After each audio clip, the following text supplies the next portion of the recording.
Hello, Internet. I'm Insane Lane, and welcome to Book Club. I forgot to start my timer because, of course, I did, because I'm forgetting everything today. As usual, I was very sure that I had things under control. I had things under control till like 4 hours ago. Then I got stressed that the puppy wasn't feeling good because he's really lethargic, but I think he's just overheated and he ate a ton of food. So that was making him lazy and fat and overheated. But he's eating, drinking, cleaning himself, moving around, chasing the cat. So I think he's fine. But when you get that mommy panic and it just doesn't want to go away. We are blessed to have possibly two co-hosts this evening. I didn't plan it that way. It just worked out that way, but one of them is missing. So we'll see. Hopefully it's nothing that I'm doing wrong.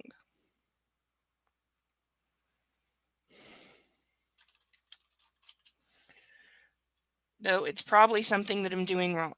But we'll see.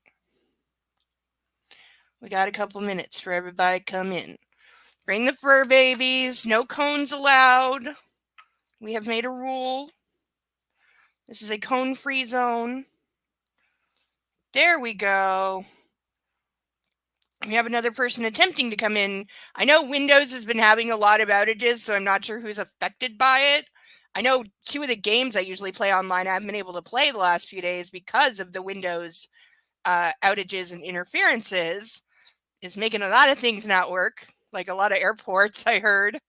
And even my bank had a giant, like half the page banner on their website saying like some of our features may not be working right now. Please don't call our customer service. They're really, really, really, really, really busy. Yeah, they're busy saying nothing we can do about it. Call Windows.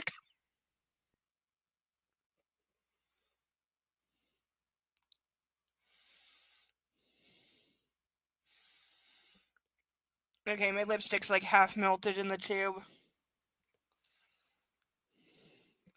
It is going on like paint. I'm very sloppy.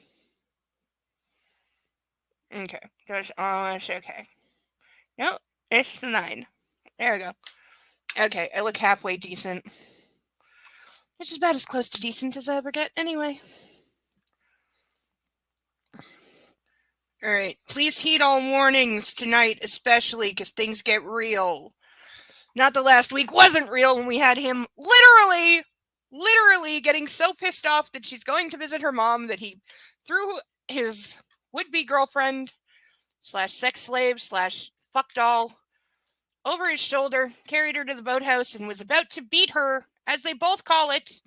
Nobody come at me in the comments. Somebody came at me in the comments for saying that, for referring to it as him hitting her and saying that he's beating her.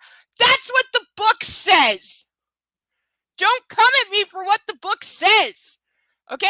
I was willing to, her calling it hitting when he was giving her a punishment spanking, I was willing to forgive that one time on her behalf because she doesn't know the lingo yet. But he never corrects her, and he himself calls it hitting. A guy who's supposed to be 15 years into the lifestyle. No way would he call that hitting. He would know the difference and that is a bad word and should never be part of your consensual, supposedly, BDSM relationship or any relationship. And I'm sorry to anyone who calls this a romance, but when you include the line at least 3 different ways, please don't hit me. This is not romantic. This is domestic abuse. I'm pre-pouring a glass of wine right now. Or I will as soon as I change this picture. It is almost time for a national anthem. So hopefully all puppies are in attendance and in compliance with our no cone code.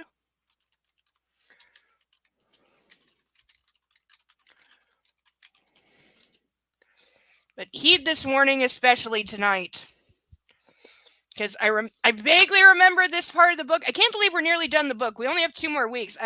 This completely came up on me. I have nothing planned for a grand finale. The timing is good, though. The timing is good. Somehow that worked out.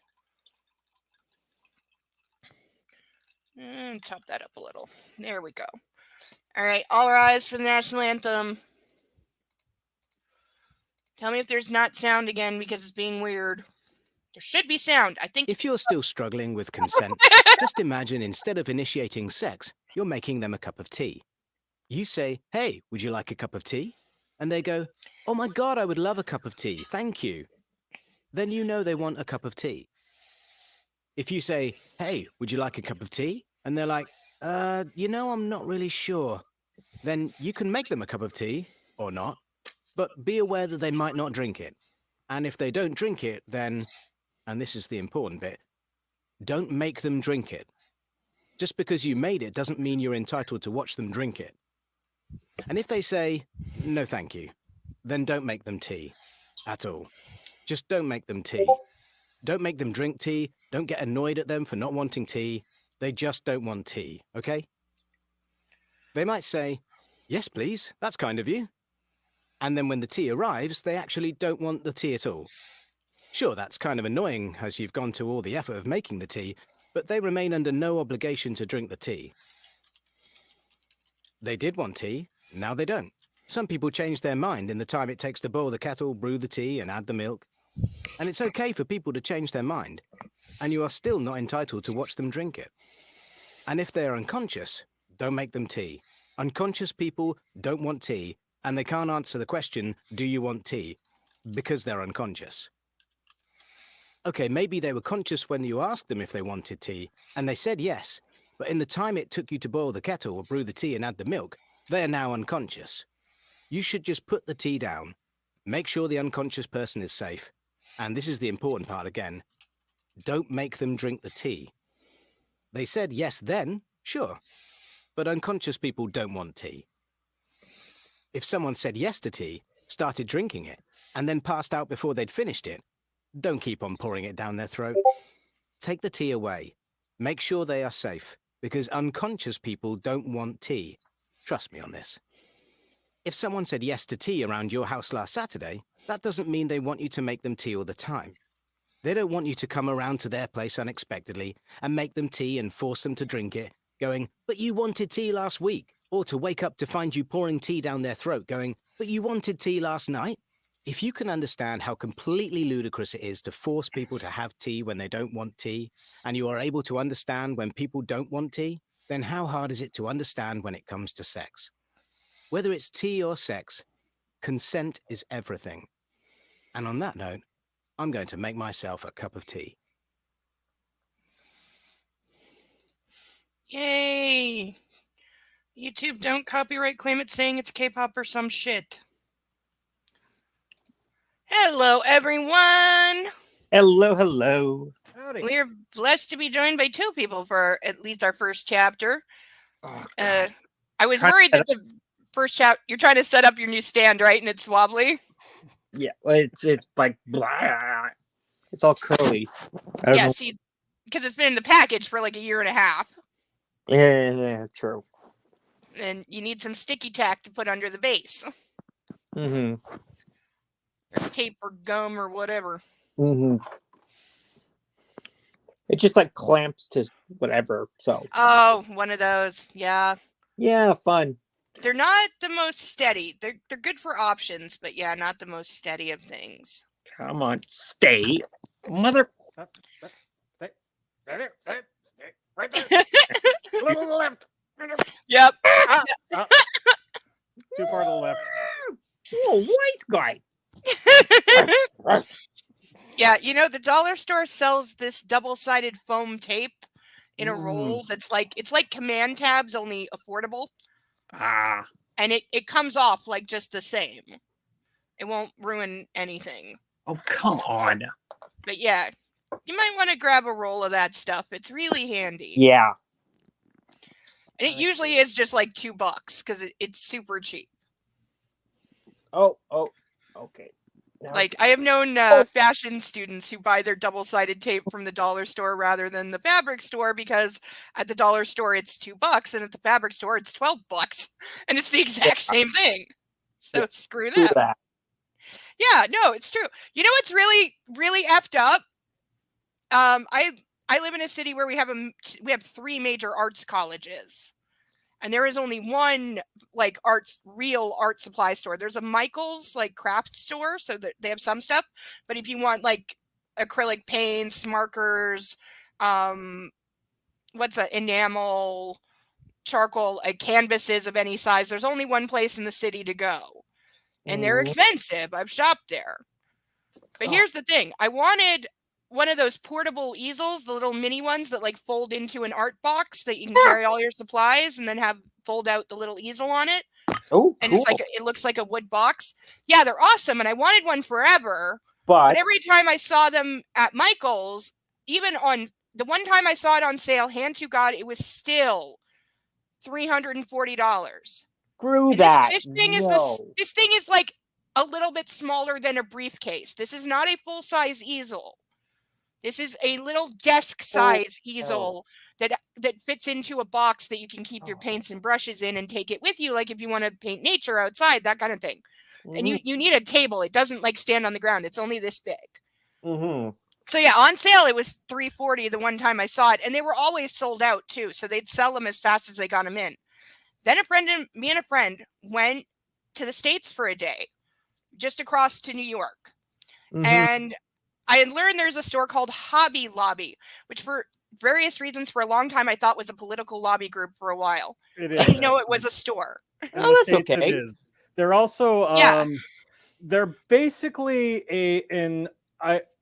they're an Iraqi antique smuggler with Oh. retail outlets. I'm not Okay. kidding. They stole like billions of dollars worth of like. I know they're extremely antiquities. bigoted, etc., and homophobic and all that. But I Come wanted to on. go see, dude, get some tape. All right.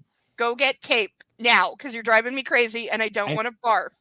I know. Please go get tape. Though I'm loving the red of your beard. It's looking awesome. Thank you. But yes, tape, please. Yes. But yeah, so we went to Hobby Lobby just to check it out. Exact same folding easel in the box. Same brand, exact same item that is 30 minutes that way. $24. Son of a bitch. Yeah. And I saw so many products there that are the exact same ones that I have bought myself at Michael's or at the little art store that we have here. Same brand, same everything. They had there are 6-packs of Conte sticks, this type of charcoal. And just for black, which is the most ubiquitous, 6 black ones would run me minimum $18. And that was the cheapest. White ones, $24. If you wanted all the browns, the different shades of browns and like siennas, those were 50 of usually them? 24. No, six.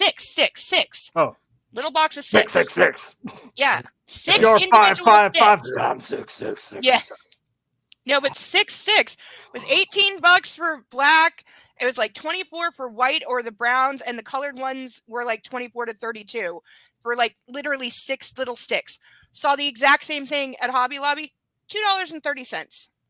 Son of a bitch. I bought them out. Good. I still have some of them because I just grabbed them all. They didn't have many, but I grabbed all of them because I was like, yeah, this is ridiculous. And the acrylics that when I was doing art, I paid, 18 to sometimes $40 a tube. If it was metallic, $40, easy. Jeez. Over there, like $2 to $5. And this place is like closer driving distance than the next nearest like good art store. That's crazy. Like it's closer than going to Toronto, where it'd still be more expensive. Sounds like that one place is just kind of taking advantage of being Oh yeah, the only one around. I think to a degree they are because they offer a discount specifically for the arts colleges. If you have a student card, they have a student discount.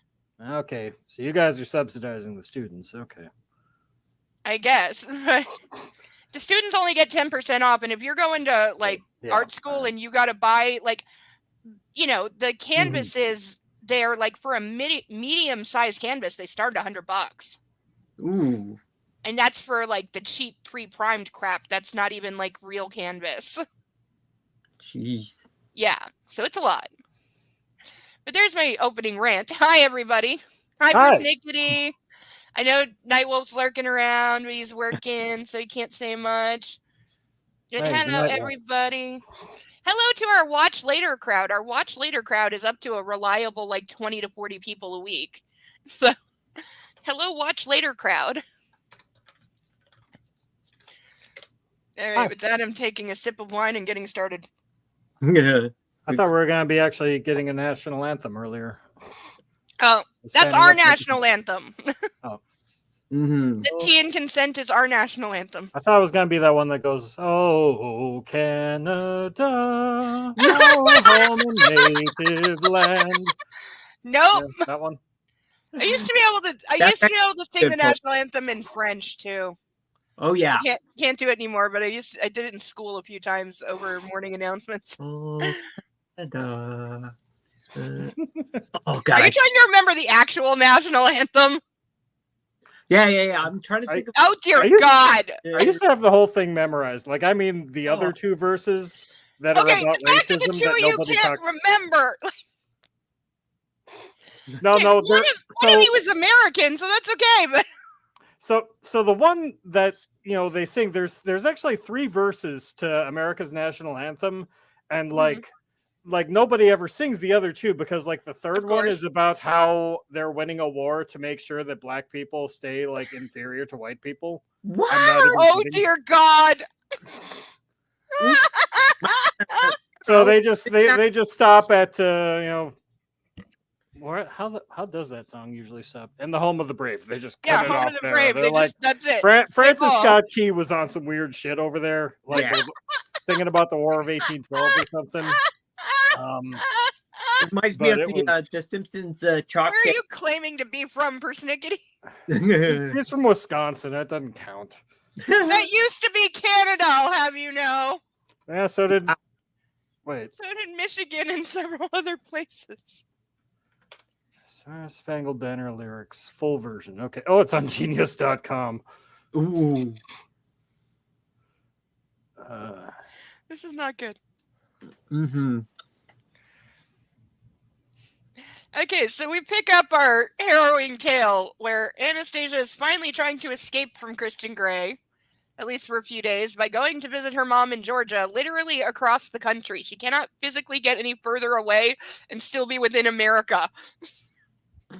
So, short of having a passport, which she doesn't, or at least we don't think so. So this will be hand waved later on. Oh God. Of Yeah, course. no, this will be hand waved later. But no, she's going as far away as she can. She's explicitly told Christian Grey to let her alone for a few days because she needs to think Pass out. about all the stuff that he wants to do to her that she doesn't want him to do, but he won't stop doing.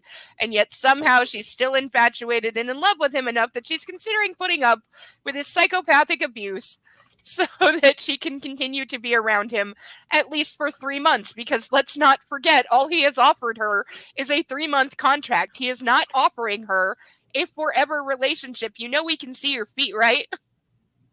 Sorry.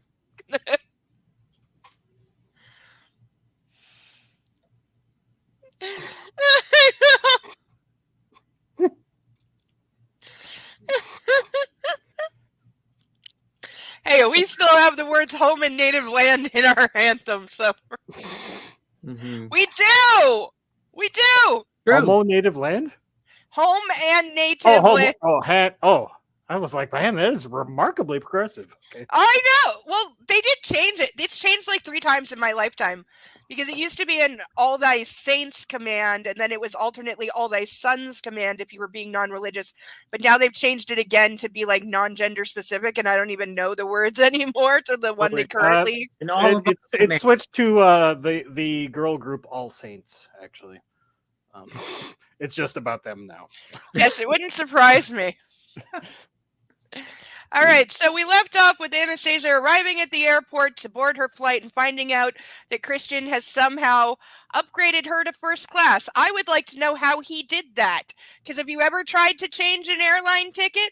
Have you ever tried to change an airline ticket for somebody else? Good luck. And I don't care that he's rich and powerful. Good fucking luck changing somebody else's airline ticket without their permission.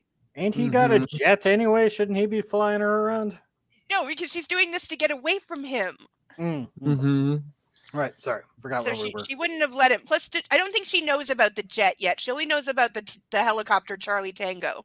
I don't think she knows he has a jet yet. Because probably E.L. James didn't write that till the second one. It's like in Harry Potter. You don't ask why important shit they figure out later on wasn't around in the early ones and should have been. It's like, why couldn't Harry see the Thestrals all along? Because he had witnessed death prior to Cedric Diggory.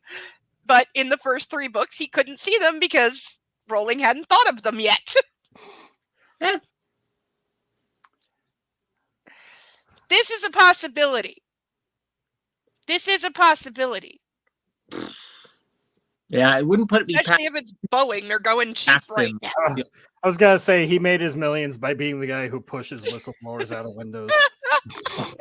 Oh, We still don't know what he actually does. That's why he doesn't talk about it. We don't know what he does. We really don't. We have no confirmed job for Christian Grey. Mhm. Chapter 22. I'm manicured, massaged, and I've had 2 glasses of champagne. The first class lounge has many redeeming features. Okay, anyone who's ever been in a first class lounge, do they really have manicures and massages? The champagne I can believe. But the manicures and massages, is this legit or is this some like fluffy nonsense? I've never. I know feeling- that I've never, been a but thing. I'm feeling Like- fluffy nonsense. Mhm. It's you see it in like movies and that.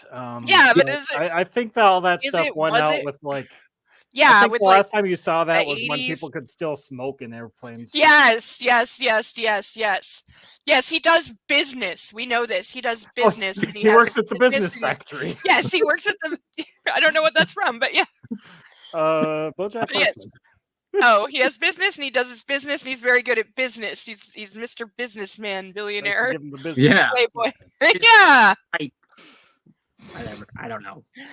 With each sip of Moet, M-O-E-T, I'm assuming this is a high class brand of champagne. Yeah. Sort of. You go ahead. I feel slightly more inclined to forgive Christian and his intervention. I open up my MacBook, hoping to test the theory that it works anywhere on the planet. We now have more emails. Again, I'm not reading the headers or the footers. Dear Mr. Gray, what really alarms me is how you knew which flight I was on. I was wondering that too, because I was like, she did not tell him. When? She only told him the day. She didn't tell him what time of day. She did not tell him the flight number. Nope. She didn't tell him where she was leaving from or what airline. Mm-hmm.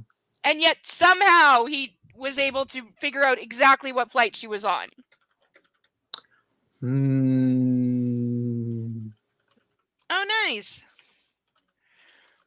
Your stalking knows no bounds. Let's hope Dr. Flynn is back from vacation. I've had a manicure, a back massage, and 2 glasses of champagne. A very nice start to my vacation. Thank you, Anna.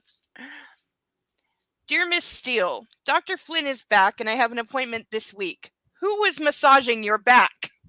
Because of course, he's jealous. Of course. Fucking clown. Aha, payback time. Our flight's been called, so I shall email him from the plane. It'll be safer.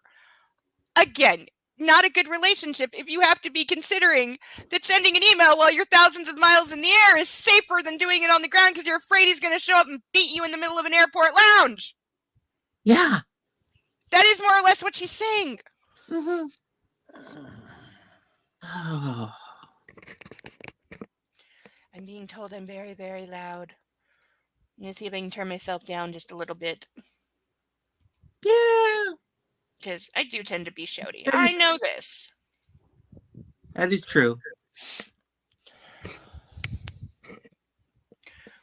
Well, she is based on Bella can't make up my mind or close my mouth swan, so...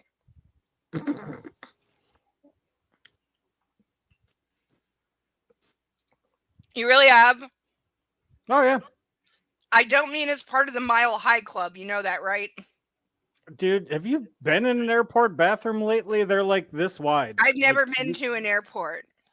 Although they do, there are like private airplanes.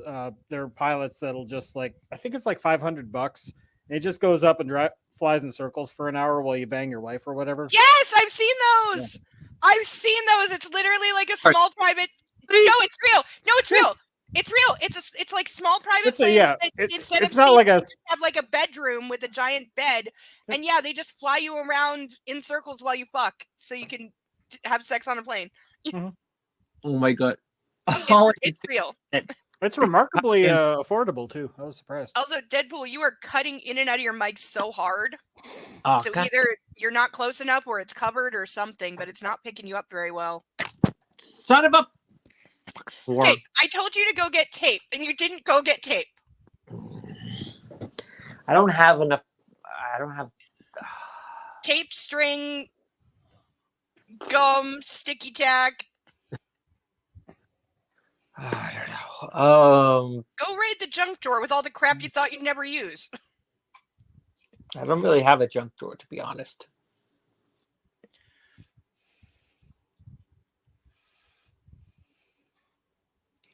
Anyway, I remember the Larry Craig. Also, Dennis Leary making fun of the Larry Craig thing. oh God, Fucking Dennis Leary. I love Dennis Leary. I wish Dennis Leary would do another comedy album.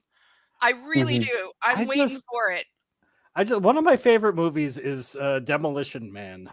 That is one I have And- not seen yet. Yeah, it's Stallone and Wesley Snipes and Dennis, I running know around in Dennis the Leary did future. it because I've seen And Dennis reviews Leary of it. is like, yeah, he's airlifted into the film for Yeah, like I a know, minute and a he's half like to himself. just like It's his do own, his like, own brand. Yeah, comedy bit. I've while seen his scene. Yeah, And Stallone and Sandra Bullock are just standing off to the side, like, yeah. like okay. Yeah. a sitcom actor who's just walked on stage and is waiting for the audience to calm down. Yep. Mm. Yep. Like- Yep. They're just letting him do his thing. Like, I'm getting No, paid he- for this. So. He later on, because he's got 2 books he wrote, and they have audiobook versions that he read, which are awesome. You should listen to them. Ooh. They're really good. The books are called Why We Suck and Why We Don't Suck. And he's talking about America. One of them was pre-Trump and one of them was immediately after. And he recorded the audiobooks for both. They're really, really good. And he brings up that he worked with Sandra Bullock and what he thinks about her versus Tom Hanks and The Ref. I don't know that one either. Yeah, I saw know that him. ages ago. Yeah, I he saw. I'm trying to think. I know him from Operation Dumbo Drop, which I saw as a child, and it was funny. As a child, it was funny. It had an elephant, and I was a little kid. It Yeah, I had an know. elephant, so you know, it gets know. passed for having an elephant. Mhm. And Danny Glover in that. That was a yes, Danny, yeah, Danny that was a Glover's Danny in that. Glover joint. Yeah. Yeah, Danny Glover's in that Nice. too. Yeah, and Oh. Ray Liotta. Oh yeah. Oh, that's right. Yeah, he's like the lead guy. And I've seen him in Thomas Crown Affair, the remake with Pierce Brosnan. Oh, yeah. Cool. The Ref was pretty good. Oh, He- and Spider-Man, of course. I He saw him takes as a family. He takes a family hostage on Christmas. It's really cool. Oh, Good holiday flick. sounds like it. I almost hug myself with mischievous glee. There's so much room in first class. Champagne cocktail in hand. So she's now on her 3rd or 4th glass of champagne and they haven't even taken off yet. This is a bad idea. Oh God. I settle myself into the sumptuous leather window seat as the cabin slowly fills. Have planes ever had like leather seats? I feel No. like this is No, what not a good idea. what I want to know? She's 4 champagnes deep. Are we sure this isn't taking place at Dallas Fort Worth? Nope, she's Good leaving point. from This Seattle. is gonna turn into a body cam video. She's leaving from Seattle. Oh my God. Yes. Ah. I call Ray to tell him where I am. A mercifully brief call, and it's so late for him. Love you, Dad, I murmur. You too, Annie. Say hi to your mom. Good night. Good night. I hang up. Ray is in good form. I stare at my Mac, and with the same childish glee building, I open my laptop and open my email.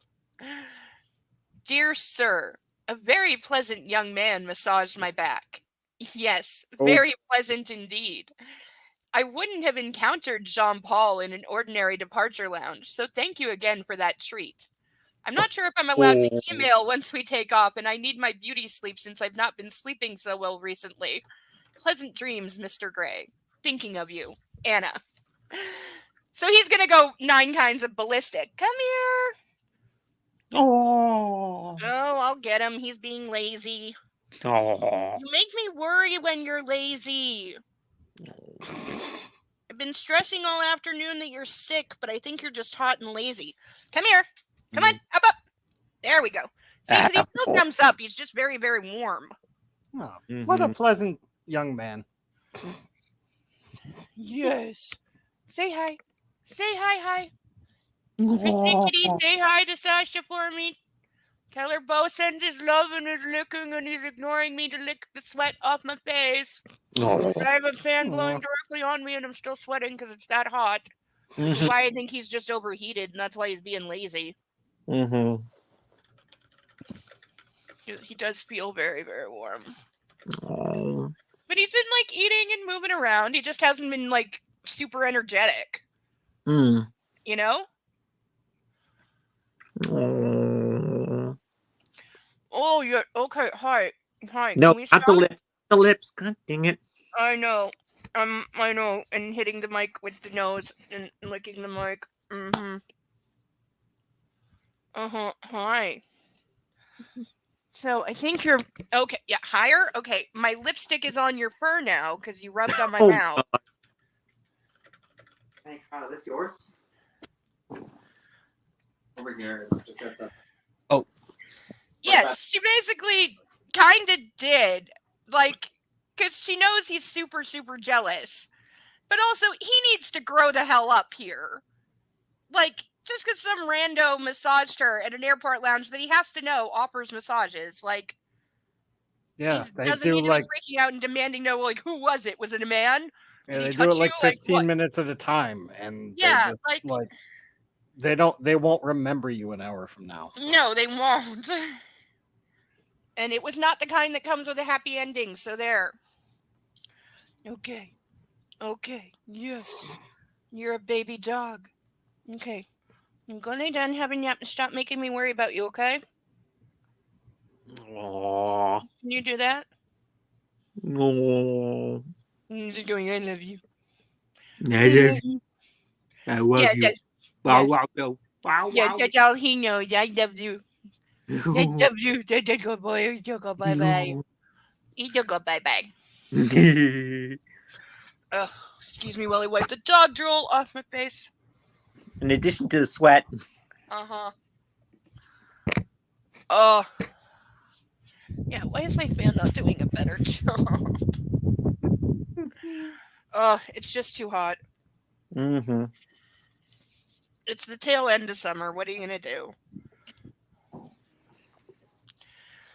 No, it's about the summer, actually. Yeah, true. Sadly. Oh, he's going to flip out, and I shall be airborne and out of reach. Serves him right. If I'd been in the ordinary departure lounge, then Jean Paul wouldn't have gotten his hands on me. He was a very nice young man, in a blonde, permatanned way. Honestly, who has a tan in Seattle? It's just so wrong. Yeah. I think he may be gay, but I'll keep that detail to myself. If you have a tan in Seattle, you're gay. Okay. I heard he was looking a little brown in Bellevue, if you know what I mean. I don't. I know Bellevue from Law and Order, which makes it a psychiatric hospital. So It's a town near in the greater Seattle area. oh, Sorry, I should have gone with Tacoma. My apologies. okay. Still don't know, but that's okay. I stare at my email. Kate is right. It's like shooting fish in a barrel with him. My subconscious stares at me with an ugly twist to her mouth. Do you really want to wind him up? What he's done is sweet, you know. He cares about you and wants you to travel in style.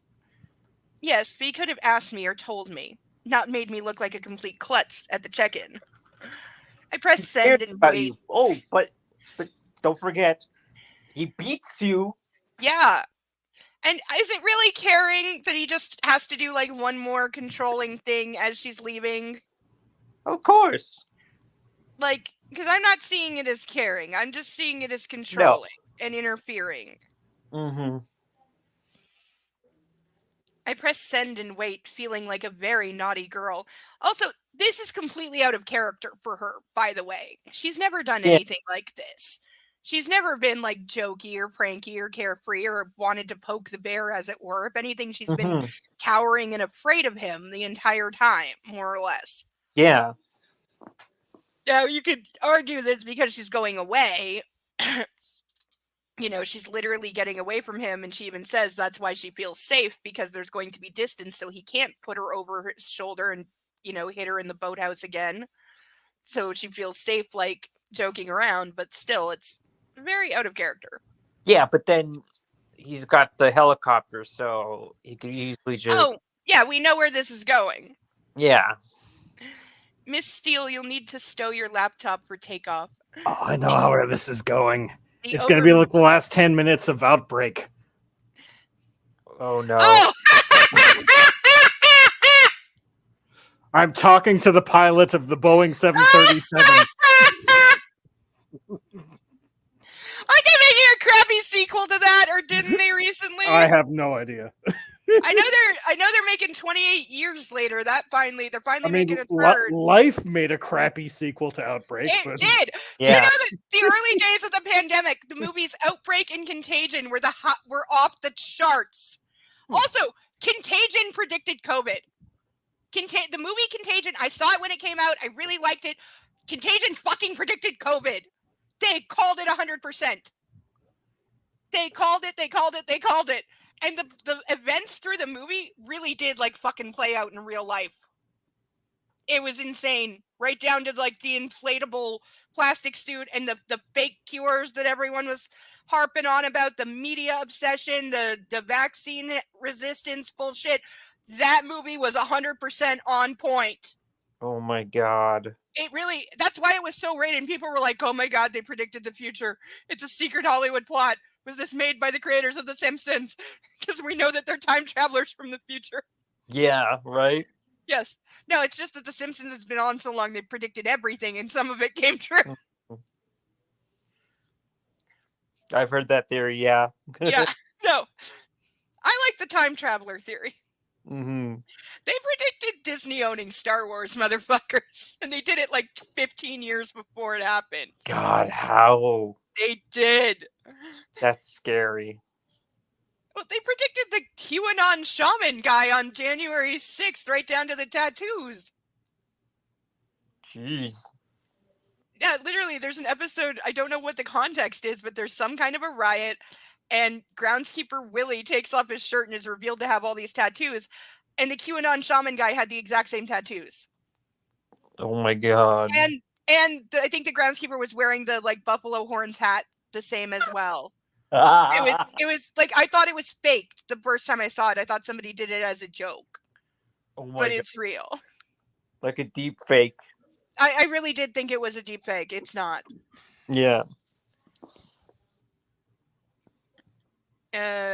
She makes me jump.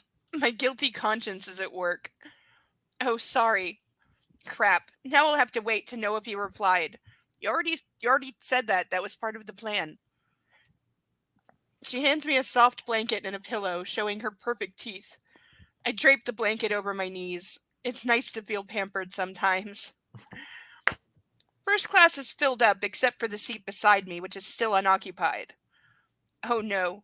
A disturbing thought crosses my mind. Perhaps the seat is Christian's. Oh shit. Oh. No. He wouldn't do that, would he? Yes, he absolutely 100% yes. Yes. I told him I didn't want him to come with me. I glance anxiously at my watch, and then the disembodied voice from the flight deck announces, cabin crew doors to automatic and cross-check. What does that mean? Are they closing the doors? My scalp prickles as I sit in palpitating anticipation.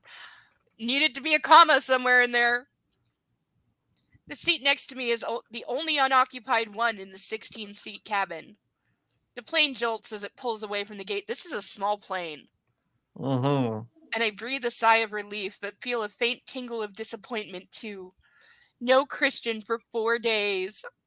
Yeah, that's a good thing! I take a sneak peek at my BlackBerry.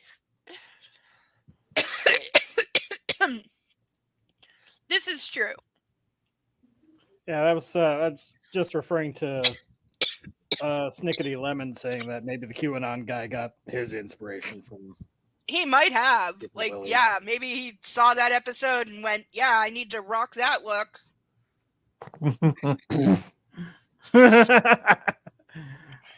Check out Snicko's thing. Yeah. Mhm. Yes. I agree Yeah. with Snickety. I 100% He's gotta look- agree.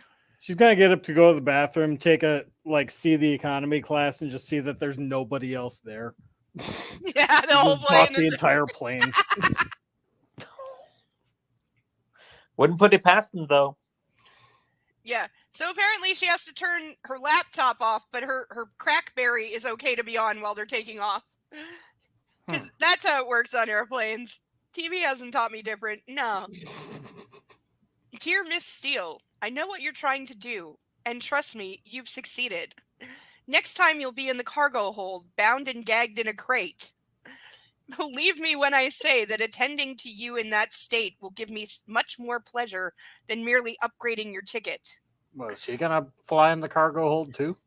I don't know. Apparently he's saying he's going to have her bound and gagged in a crate and then do things to her. I saw that in an anime once. I've seen enough anime to know where that's going.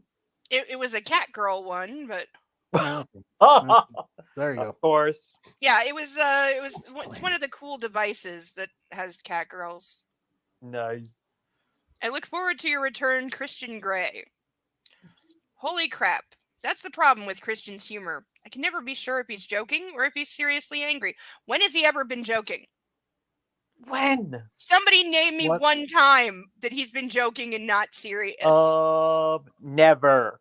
This is Yeah. not a man burdened with a sense of humor. No. This is the guy who goes to a comedy club and doesn't get one joke. Mhm.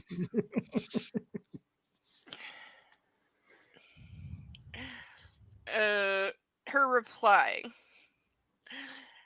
You see, I have no idea if you're joking, and if you're not, then I think I'll stay in Georgia. Crates are a hard limit for me. Sorry I made you mad. Tell me you forgive me. A. Okay, so she had a inkling of a spine enough to make a joke for what? About 30 seconds? Till he announced that he's mad, and now she's, please forgive me, I take it back, I'm sorry. No, just immediately. Who is the good guy in fiction? Who's the good guy in this? There's no good guys in this. No. The closest thing we get to a good guy is the stepfather that she likes, who's talked to on the phone. His reply. How can you be emailing? Are you risking the life of everyone on board, including yourself, by using your BlackBerry? I think that contravenes one of the rules. Christian Grey. Oh, yay! Good girl. She got her cone off. She doing a happy dance? Is she doing a happy dance? It's a good puppy. No. Yes. Mommy's been giving her reprieve from the cone when she can. No. Can't have it off full time yet, but she can have breaks.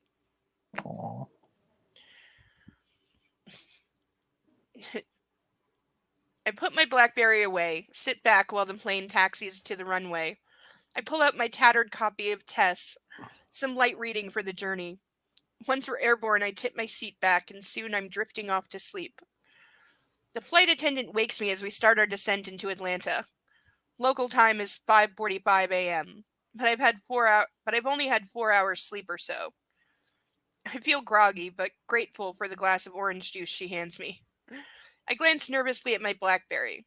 There are no further emails from Christian.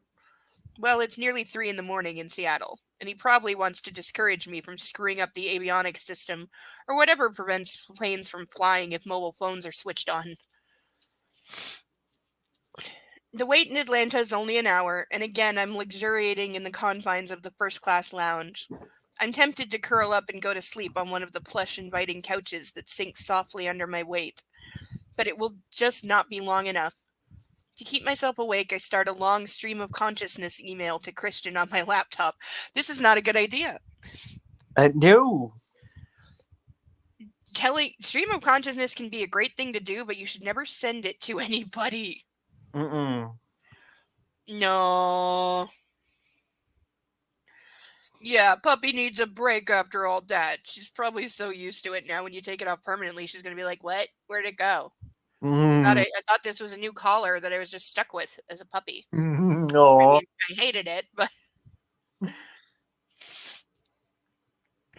you know how much I dislike you spending money on me. Yes, you're very rich, but it still makes me uncomfortable. Like you're paying me for sex. Gee, you think?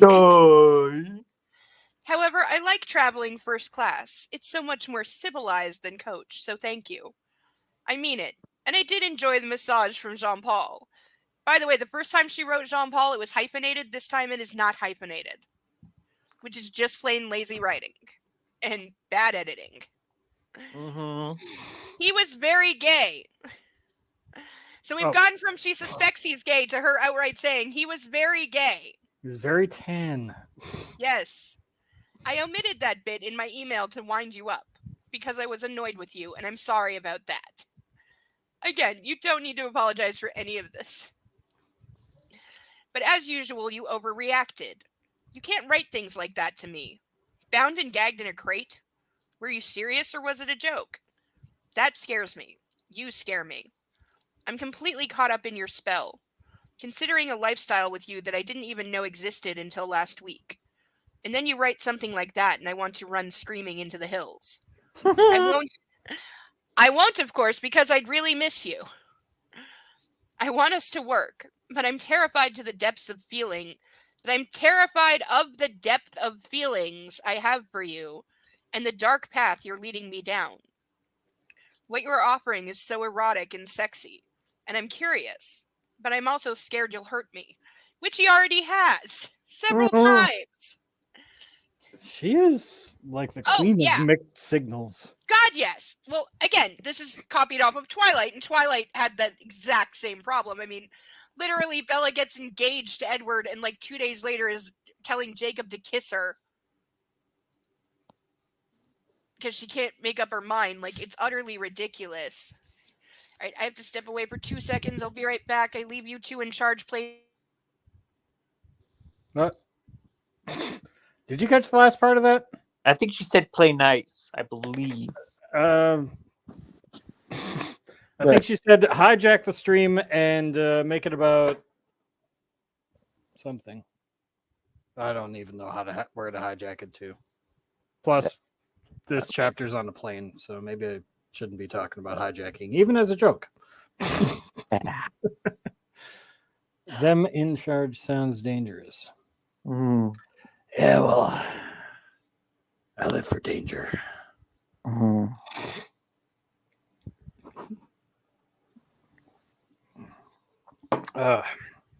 It's just us and Snickety waiting for us to do something funny. Hey, did you hear the one about the jurisprudence fetishist? Hey, he got off on a technicality.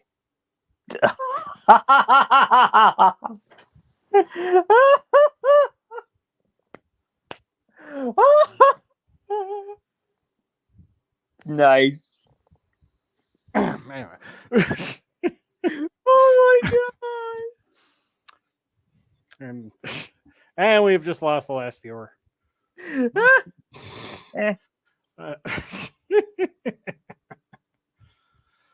don't know. So what's happening over there? Nothing really. Right on. Yeah, same here. That's why I'm sitting here being infected with a book that I've never intended to read. Mm-hmm. Did read Twilight once. That was hard. Not even once. Nope. It's not good, but I realize it's not for me, right? But Mhm. oof, that was hard to get through. Oh, I bet. It's the worst book you ever read. Mm.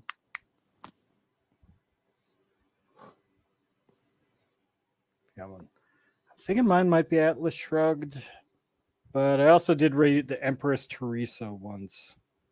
That was like a self-published book by this crazy guy who does nothing but fight with people who leave reviews on his books. Oh my god. And it's like about a 12-year-old girl who gets infected by an alien virus and becomes God, essentially.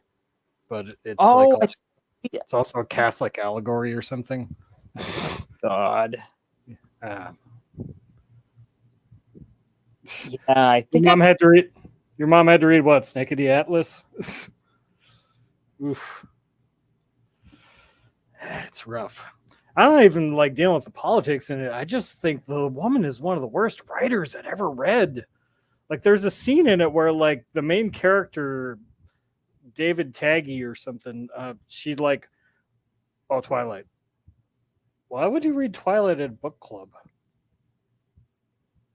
Was your mom a 16-year-old girl?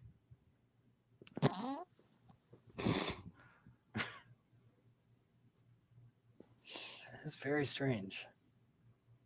Whatever. Mhm. Heck, I don't know. I do have the ebook of this thing. I could just start reading it myself. Why? Why would you do that to yourself? Well, I wanted to like follow along with what Lisa Lane. I don't know what she refers to herself anymore, but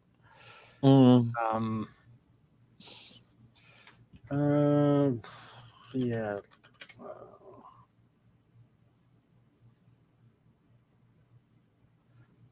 Let's see if I can find it in this. Ah, there it is. I found it by doing a Control F for very gay.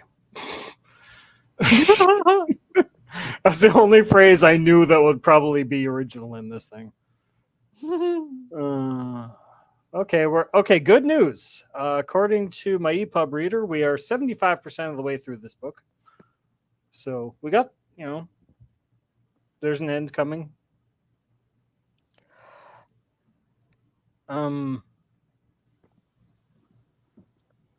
Okay. So I use a software called Calibre or Calibre or something, and to kind of keep my ebooks in, and it shows you like tags, like things that people have tagged the book with, and I can't figure out these tags. Amusing, comma, and deeply moving, comma, and stay with you forever, period, comma. What? Enigmatic and intimidating. Convinced their meeting went badly. Possess you. She finds him attractive. She tries to put Gray out of her mind, until he happens to turn up at the out-of-town hardware store where she works part-time. That is an entire tag. Oh my god. Erotic. The 50 Shades trilogy is a tale that will obsess you. I don't think that's how English works. No. English motherfucker, do you spec? I even want to know. I'm reading the tags I have on my EPUB copy of 50 Shades. The tags? Yeah, apparently there's some you can tag ebooks, I guess. What is tag it like with what? Like with Well, apparently in this case the tags are amusing and deeply moving and stay with you forever, enigmatic and intimidating. it's all off the back cover. Convinced their meeting went badly. Possess you.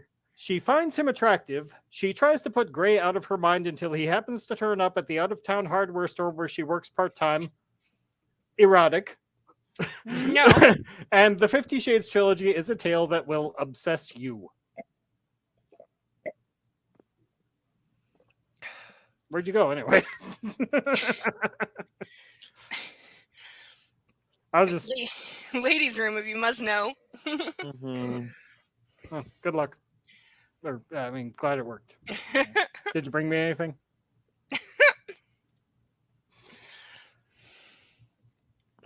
Your mom, what did your mom think of the book for Snickety? Did she ever tell you what she thought? Yes, I'm very interested to know. I got a feeling Snickety's mom is Team Jacob. Yeah. A lot of older women were Team Jacob over Team Edward. It was true. Yeah. They did actual polls on this to see the demographics. I'm not kidding. Because they almost considered replacing the actor playing Jacob yeah, after the first movie. Yeah, Taylor Lautner, because they were worried he couldn't get buff enough between movies. Because he has to go from like the scrawny preteen looking guy to the buff werewolf guy in the second movie. Mhm. And they weren't sure that he could basically like pump up enough in time. Because they had really, really, really short breaks between those movies. They were filmed almost back to back with like very little break. Jesus. Yeah, that was the number one thing like all the cast complained about was the scheduling, because they're like, because also what would happen is when they started to come out, Twilight came out, and so of course all the stars are obligated to go to all the premieres. They have to do promo events. They have to go on, morning shows, late night talk shows, all kinds of, promotional stuff. And so they were still doing the promotional stuff for Twilight that just came out while they were being told, you have to come back to Vancouver and start filming New Moon in like a week. And they're like, well, I have like 47 promotion things next week. So what am I supposed to do? Mm-hmm. Like, you guys made this schedule. Did you not think it through? Clearly not, obviously. I mean, Because, and the thing, I felt bad for the actors because they're contractually obligated to literally be in two places at once. yeah. But it's the same studio that holds both the contracts. So the studio did it to themselves and they had to make up for it. There's a reason Robert Pattinson is probably He the person who hates those movies more than anyone else on trashed earth. them on their own commentaries. That takes fucking balls. Yeah. Oh yeah, Twilight is awful as a read. I've read them. They're very bad. They drag forever and then some. I'm also scared you'll hurt me physically and emotionally, which he's done both several times. After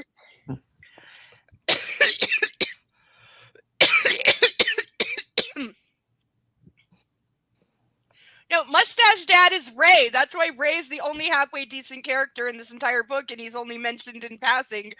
And that's why Mustache Dad is great. Yes, we all love Riff. By the way, for anyone who doesn't know, it's Riff Track's 18th birthday today. Oh, wow.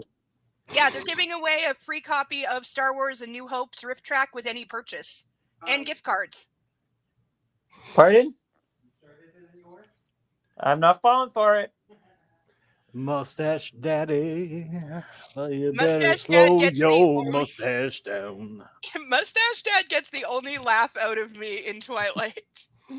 Where he's got 2 empty beer cans, he's working on a third, and he's cleaning his shotgun. And Bella says Edward came to meet him, and he clicks the shotgun close and goes, "Bring him in." And I was just like, "Yep, this is every dad." He's sitting there drinking beers and just loaded shotgun in hand, bring in the boyfriend. Yeah. Bring him to me. Yes, literally, you think he might shoot him. Yes. Yeah, I would too. Yep, it's wonderful because her dad's the sheriff too. Oh, shit. Yeah. You're dating the sheriff's daughter in a very small town. Taking a big risk. Yeah. After 3 months, you could say goodbye. Yay for finally addressing that fucking point. Because she's been acting like he's been like wanting to put a ring on it, but only if she'll do all this for the rest of her life. When, yeah, it's a 3-month offer. She's willing to put up with all this and probably be physically and emotionally damaged for the rest of her life for 3 months. Oh, yeah. And what is the reward? Yeah, nothing. Yeah. Nothing. Literally just getting to ride his dick whenever he feels like using her. That's it. Like I said, E.L. James, you should have had him offering $1 million a month. Then it makes a lot more goddamn sense. Shit, I'd take it at that point. Yeah, so would I. I can put up with him for 3 months for $3 million.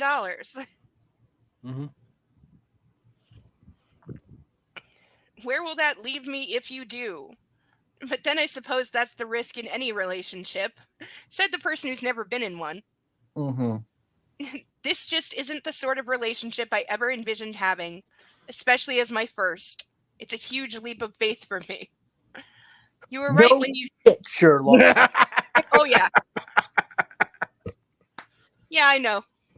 I have this image of Janine stepping off the bridge in Handmaid's Tale.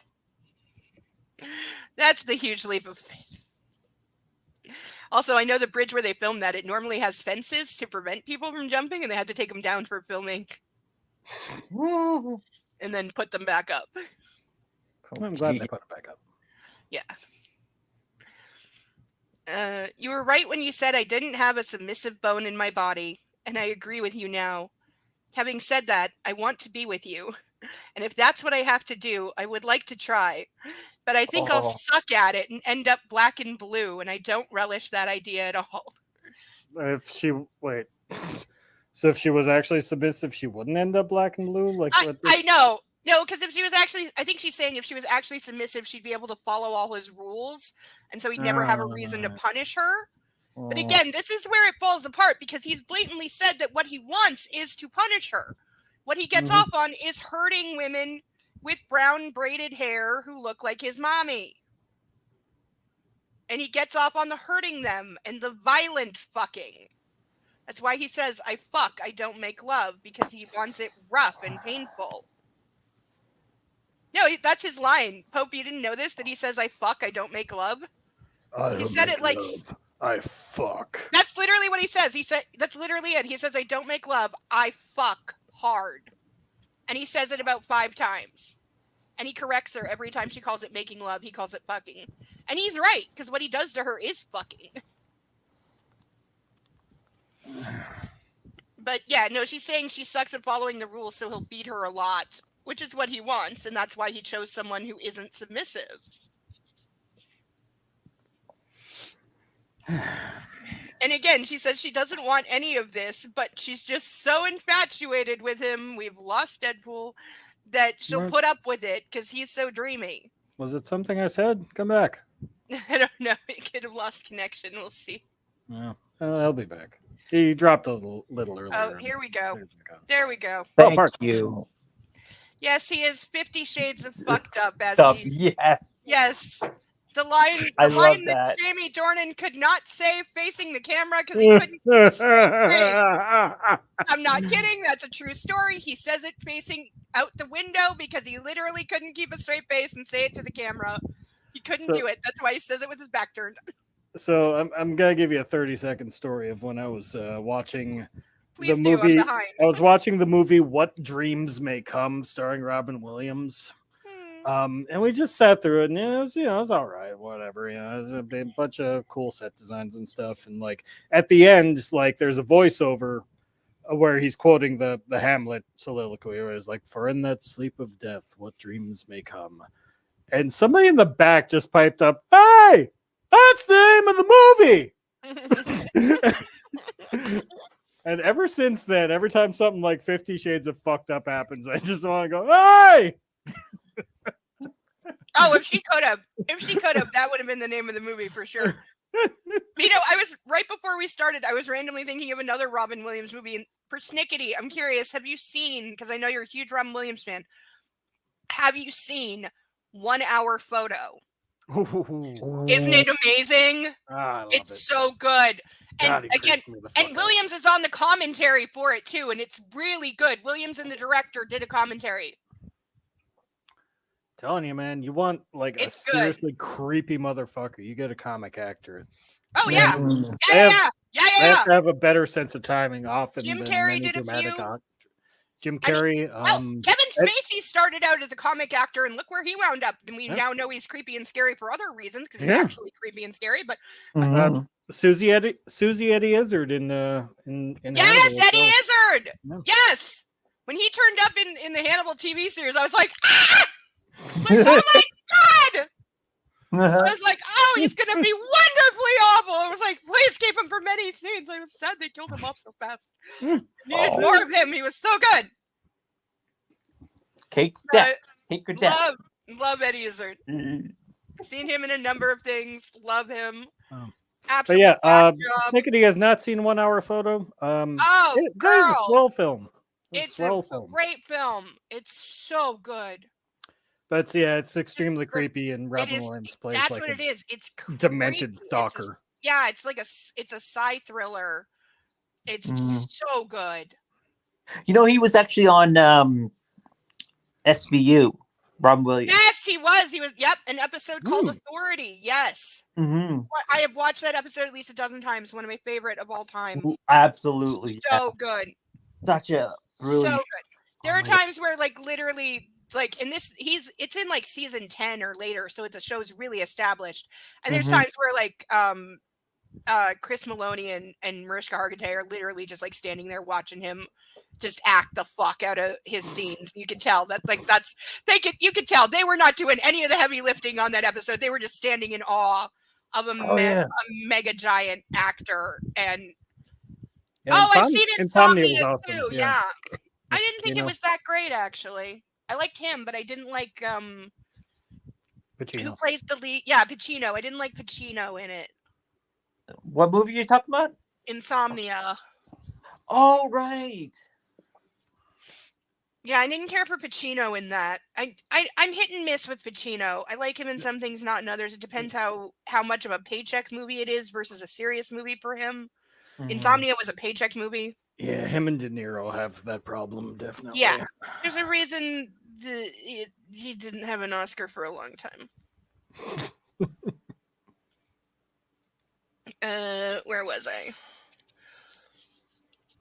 I'm so happy that you have said you will try more. I just need to think about what more means to me. And that's one of the reasons why I wanted some distance. You dazzle me so much, I find it very difficult to think clearly when we're together. They're calling my flight. I have to go. Isn't she already on the plane? Yeah. I thought she was already on the plane because they already told her to put her stuff away. Like No, she's no, no. She's already No. like she said she took the window seat. Yeah, she's wait. No talking one's about sitting sleeping next to on the Yeah. sofa in first class. Oh no, that's right. She's changing flights right now, I think. No, she just arrived or something. Why is she waiting at the airport if she's already arrived? And this must be a layover. Yeah, the wait in Atlanta is only an hour, so she's not staying in Atlanta. I guess her mom lives in like somewhere else, Georgia. Yeah, Oh. Robin Williams was on Whose Line too. It's a great episode. Well, Oh. Atlanta's like a huge international hub. Like every time I've gone to Europe, I've gone through Atlanta. Yeah, I guess that's where she just landed and she's waiting for a connecting flight. Mhm. Gotta I be. press send and make my way sleepily to the departure gate to board a different plane. So yeah, it's a layover. This one only has 6 seats in first class. How small are these planes? Why is she hell? flying on like a Cessna instead of a like jet? Like what the Mhm. hell? Once we're in the air, I curl up under my soft blanket and fall asleep. All too soon, I'm woken by the flight attendant offering me more orange juice as we begin our approach to Savannah International. So yeah, they're in Savannah, Georgia, not Atlanta. Mhm. Yeah, right? That feels like a really stupid connecting flight. You're already within the state. Like, why couldn't you just fly directly to Savannah?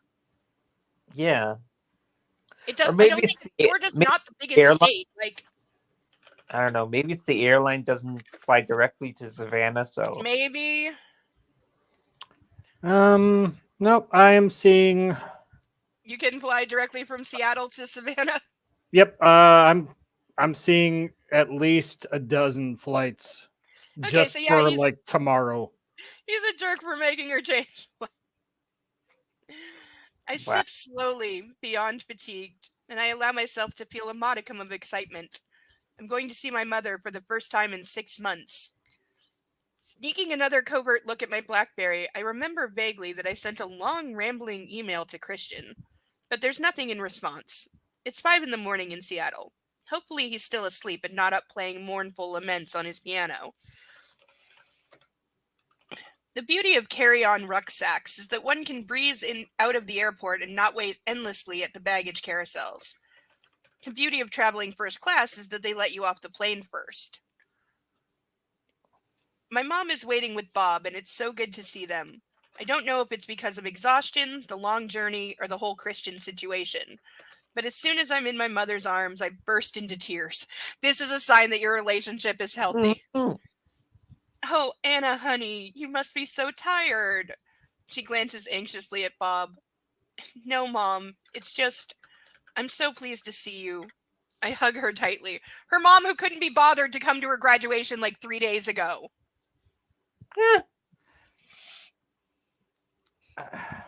Yeah. I love how there's like no transitions between these bits. It's just like, No. all right, I'm at Atlanta Airport going to my next flight. I'm hugging my mom. It's Yeah. so disjointed and weird. Yeah, it is. Oh yeah, they do. When you Yes. pay more money, you get to disembark and get on. No. Also, if you're an active service member, but mostly if you pay them a bunch of money. Yeah. Mhm.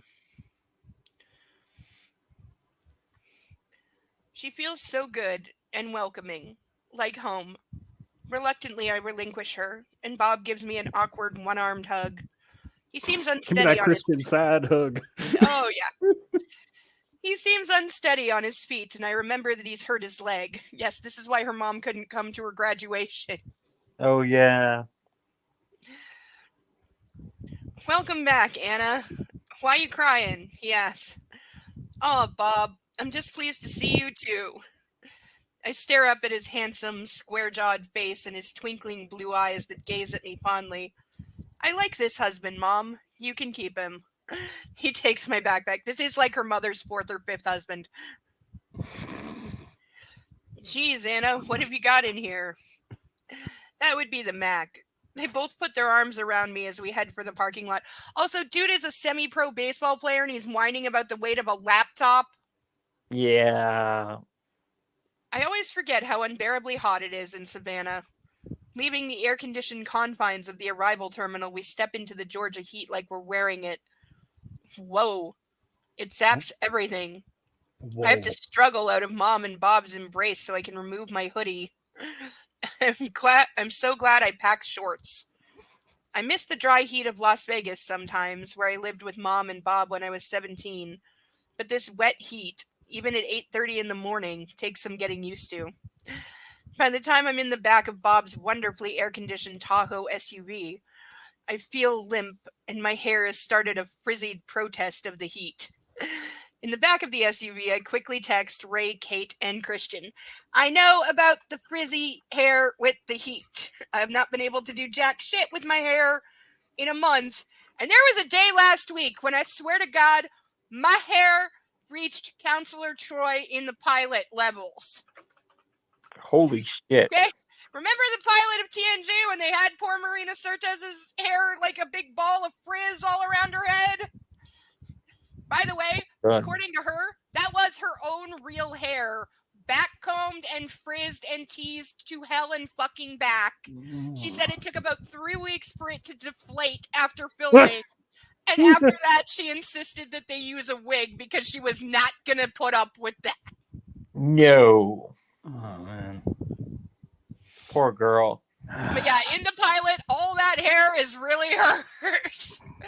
And yeah, they did the backcomb thing to frizz it up and just boom. As opposed to Patrick Stewart's original screen test.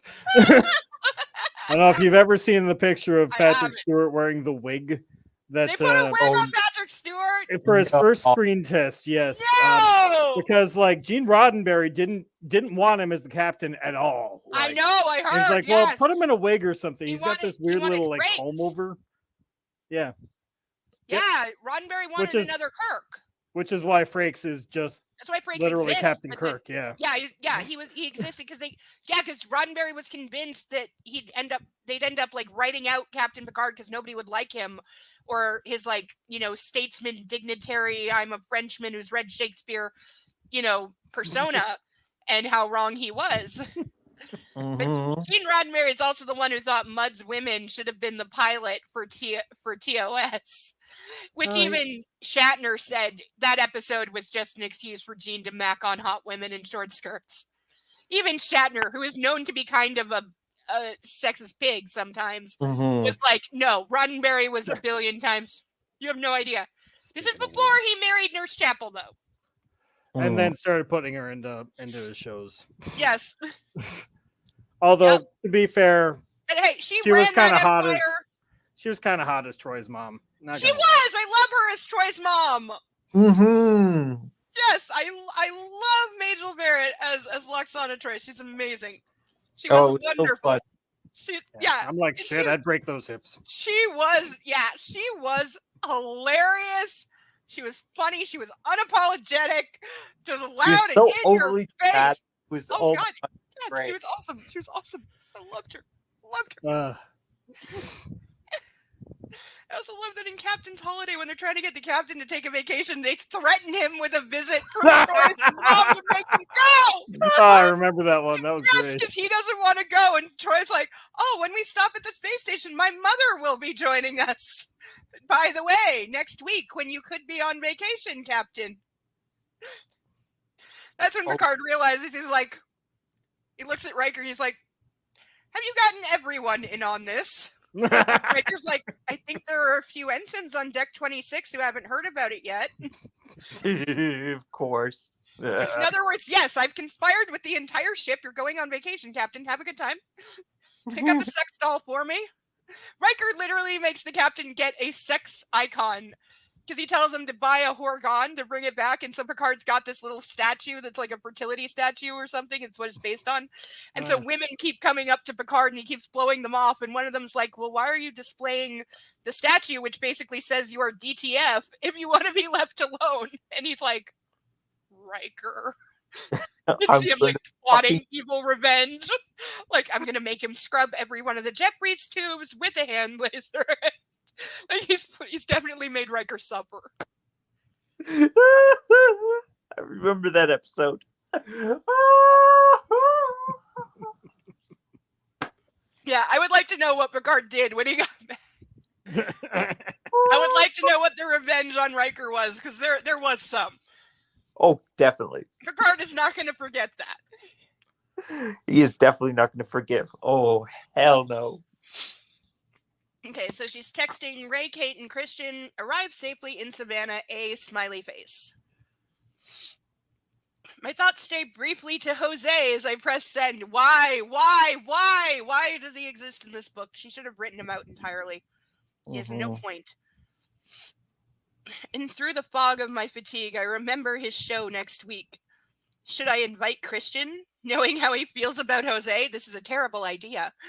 Will Christian still want to see me after that email? Yes, he wants to see you all the time. Preferably without your being conscious or aware. Yeah.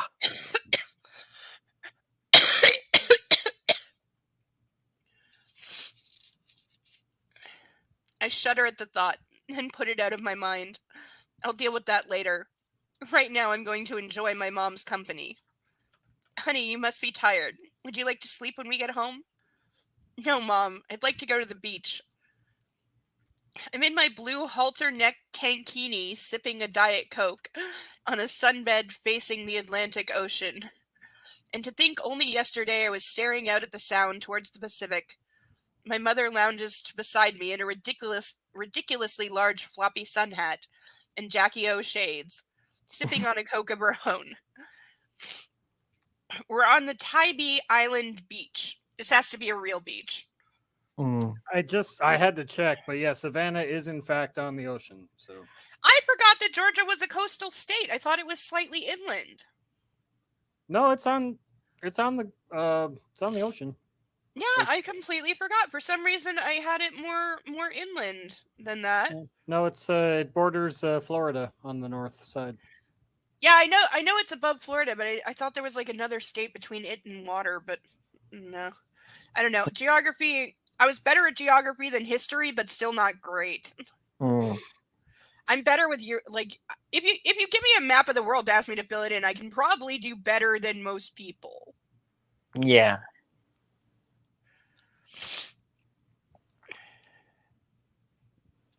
Just 3 blocks from home. She holds my hand. My fatigue has waned as I soak up the sun. I feel comfortable, safe, and warm. For the first time in forever, I start to relax. So, Anna, tell me about this man who has you in such a spin. Spin? How can she tell? What to say? I can't talk about Christian in great detail because of the NDA. But even then, would I choose to talk to my mother about it?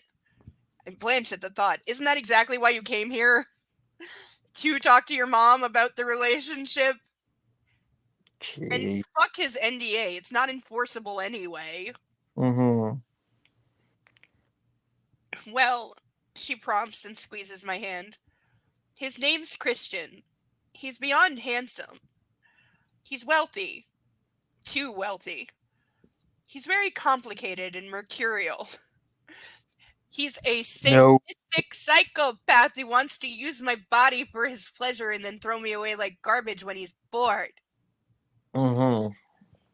Does he get the Wait. mom's stamp of approval?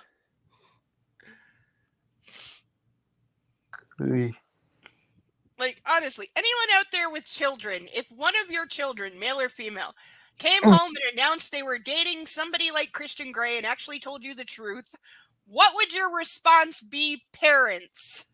Please leave it in the comments. I can't hear you. Yes. Yes, we would have Charlie with the shotgun, only he would actually use it on Christian Grey. Mm-hmm.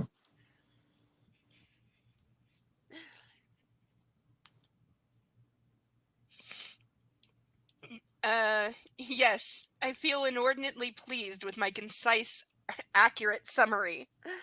I turn on my side to face her just as she makes the same move. She gazes at me with her crystal clear blue eyes. Complicated and mercurial are the two pieces of information I want to concentrate on, Anna. Oh no. Oh, Ooh, Mom. boy. His mood swings make me dizzy. He's had a grim upbringing, so he's very closed, difficult to gauge. Do you like him? I more than like him. Based on what? Really? She gapes at me. Yes, Mom. Men aren't really complicated, Anna honey. They're very simple, literal creatures. They usually mean what they say, and we spend hours trying to analyze what they've said, when really it's obvious. If I were you, I'd take him literally. That might help. Okay, Like, that he says, means "I want to beat you." yes. Literally. Help. I want to have you bound and gagged in a crate so I can just do whatever I want to you, which he already does. I gape at her. This sounds like good advice. Take Christian literally. Immediately, some of the things he said spring into my mind. Oh boy. It's probably not the things that should. I don't want to lose you. You've bewitched me. You've completely beguiled me. I'll miss you too. More than you know. These are not the sentences that would come into my head. Mm-hmm. I don't even remember him actually saying it. I gaze at my mom. She's on her 4th marriage. Maybe she does know something about men after all. These two things do not go together. One of these things does not like the other. I don't know. She even said, because she did ask him when he said about the crate thing. She said, I don't know if you're joking or you're serious. He's always serious. Mm-hmm. That's not the right bottle. I'm picking up. Okay, I almost just poured a glass of soy sauce. Oh God.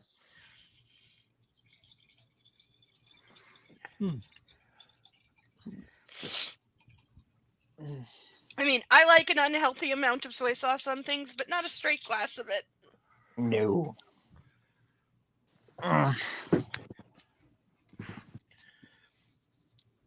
Oh. Ow. I like took the skin off the end of my nose. It hurt. Oh. I still have like a Oh, little yeah. I still have like a little sunburn that's been peeling, and it was peeling, and I Oh. scratched the tip Yeah, I of my can nose, see it. and yeah, I scratched it, and now it hurts. Oh. I'm always so impatient. Like when I was a kid, I was awful when I get sunburns because I would pick like all the time. Me too. I still like it. I'm still like it. Mm. My mom used to like just be going out of her mind because she'd catch me like Mhm. 400 times a day. Yeah. Oh, I used to pick at my lips a lot when I was a kid because I used to get chapped lips all the time and I didn't like the Mhm. feeling, so I used to pick. The problem is I used to literally peel the skin off till my lips were bleeding. And so I used to get told all the time, like all the adults constantly were at me if they saw me to tell me to stop doing it. Mhm. And so one morning we're at the cottage. It's super early. We know we're not allowed up yet. I'm like 6, so my baby cousin's like 4, and we had bunk beds, and we know we're not allowed up yet. You got to wait till you hear the adults in the kitchen before you can get up at the cottage. So we're just laying in bed talking, and she was on the top that time because it was the first time I think she was on the top. She shouldn't have been because she was too little, but she leaned over and looked and noticed I was picking my lips, and she jumped off the top bunk and ran to her parents' room and screamed my name and said, my name is picking her yip again, Mommy! And, like everybody cracked up. She screamed at the top of her lungs that I was picking my yip. She was only 4. She was still working on some words. That's okay. That's really She cute. had a bit of just for a brief time. She had a tiny little bit of a lisp for a while, but she A grew out lisp? of it. Yeah, she had a bit of a lisp, but she grew out of it very quickly. A lisp. Yeah, it was very cute. And then her little brother, who was about 2 years younger than her, 4 years younger than me. He didn't even speak until he was almost 4. Wow. We later learned he's autistic. We didn't know it at the time, but Okay. yeah, he didn't speak till he was almost 4. And then when he did start talking, his mom overheard him in his room, and he was facing the mirror and he was practicing a word. And she realized that he wouldn't speak out loud until he could say a word perfectly. Wow. So that's why he very rarely spoke, and he would only say one word at a time till he was about 10. Wow. That's amazing. Because he wouldn't say a word out loud in front of people until he knew he had it absolutely right and sounded like a grown-up. Damn. So he never had any baby talk. Mm.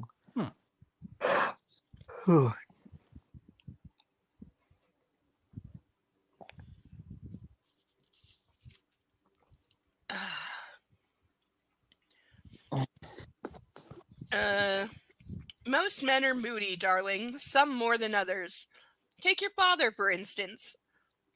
Her eyes soften and sadden whenever she thinks of my dad. My real dad, this mythical man I never knew, snatched so cruelly from us in a combat training accident when he was a Marine. Wow, I completely forgot that was in there. I thought we never knew anything about her real father. Jeez. And now she's got this incredibly heavy backstory of he was killed in a training accident as a Marine when she was a baby. God.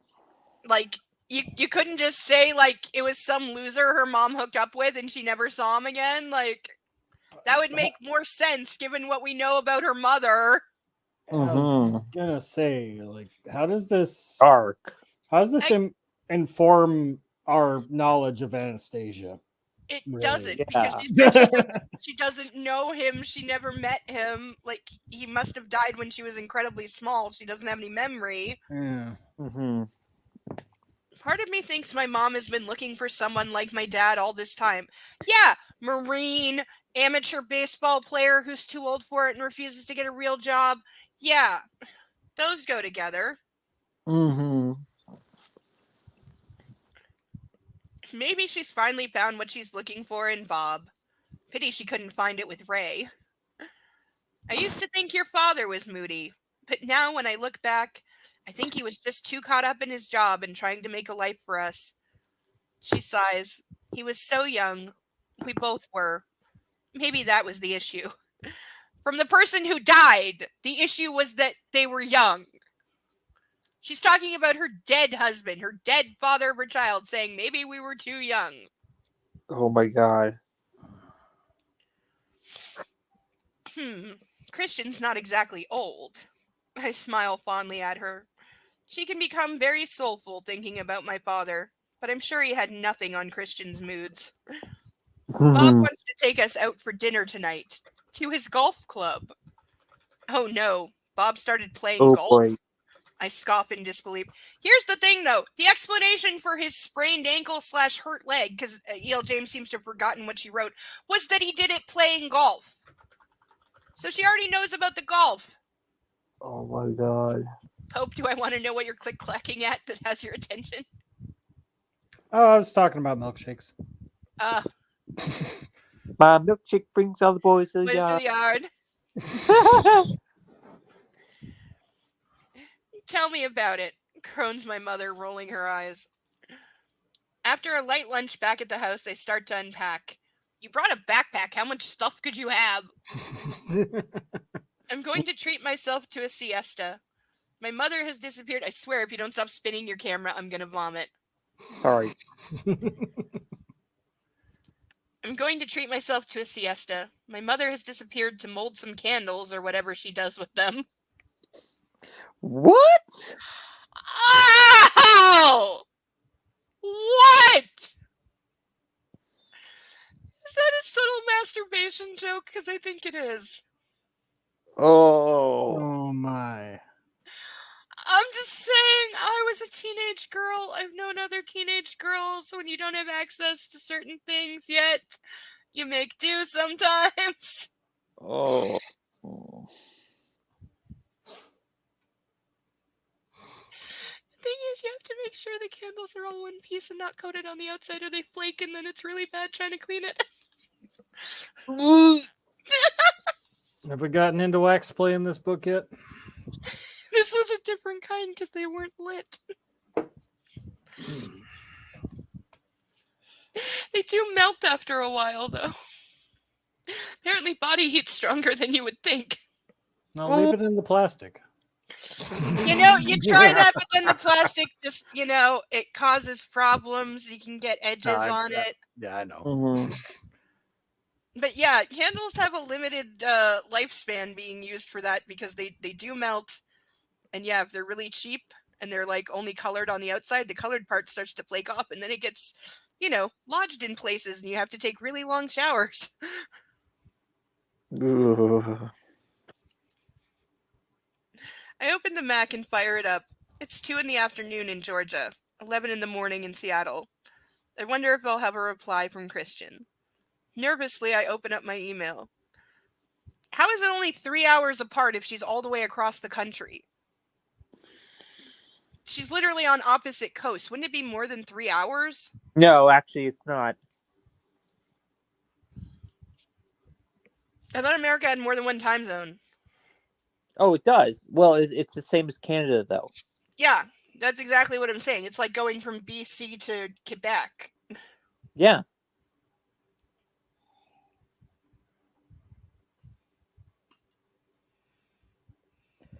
There's Pacific, Mountain, Central, Eastern. Mm-hmm. So yeah. Yep.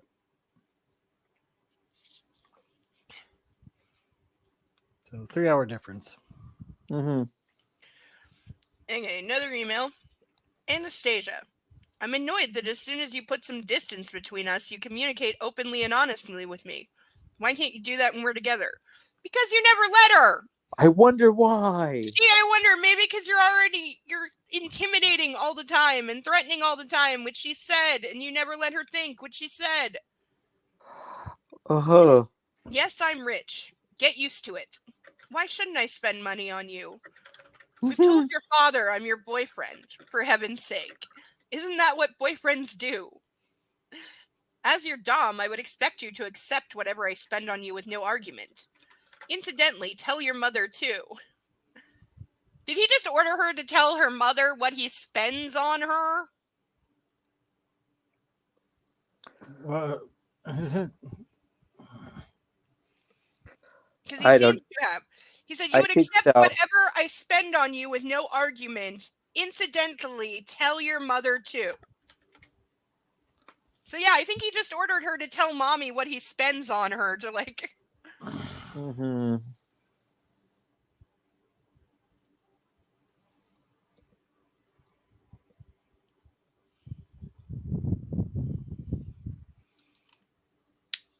Ugh. I don't know how to answer your comment about feeling like a whore. By the way, his choice of words, she only said paid for sex, she didn't say whore. Mm. Oh, of course. I know that's not what you've written, but it's what you imply. I don't know what I can say or do to eradicate these feelings. I'd like you to have the best of everything. I work exceptionally hard. No, he doesn't. so I can spend my money as I see fit. Work exceptionally hard doing things nobody knows what they are. Yes, doing business with the business and the doing business and the businessing and the business doing of the business. I could buy you your heart's desire, Anastasia, and I want to. Call it redistribution of wealth, if you will. Or simply know that I would not, could not, ever think of you in the way you described. And I'm angry. This email goes on for like 3 more pages. I'm angry how you perceive yourself. For such a bright, witty, beautiful young woman, you have some real self-esteem issues. Like you haven't contributed to those, you fucking ass clown! Jesus. Okay, Pope, what has got your attention so thoroughly? That is not this. I might be getting Culver's. What? I might be getting Culver's. What do you want? I don't know what that is. Oh, what would the Canadian equivalent be? Like they're gonna like persnickety. You're from Wisconsin. Explain Culver's. what? Like they're digging up your street? Like Culver. It's a fast food restaurant. They do. Oh, okay. No, I've never. No, I thought you were saying like culvert, like the pipes that take the water under. Culverts. Yeah. Yeah. No. Okay. No, I've never heard of this. Oh. But they're headquartered in Wisconsin. Okay. You can get cheese curds. Ooh. Okay, I need cheese curds. I like cheese curds. Cheese curds are good. Yes. I have half a mind to make an appointment for you with Dr. Flynn, who we know is a complete quack who is only seeing Christian for the money. Because he's a terrible therapist. Dr. Flynn, medicine woman? What? Don't. That show is a good show. I grew up watching that show and I loved it to a point where my mother didn't understand, but that's because I had a girl crush on Jane Seymour. Aww. Most Girl Sexual Awakening was from Xena. Also Xena. Yeah, totally Xena. Oh, well, most Yes. non-het lady types anyway. Oh yeah, well, Xena was such a lesbian show, even my mom noticed. But she had no problem with me watching it.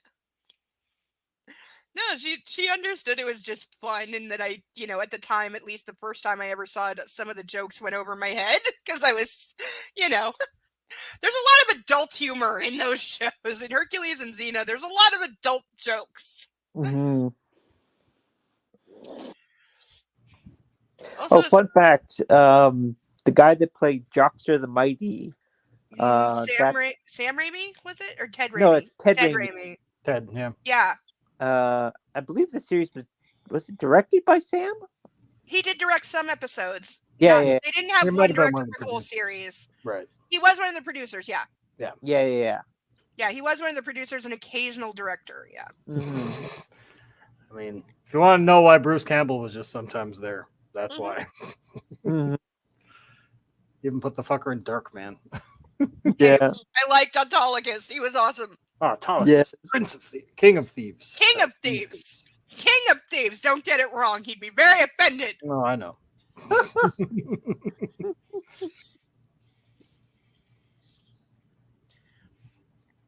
I apologize for frightening you. That's shocking, and he definitely doesn't mean it. Wow. He doesn't mean it. Not at all. For such a... I apologize for frightening you. I find the thought of instilling fear in you abhorrent. No, he doesn't! But Well, No, he doesn't! No, he doesn't! No, he doesn't! Bullshit! Pope, you were saying? I know! That's exactly what he wants! Do you really think I'd let you travel in the hold? I've offered you my private jet. Okay, apparently he did, and I missed it. For heaven's sake. Yes, it was a joke. A poor and obvious one. Really saying you're going to have your girlfriend stuffed into a crate, bound and gagged, and use her as a fuck doll violently in a cargo hold. That's an obvious joke. You know what jokes have? Laughter. Humor? A punchline. Somebody laughs. I know. I have nearly beaten to death members of my family disagreeing on what is funny and what is not. Oh man, sometimes I just want to duct tape you to the outside of the plane. Come on, it was a joke. No, I have the thing where idiot members of my family, like, they know that I'm afraid of certain things, like terrified, have had therapy for, like it's classified as an anxiety disorder type thing, not just normal level afraid. And it's tied to my PTSD as well. So it's massive anxiety trigger, fear trigger, PTSD trigger, all the above Oh, trigger. Jesus. Yeah, it's bad. Certain things are really bad for me, and they know what they are because they're family. And yet, all growing up, they thought it was funny because it would make them laugh to like subject me to these things and watch me freak out and have a meltdown and go insane and cry and scream and not sleep for a week and blah blah blah. And all the while they're like, "What are you upset about? It's funny." And I'm like, "You're the only one laughing, you dumbass." Words I can't say on YouTube. And yeah, it wasn't until we were well into our 20s that the person in question finally fucking put 2 and 2 together that it's not an okay thing to do to terrorize somebody. Mm-hmm. And I tried explaining it so many times, dozens of times. I tried explaining it, and they'd promise they wouldn't do it anymore. And then they do it again, and they're like, "Well, why don't you trust me?" Because you gave me your word, and then you immediately broke it. So no, I don't trust you, you stupid. I'm related to really stupid people. Like really stupid, fucked up people. Like my whole family is all abusive in their own ways. The problem is they think they're normal because they all grew up in their own abusive bubble. And like, I'm the only one who actually survived into the real world. I'm the only one of any of us that actually admits that any of our fucked up lives are fucked up or any of the fucked up things that happen to any of us. The rest of them just pretend it doesn't happen. Hello, person putting ads in my chat. Don't do that. How do I delete this? It's on Twitch and I don't have Twitch open. Oh. That's great. Oh, fuck you, Daryl. Yeah, screw It's you. a bot. I'm aware. I'm going to fix it. One moment. Sorry.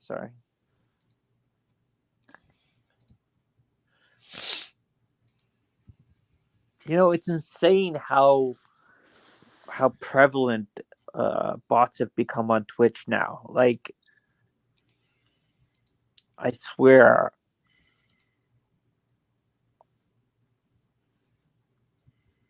Like, you can't go into a stream without at least once, someone saying, "Oh, cheap followers," blah blah blah blah.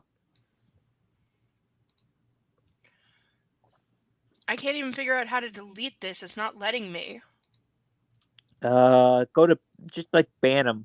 It'll delete I did, but it's not. I did, but it's not deleting it. And I can't just like right click the message. I don't see buttons. I can reply or pin it, but I can't delete it. Oh, The layout's like really fucked up. It's not showing properly. weird. Yeah, I don't know. Okay, I'm just gonna let that be. Nobody click on it. Person's blocked. Oh, also, I'm sorry, but I think I'm gonna have to bail because Legit. That's okay. I'm like practically falling asleep. That's okay. Yeah. I know you got. Not your fault. It's EL James. It is. Yeah, well, it's that and other issues, but But have a good night. Thank you. Already. Thanks for coming. See you later. Yeah, had fun. Good. Now it's just the two of us. Want to make out? But Snickety's watching. She won't mind. Well, she has to pay extra. Oh, I forgot to put my PayPal link even freaking up. I forgot to post it even. If anybody wanted to tip, which I could really use, by the way. Right, I'm not kidding. Things are tight. Really, really tight. I haven't been able to What work in she said. I haven't been able to work in months because this freaking noise. Oh, Kitty's screaming, "Let me out." I'll be back in 2 shakes. Literally, I just got to open a door. 2 seconds.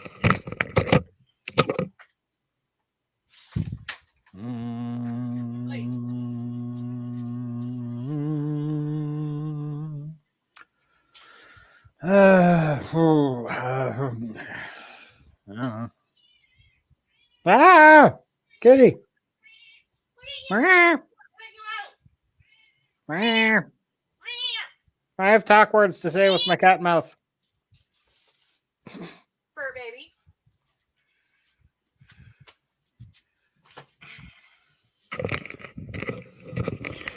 Yeah, Persnickety's got Bridgerton to watch if she's horny. That is possibly one of the horniest shows ever put on TV. Is that the one with the hot redhead? Curly hair? Yeah, Okay. Yeah, that's I'd watch one of her. them. It's I'd the. watch her get it on.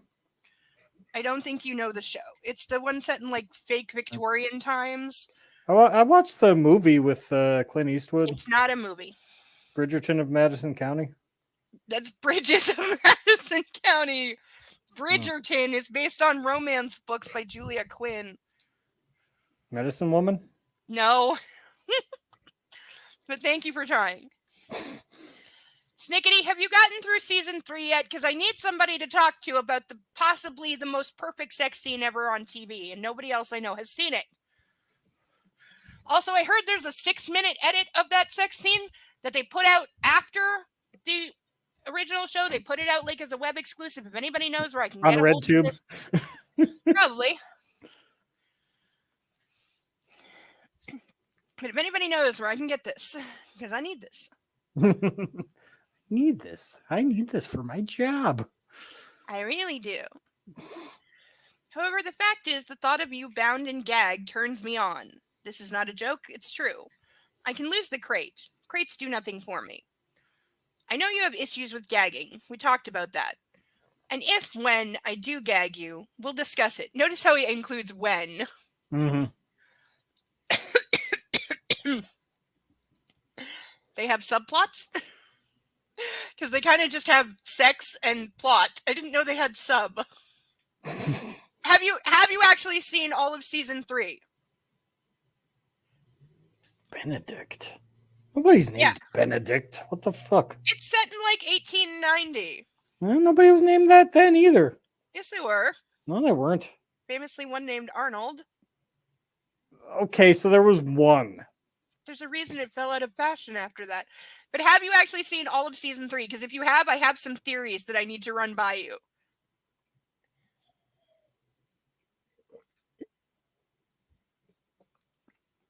You have to have seen the very end and know where everybody winds up at the end for me to ask. In bed? After that.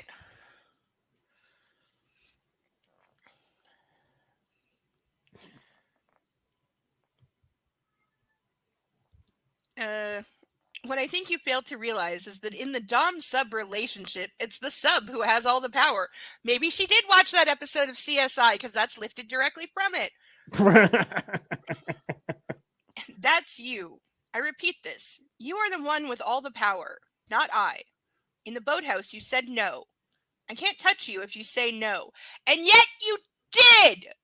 She has said no to him multiple times, and he has never once respected it or listened to it. Ever! I don't think I was here for the boathouse, but No, after he got mad at dinner, he literally threw her over his shoulder, carried her out to the boathouse, beat her hard on the ass when she objected to being picked up, and then was literally about to, spanking beat her violently and against her will when she turned on the doe eyes and placated him with sex and literally said that she was doing it so he wouldn't beat her. And then he winds up raping her in the boathouse violently. And then his sister almost walks in on them. Yeah, no, that's literal rape. Yeah, that is like. No, it literally was. It literally was rape. There's no other interpretation. If I have sex with you, will you promise not to hurt me? Yes. It's like. No, and she literally says it, and then he shoves her onto the couch and pounces on her and literally forces her legs open, puts his knees on her legs, holds her hands above her head, pins her down with his body. It's very aggressive and violent. I hate everything. I started on up 2 in front of Francesca and Lady Danbury and the mother and the mother. Yes, I know. I've seen that. You know where everyone is going? Okay. So Eloise winds up going to Scotland with the daughter that's absconding to Scotland, much to her mother's chagrin, but she's happy there.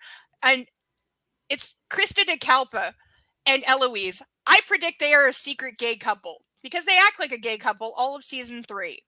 And Krista gets sent away to live with her aunt in Wales after her fiasco. And Eloise doesn't want to be separated from her. So I knew as soon as Krista was sent away, I'm like, Eloise is going to find a way to go with her. And then when I heard the Scotland thing, I'm like, she's going to go to Scotland because Scotland's a lot closer to where Krista is than where they are in London or wherever they're supposed to be. So I totally say that they are a gay couple because I always thought Eloise was gay to begin with from her character. But then how she acted during her season just confirmed it utterly.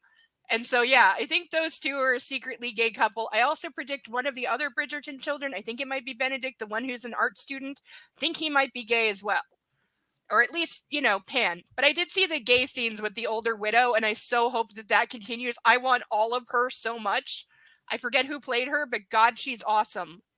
She's amazing, and I need so much more of her, and not just for the sex scenes, but I need so much more of her because she's amazing.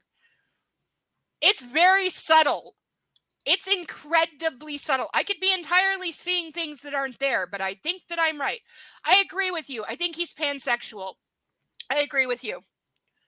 Yeah, I totally agree with you. But will they ever have the balls to actually do a full-on season-wide, the main relationship, the main headline on the poster relationship is him and a guy? Will they actually do it? Probably not. No, it's not so subtle. I made it up. There's hints that are there. They fight like a gay couple. They fight like a couple, let's face it. And why would she go off to Scotland? I mean, I know she doesn't want to get married, but that's all the more reason. Because young ladies who were the other ways inclined back then and being forced onto the marriage mart would make any excuse, because obviously she doesn't want to be married off to some guy when she has no interest in penis or children.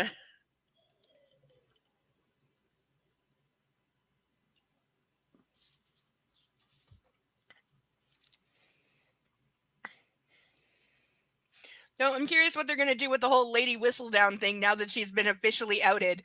And yes, to those watching, I did figure out in season 1 who that was. It was on episode 2. But I wasn't sure I was right until the end. But I called it on episode 2. I also called all of, like, American Horror Story, I think it was season 7 Cult on, like, the first episode. And a friend of mine watched ahead of me. And I asked her if I was right. And she's like, yeah, you got everything right. And I'm like, yeah, because it was all there. He didn't think they'd have the balls to show Penelope and Colin when they actually pushed it up a season. They did? I didn't know they pushed it up a season because I don't know anything like that and I've never read the books, so I don't know who all the couples are. But I didn't know they pushed it up a season, but good for them. And yes, good for not shying away. Good for having just as much sex and nudity with the two of them as with anybody else.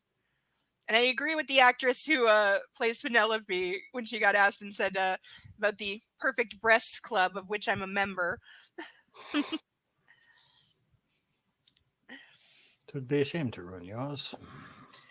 Yes, though I did notice that she had obviously lost weight for her turn in the starring spotlight, which did piss me off.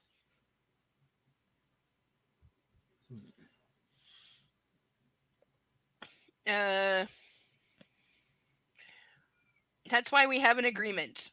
What you will and won't do. If we try things and you don't like them, we can revise the agreement. It's up to you, not me. And if you don't want to be bound and gagged in a crate, then it won't happen.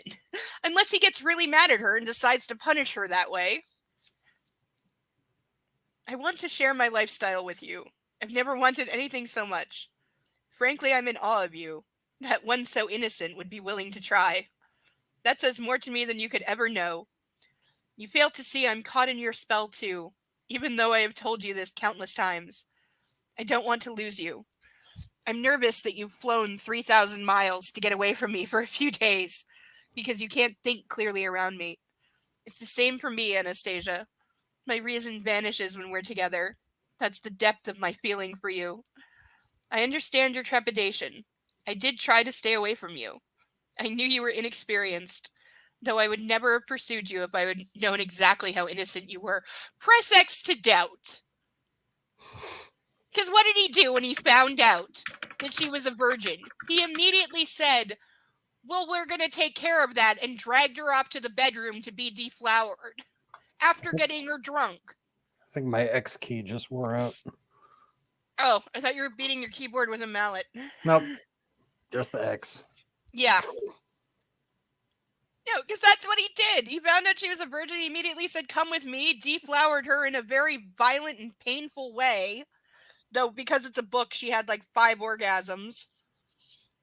And again, we found out he only lasted for about 2 seconds.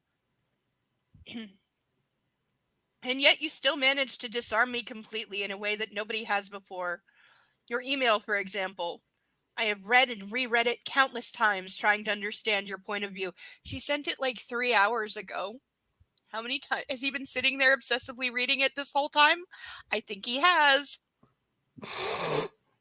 3 months is an arbitrary amount of time. We could make it 6 months. A year. How long do you want it to be? What would make you comfortable? Tell me. Like he's going to, like if she says 5 years, like he's going to agree to that. Come on. I understand this is a huge leap of faith for you. I have to earn your trust. But by the same token, you have to communicate with me when I'm failing to do this. She has. That's the thing. Neither one of them is listening to each other. No, they are not. Because he is saying, this is what I need. This is what I want to do to you because this is how I am. And this is what I want our relationship to be and nothing more. And she's saying, okay, I don't want any of that, but I want you to date me like any other girl and act completely normal and take me out to the movies and all that other stuff while not tying me up and beating me and raping me while we're alone. So they both want completely opposite things and they don't want to do what the other one wants, but they want to be together because they're just so in love. For reasons. Like, there's no reason these two should even be able to stand each other conversationally, like, let alone... You seem so strong and self-contained. No, she doesn't. She's pathetic. Mm-hmm. And then I read what you've written here, and I see another side of you. We have to guide each other, Anastasia, and I can only take my cues from you. You have to be honest with me, and we have to both find a way to make this arrangement work. You worry about not being submissive. Well, maybe that's true. Having said that, the only time you do assume the correct demeanor for a sub is in the playroom. It seems that's the one place where you let me exercise proper control over you, and the only place you do as you're told. Yeah, that's a really common way for people to sub. Exactly, and that's what he's asking for. Because keep in mind, he only said he wanted her from Friday night until, like, Sunday night. And only Friday in the night. playroom. Yeah, no, Jesus Christ. she's his weekend. He said he only wants to see her. He wants her waiting on Friday nights when he gets off work. And he's finished with her for Sunday evening when he has to go back to work on Monday. But he still wants her to obey all the rules through the week when he's not seeing her. He reminds me of something David Lee Roth once said. Mostly joking, I imagine. Well, partly at least. My perfect woman is someone who will fuck for 8 hours and then turn into a pizza. Just seems like that, but unironically. Mm-hmm.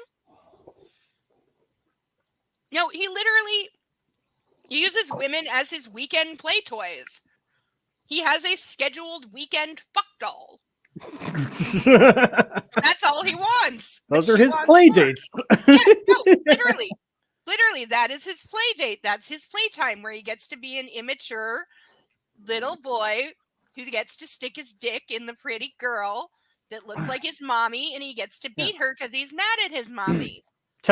And make sure you tell your mom that I gave you my Go-Gurt from lunch last Friday, even though I didn't have to.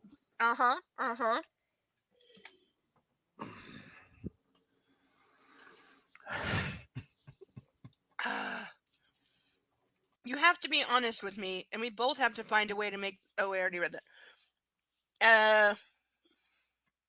One place you do as you're told.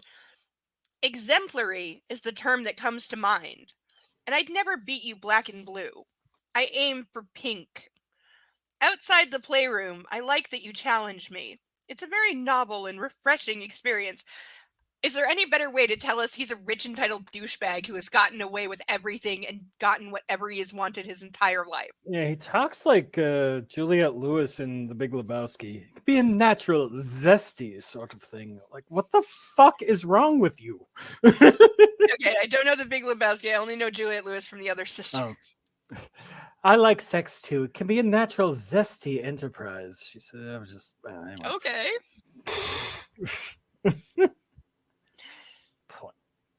And I wouldn't want to change that. So yes, tell me what you want in terms of more, and I will endeavor to keep an open mind.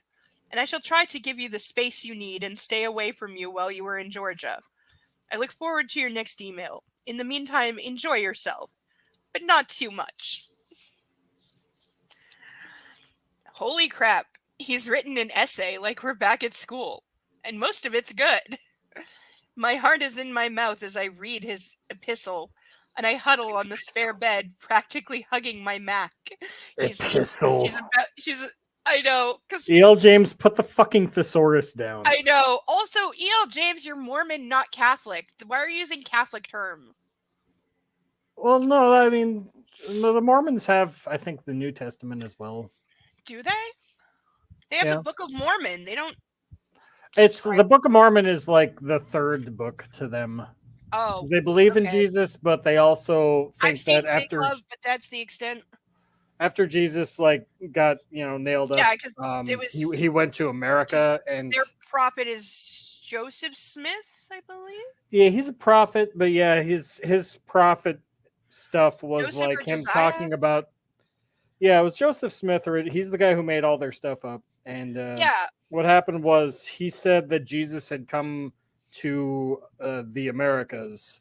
Oh, and like after hung he out got with done in Native Jerusalem. American. Yeah, he hung Yeah. out with like Native Americans or something, because Mormons all weirdly like think they're Native American or connected to them or some shit. And, Yeah. like Utah doesn't even have like a Native American history that much.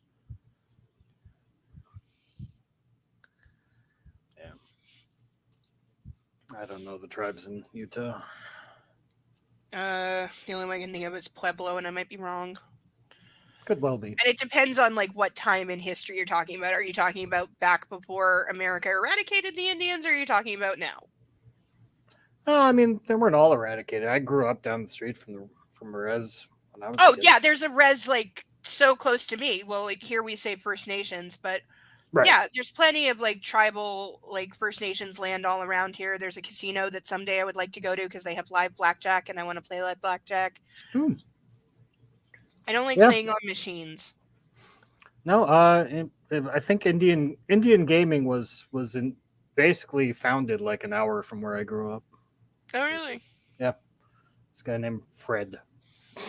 Yeah, here the res is where you go to gamble in for cheap cigarettes. Yep. Oh yeah, cheap Class B cigarettes. Oh god, yes. Yeah, I Oof. smoked Rezzies for years. Yeah. Like getting kicked in the throat.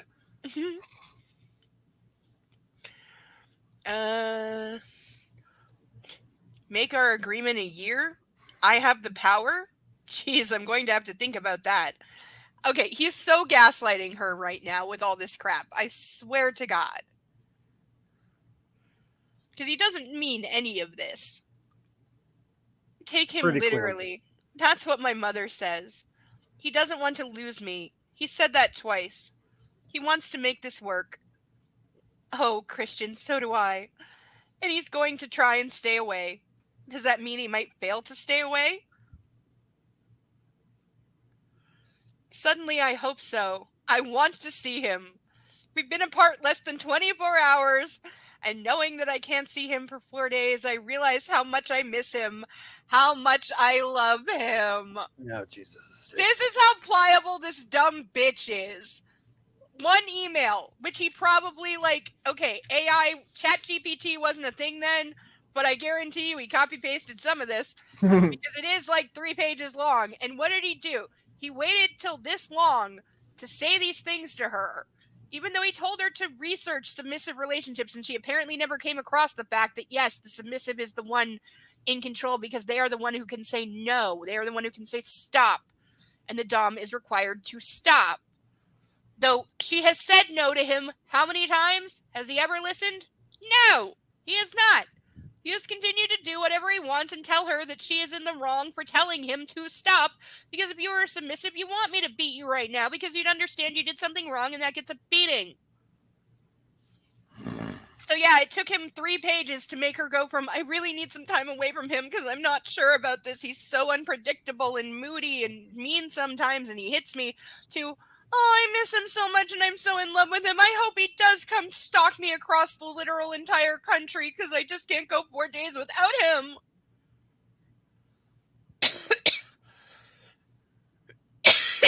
him. Easy girl. Yeah. No, that's why he has not left her alone for more than 6 hours since they met. Like, seriously. He has literally not left her alone for more than half of 1 day since they met because he knows the effect that he has on her and that if she gets enough distance to actually clear her head and think straight, she's going to realize what an abusive asshole he is and she's going to run the hell away. Anna, honey, the voice is soft and warm and full of love and sweet memories of times gone by. You needed to describe this? A gentle hand brushes my face. My mom wakes me and I'm wrapped around my laptop, hugging it to me. She literally fell asleep hugging the laptop. That's like a 2005 laptop.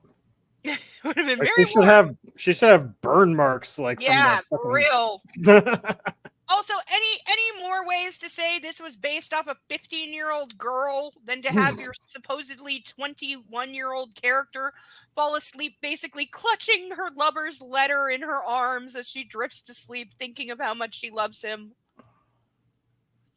Anna, sweetheart, she continues in her soft sing-song voice while I surface from sleep, blinking in the pale pink cloud light of dusk. Hi, Mom. I stretch out and smile. We're going out for dinner in 30 minutes. You still want to come? She asks kindly. Oh, yes, Mom, of course. I try very hard but fail to stifle my yawn.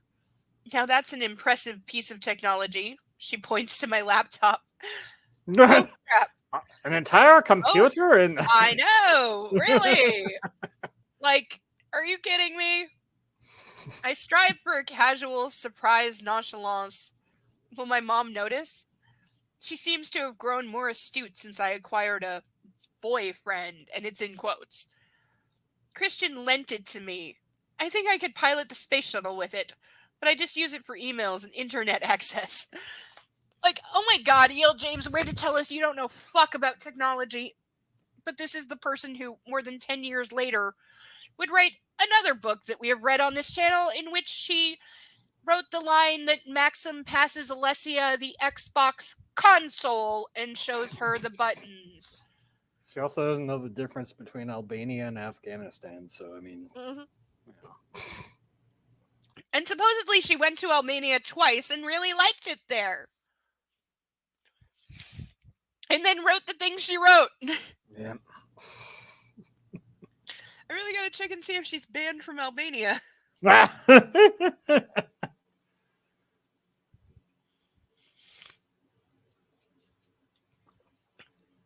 Wait, people thought Iceland had banned Eli Roth after the first Hostel movie, but actually, Iceland? yeah, because it was set in Iceland, Yeah, and it showed I've them. seen it, but I did not remember that. Yeah, and in fact, the Prime Minister of Iceland actually put out a statement saying, "No, we very much liked the Hostel movie. It did amazing things for tourism." That's the most ominous thing I've ever heard an Icelandic prime minister say. It was actually true. What? So people watched a torture porn movie and said, "Hey, I want to go there." Yeah, because it showed Iceland as having brothels, naked women, free sex, and basically no consequences. So People yeah, getting their fingers cut off. All right. that too. Oh yes, and Alessia didn't have internet access, but she had Netflix as a cable channel. Oh yeah. No, she literally called Netflix a cable channel and said they didn't have internet, but they had the cable channel Netflix. She did. This is still one of the most disturbing things ever. Oh yeah. Oh, yeah, yeah, yeah. Yeah, yeah. Yeah, yeah, yeah, yeah, yeah. Ja.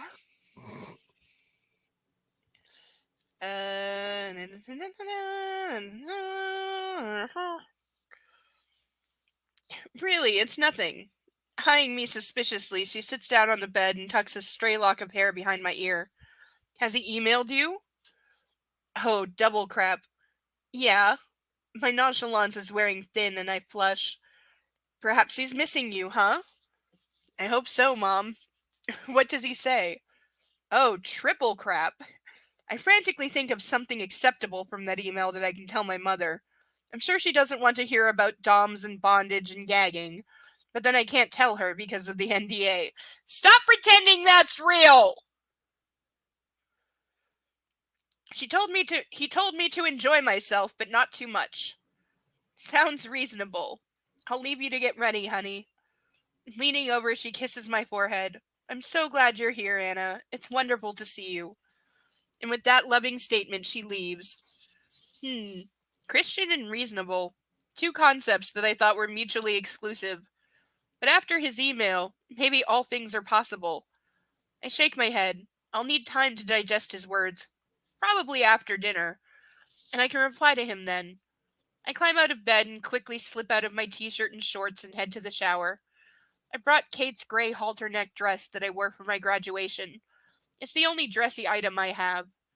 One good thing about the heat is that the creases have dropped out, so I think it will do for the golf club. As I dress, I open the laptop. There's nothing new from Christian, and I feel a stab of disappointment. Very quickly, I type him an email. I don't know anyone who checks their email this obsessively. I know, like really. It's because, you know what it is? In the movie, they literally changed all of this to text To messaging. text, yeah.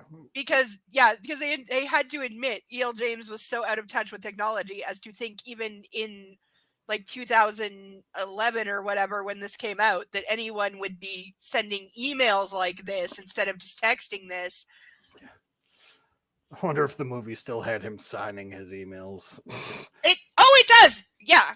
No, it does. He signs his. No, he does. All the emails here have lengthy signatures at the bottom. That's why I'm not reading the headers or the footers because they're too fucking long. Because there's literally like 5 lines. Here, let me tell you. This is how every single goddamn email in this book is structured. Okay. Okay. Okay. Here's how they're structured. Let me find the last one from him. From.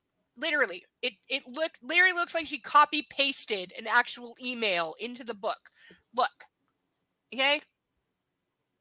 From Christian Grey. Subject, you are most welcome. Date, to Anastasia Steele. And then the body of the email. And then at the bottom, every single sign off, it says, Christian Grey, CEO, Grey Enterprises Holding Inc. He's using his work email for this bullshit? Yes. Yes, he is. Yes, yeah, he's always on his work email. He owns the company. He can get away with committing but like, sexual harassment and crime. but his IT guy is privy to every single I one know, of these and fucking he things. he later will yell at her for using her work email to contact him. He later will do that. Do you know if his company gets like sued for Audited or something? something. I know. Or audited? I know. all And this he's got shit is gonna emails be talking about how discovered. he wants to bondage this girl. Yeah. There's gonna be some like FTC lawyer just looking through this shit, going like, "Well, He's one kinky bastard. Where I'm not fine." On the plus does he side, have I'm a not finding membership any. in the Alphonse Club? I'm not finding any evidence that he's trying to create a monopoly here. But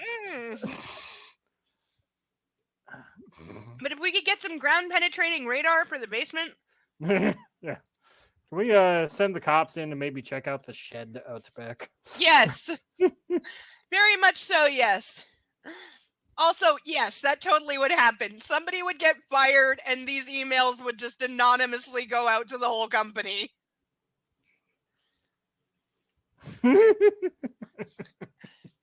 Okay, so now she's emailing him back. Sir, you're quite the loquacious writer. I have to go to dinner at Bob's Golf Club, and just so you know, I'm rolling my eyes at the thought. But you and your twitchy palm are long Okay, this is just really bad sentence. You and your twitchy palm are long way from me, so my behind is safe. She forgot an there. Mm-hmm. I loved your email. Will respond when I can. I miss you already. Enjoy your afternoon, You're Anna. responding now. Literally. She said she was going to think about it and then respond after dinner, but she's responding now. Here's his reply. Dear Miss Steele, I'm distracted by the title of this email. The title was verbose, to which his title responding is You're Behind.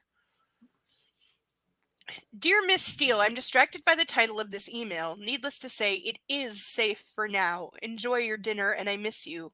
Especially your behind and your smart mouth. My afternoon will be dull, brightened only by thoughts of you and your eye rolling. I think it was you who so judiciously pointed out to me that I suffer from that nasty habit. Her reply, because instead of taking a shower, she's sitting there naked emailing. Dear Mr. Gray, stop emailing me. I'm trying to get ready for dinner. You are very distracting, even when you're on the other side of the continent. And yes, who spanks you when you roll your eyes? Your Anna. So now she's calling herself his. I press send and immediately the image of that evil witch, Mrs. Robinson, comes into my mind. I just can't picture it. You literally just said you had an image of her in your head and then said, I can't picture it. I hate everything. I'm going. Christian being beaten by someone as old as my mother. It's just so wrong. Yeah, because the age difference is what's wrong there. I mean, it is because Mrs. Robinson was like in her 40s and he was 15 when she started having sex with him and doming him and, yes, beating and tying him up and all the rest. So, yeah, definitely really fucked up. It's just so wrong. Again, I wonder what damage she's wrought. My mouth sets in a hard, grim line. I need a doll to stick pins in. Maybe that way I can vent some of the anger I feel at this stranger. Him again. Dear Miss Steele, I prefer my title to yours. In so many different ways. It's lucky that I'm the master of my own destiny and no one castigates me. Except my mother, occasionally. Thesaurus. Yeah, really. And Dr. Flynn, of course. And you. Her. Dear sir. Excuse me. Why am I having hiccups right now? I know, right? You could just literally fold it in half and turn it off, and then it's over, and you don't have to listen to this. There's several more pages of this, so... Oh, no, there's several more. There's like 6 emails on these 2 pages. It couldn't look more like texting. Dear sir, when have I ever plucked up the nerve to chastise you, Mr. Gray? I think you're mixing me up with someone else, which is very worrying. I really do have to get ready. Your Anna. Dear Miss Steele, you do it all the time in print. Can I zip up your dress? Christian Gray. For some unknown reason, his words leap off the screen and make me gasp. Oh, he wants to play games? This whole chapter of this flirting, like her being sassy and playful. I'm sorry, this whole chapter needs to burn because it has no place here. And it's out of character for both of them. Her reply, and this could not be more like texting, because this is when they're literally just sending one line back and forth at each other. Here is this rally. You do it all the time in print. Can I zip up your dress? I would rather you unzipped it. So would I. Slowly. Wish I were there. So do I. That was 2 whole pages! That was literally 2 pages just because of the headers and the footers. What I read you was the only actual text. Everything else is headers and footers on this whole 2 pages. That means we're getting through the book faster. We are. I was worried when this chapter clocked in at 30 pages. Then I realized half of it is emails like that, so I can skip a lot of it. Anna! My mother calls me, making me jump. Shit. Why do I feel so guilty? Just coming, Mom. Gotta go. Laters, baby. I dash down the hall where Bob and my mother are waiting. She's still naked and never got in the shower, so she's running down the hall naked? It didn't say she got dressed, and this book describes everything, and you know it. things just sort of things Uh, happen at some point. Yeah. You're not. they don't Why know. would you need to know what's going on in this Not story? no, of course not. My mother frowns. Darling, are you feeling okay? You look a bit flushed. Mom, I'm fine. You look lovely, dear. Oh, this is Kate's dress. Do you like it? Her frown deepens. Why are you wearing Kate's dress? Oh no. Well, I like this one and she doesn't. I improvise quickly. Why did Kate buy it if she doesn't like it? She regards me shrewdly while Bob oozes impatience with his hang dog hungry look. Hang dog is one word. It is. I've seen it spelled that way. That's I've never heard this word in my life. What the fuck? Hang dog. It's hang dog. You'll hear hang dog expression. It means somebody who's looking kind of sad, like. Oh. Is it a southern thing? I would think so. Yeah. Because they are in Georgia. Yeah, probably. I've never heard this in my life. It's a thing. I'll take you shopping tomorrow, she says. Oh, Mom, you don't need to do that. I have plenty of clothes. No, you don't, because at least 4 separate times you have borrowed Kate's clothes. You own sweats and t-shirts. Every time you need an actual dress or nice clothes, you have raided Kate's closet. So yes, you need clothes. Can't I do something for my own daughter? Come on, Bob's starving. Too right, moans Bob, rubbing his stomach and assuming a fake pained expression. I giggle as he rolls his eyes and we head out the door. You've heard of this? Does Sasha approve? Is she still sleeping next to you, cone free?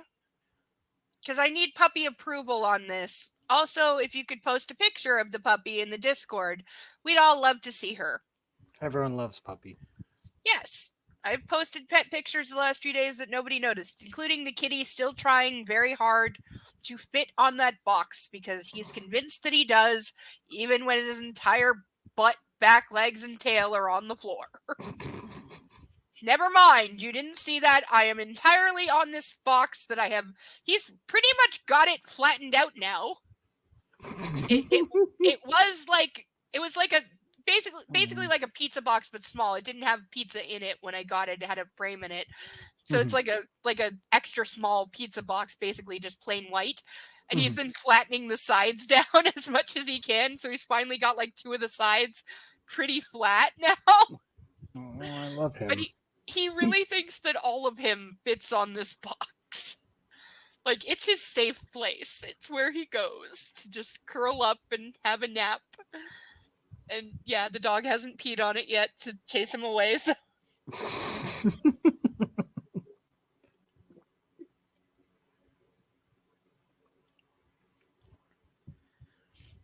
You know, they have their little things they do to each other.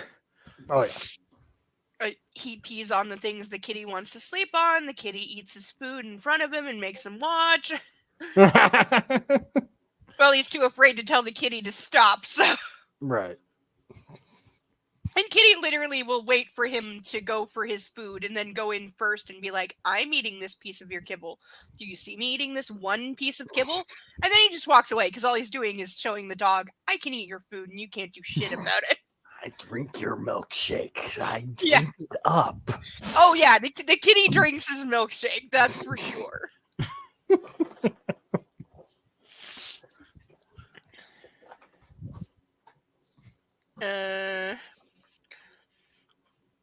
Later, when I'm in the shower, cooling under the lukewarm water, I reflect on how much my mother has changed.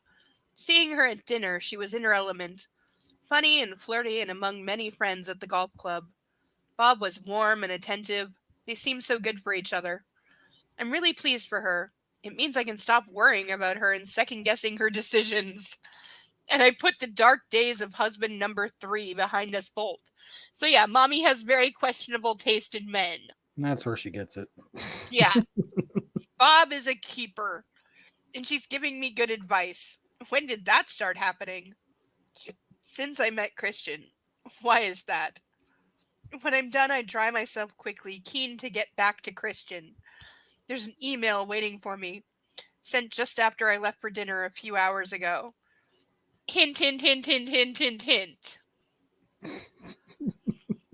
You stole my line and left me hanging. Enjoy your dinner. Sir, I think you'll find it was Elliot's line originally. Hanging how? Your Anna. I hate that she's calling herself that now. Yeah. Miss Steele, you're back. You left so suddenly, just when things were getting interesting. Elliot's not very original. He must have stolen that line from someone. How was dinner? Dinner was spilling. You'll be very pleased to hear I ate far too much. Getting interesting? How? Are you deliberately being obtuse? I think you just asked me to unzip your dress. And I was looking forward to doing just that. That was like 3 hours ago, dude. I'm also glad to hear you're eating. Yeah, I know. And this is email. Like, there's no video chat in these days. Like, she can't literally get on cam and strip for you. Though for the right price, I will. Of course I eat. The only uncertainty I feel around you, it's only the uncertainty I feel around you that puts me off my food. And I would never be willingly obtuse, Mr. Gray. Surely you've worked that out by now. I shall remember that, Miss Steele, and no doubt use the knowledge to my advantage. I'm sorry to hear I put you off your food. I thought I'd had a more... Wow, I'm getting punched right in the dyslexia here. I need help. All Okay, right. you're gonna have to parse this one for me. You might want to write it down as a long word. Hang on. What? Here, Where? I'll just pull up my ebook here. page 412. All right. Top of page 412. Well, it's It's got different page markers because you're reading an e-version, doesn't it? right. Okay. Amor. Amor. CONCUPISCENT.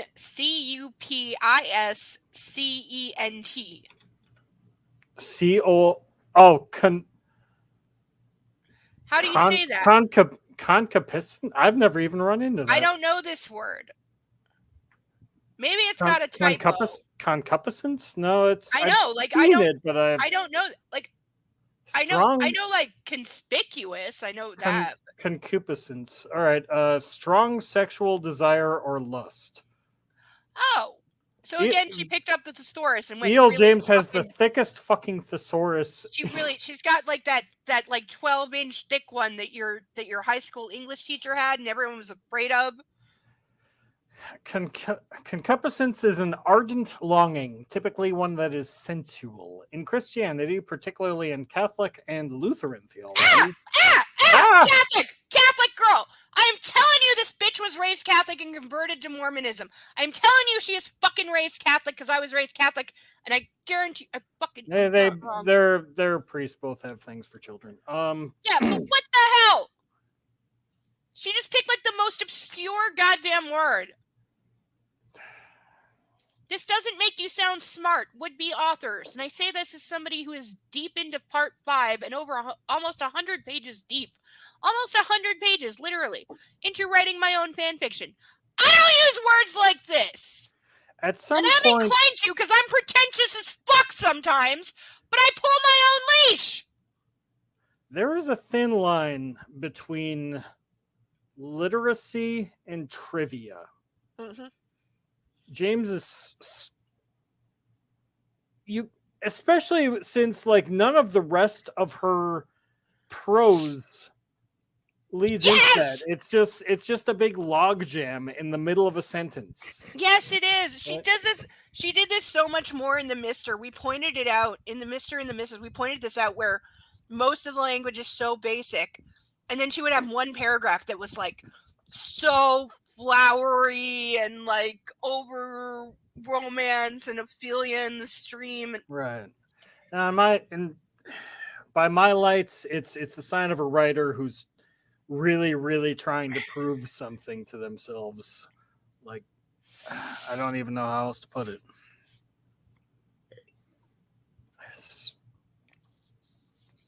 It's pointless. Thank you, persnickety. Thank you for posting. Oh my god, the cutest photo. Anyone on my Discord, go to my Discord. There's the cutest picture of the doggy girl. Oh my god, she looked so cute. So snuggly, all warm on your blankie, including the one I want to get, except it's 3 times the price in Canada. No, Persnickety sent me the link, and I was like, oh, $19.99. Then I realized it was the American Amazon that she sent me the link for. So when I switched it over to Canada and found the same thing, $79.99. Jesus, it's no. And that's it's like a dumb. really basic blanket too. It's not even like all that fancy. Like it's nice and the color is perfect, but it's not like a duvet or something that should Right. cost that much. So yeah, America $20, Canada $80. And I have Bell hounding me and threatening to turn my internet off if I don't pay them like $160 in the next 10 days. So not getting a blanket.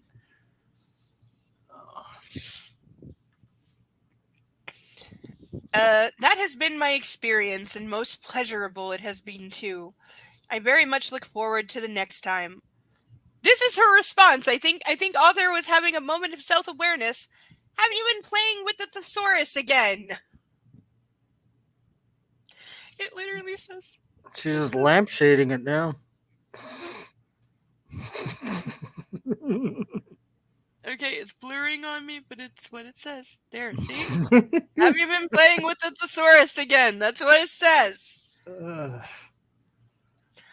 Oh, that's right. We can't see Sasha's beautiful new... Sasha, the doggy, by the way, in reward for her efforts of the last, 11 weeks of healing and putting up with the cone and all the other stuff she's had to put up with as a doggy, has a gorgeous new Wonder Woman collar that she's very proud of. There's a picture of her, showing it up, and she's clearly look at me. Look, I have a new collar. Do you see? Do you see I have a new collar?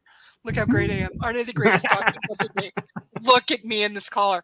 I'm fabulous. Look what my mommy gave me. I must be the best doggy ever. Do you see how great this is? I am such the good. Look at what I have. I'm so good. I'm the best doggy. Look at this. Look at how gorgeous this is. It's, as any doggy should. When they're being Especially given. when they have such a great collar. Absolutely, and it is a really great collar. Bo would be jealous if he acknowledged that he's wearing a collar, but he's worn one since he was a baby, and so he just doesn't notice. He notices when you take it off for a bath, though. He cries. He starts shaking and crying, going no, that's mine. Give it back. It's mine. Tiny baby. Yes, it's like you're taking part of his body off. He's not. You have to put it on immediately after he gets out of the bath, or he will cry for days and sulk at you if you forget. Because that's part of his personality. That's the thing that says somebody owns me and they love me. So you know me so well, Miss Steele. I'm having dinner with an old friend now, so I will be driving. Wait, Later, baby. Wait, is he saying he brought his thesaurus to dinner? Apparently.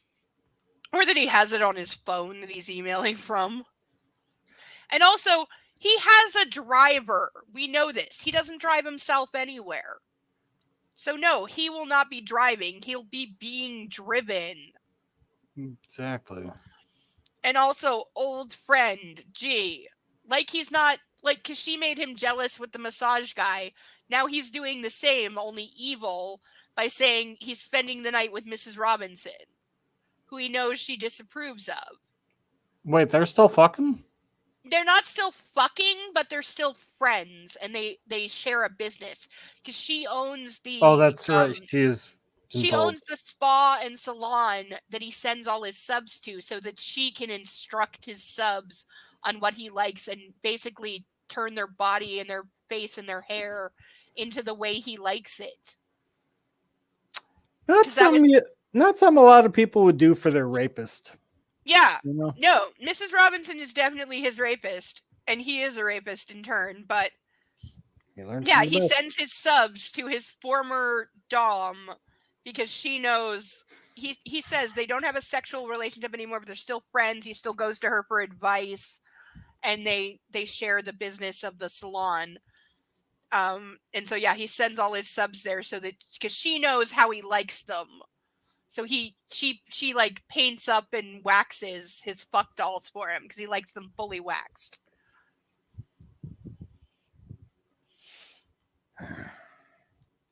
Which old friend? I didn't think Christian had any old friends. Except her. I frown at the screen. Why does he still have to see her?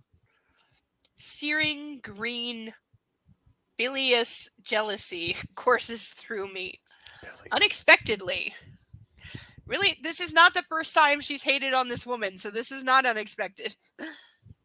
I want to hit something. Preferably Mrs. Robinson.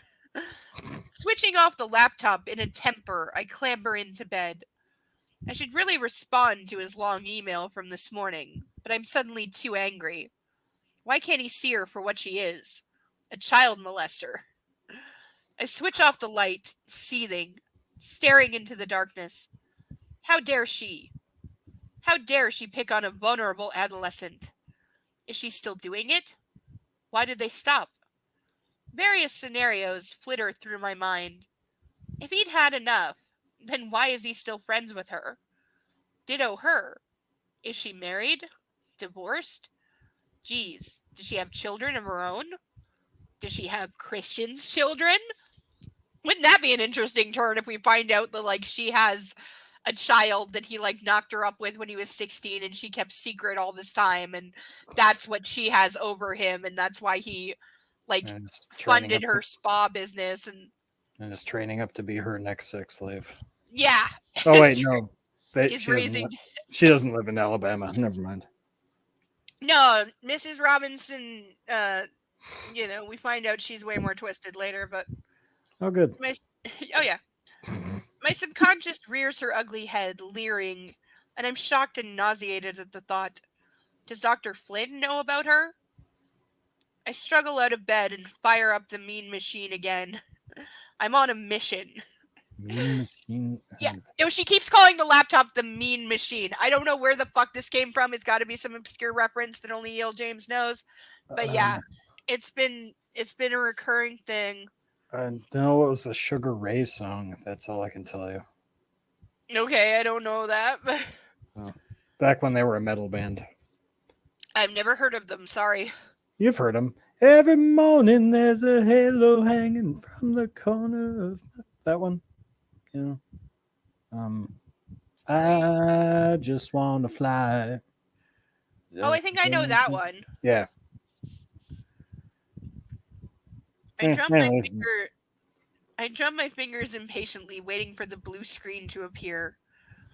I hit Google Images and enter Christian Grey into the search engine.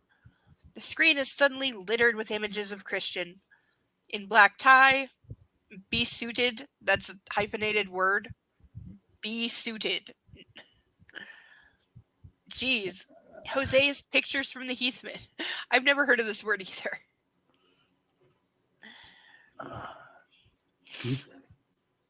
Be-suited. Heathman. Oh, the Heathman is the hotel that he was staying at in Seattle that we established they never brought up before they brought it up, but alluded that they had, even though they didn't. In his white shirt and flannel trousers. How did they get on the internet? Really, how did pictures that were taken for an article get on the internet? Well, there was a scanner involved. Does she know that? No. Ezekiel James doesn't. Boy, he looks good. I quickly move on. Some with business associates, then picture after glorious picture of the most photogenic man I know intimately. Intimately? Do I know Christian intimately? I know him sexually, and I figure there's a lot more to discover there. I know he's moody, difficult, funny, cold, warm. Geez, the man is a walking mass of contradiction. I click to the next page. He's still on his own in all these photographs. And I remember Kate mentioning she couldn't find any photographs of him with a date, prompting her gay question. Oh, yeah, the one he wanted to beat her for. Yes! Even though it's clear that his own family kind of thought that because they were all so elated when he brought a girl for dinner. Because he's never, ever, ever, ever even mentioned being in a relationship with anybody, let alone been photographed with any of his subs. And again, this becomes a bigger point later. Then on the third page, there's a picture of me with him at my graduation. His only picture with a woman, and it's me. Holy cow, I'm on Google. Wait, doesn't that break her NDA? I was wondering that too, but he did it. He's the one who came up to her in the crowd of 1,000 other graduating students and put his arm around her and let the photo be taken. So, entirely his fault.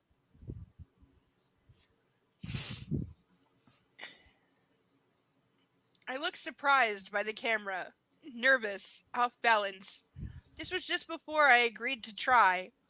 For his part, excuse me. For his part, Christian looks impossibly handsome, calm and collected. And he's wearing that tie. he's wearing this tie. This tie, which is the actual 50 Shades tie with the actual pattern that she keeps referencing. Don't That forget is to why- purchase your copy at Amazon.com. I think this came from Pink Cherry. I think that was the first place I saw the official 50 Shades collection of sex toy. No, she did, persnickety. When they first met and he invited her to his penthouse and flew her there in the helicopter, the first thing he did was shove an NDA at her, which she signed without reading. And then after he showed her the playroom because he had her sign it so she couldn't tell anyone about the playroom. And then after he showed her the playroom is when he discovered she was a virgin and then took her to the bedroom to rape her to get that out of the way because he didn't know how to deal with a virgin. And yes, the collar deserves to be seen. Thank you for the collar picture. Again, it's in my Discord. It's in the general feed, and thank you for that because that's where she belongs, but it's showing off the wonderful Wonder Woman collar. So, Pope, you should be able to see the Wonder Woman collar, and it's worth seeing. Check it out. Especially on such a fine specimen of doggyhood like Sasha. The goodest of pups. She is the goodest of pups, and hopefully soon she'll be back to chasing rabbits. By the way, persnickety, has she ever actually caught a rabbit, or is it more of a theoretical catch? Is it more of a theoretical ability to catch them, and she just has a really good, exercise time chasing them? She thinks they're for chasing, but not for catching. If she gets too close, does she back off and go, okay, Bunny, your lead, go, go, go? Got you. Now it's your turn. Okay, has she caught, babies that didn't know to run away from her, in which case I'm sad if she killed them?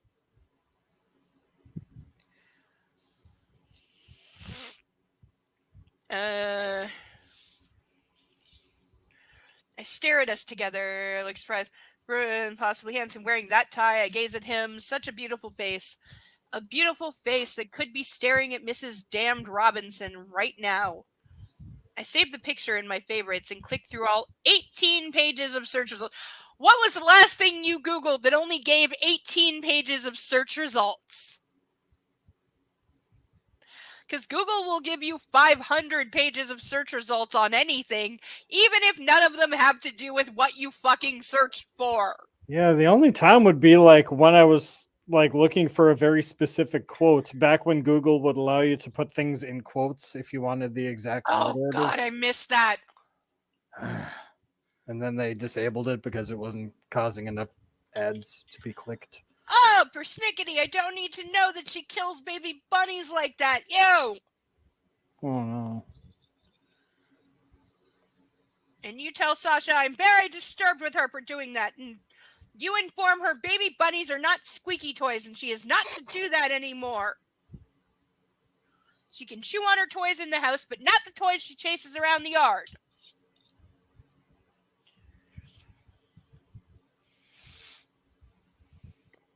It was only once. What did she act like after? Was she sorry? Was she sad? Did she put her nose down and put the paw over it? She hasn't done it since, so she probably went, oops, I broke it. I didn't mean to break it. Go run thing. Look, I put it down. Go run. Look, go run. It's not running. Mommy! I broke the toy. Fix it.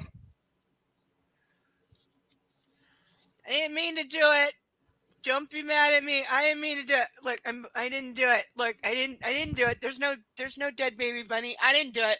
I'm gonna go be over there now. I didn't do it. You didn't see me do it. Well, in Petland, if you didn't see them do it, That's exactly it. Yeah. yes, like tiny children. You didn't see me color on the wall, so how do you know that it was me? Just because it's in my room with my crayons and it has my name on it, you don't know that I did that.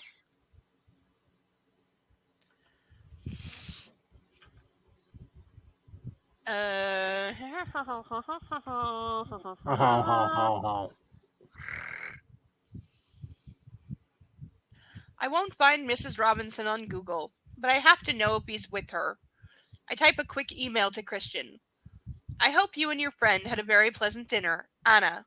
P.S. Was it Mrs. Robinson? I press...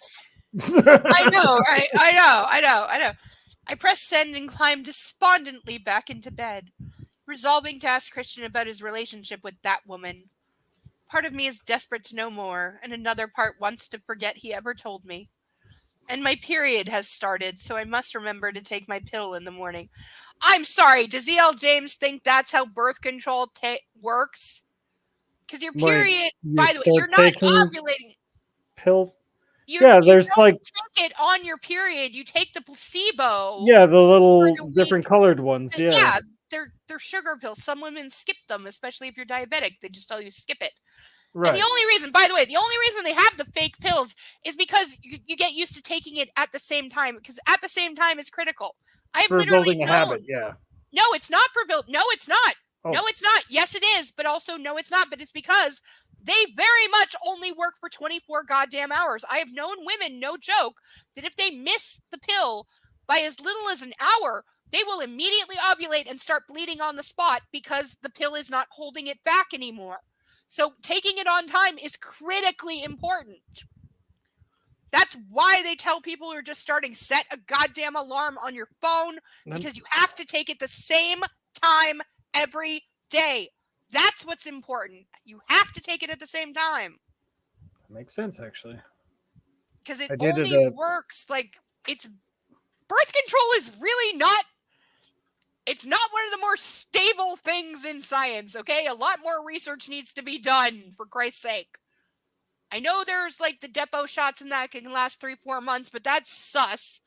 And again, the more long-term birth control you get into, the higher the risk of the very bad side effects. I say that as somebody who has had the bad side effects herself and who comes from a family. My mother, no joke, she was on birth control in her mid-20s and had to go off it after she nearly died because she developed a blood clot from being on the birth control and had to be rushed to Toronto General Hospital and have emergency surgery and nearly lost the use of one of her legs because of a blood clot caused by birth control. Jesus. And you know what's really fucked up is after the surgery, when she was recovering, the nurse saw her take a pill in the morning and said, "What's that?" Because hospitals want to know everything you're taking. And she just said, "Oh, it's fine. It's just the pill." And the nurse was like, "You can't take that. That's what caused your blood clot." And my mom was like, "What? Nobody told me that." Of course not. And she was telling the truth. She literally almost died from a blood clot caused by birth control. And you know what? No doctor did. None of them looked at her and said, "This was caused by birth control. Stop taking birth control." None of them did that. And I saw the scar. She had a scar literally from her hip to her knee because they had to cut her leg open that much to get the blood clots out to save her life. Because the thing with blood clots is if they get above your waist, they tend to go to your lungs or your heart. Right. And they were worried about pieces breaking off because that's something that happens with blood clots. And she had one in her femoral artery that cut off blood supply to her whole leg. Well, the big. That's why she almost died and nearly lost the use of her leg. She was okay after, again, major surgery, and she had a massive scar from her hip to her knee the rest of her life. But nobody looked at her and said, "This was caused by birth control. Stop taking the pill." This was before I was born, so this would have been, judging by what she said her age was at the time, this would have been in 1977 that happened. Hmm.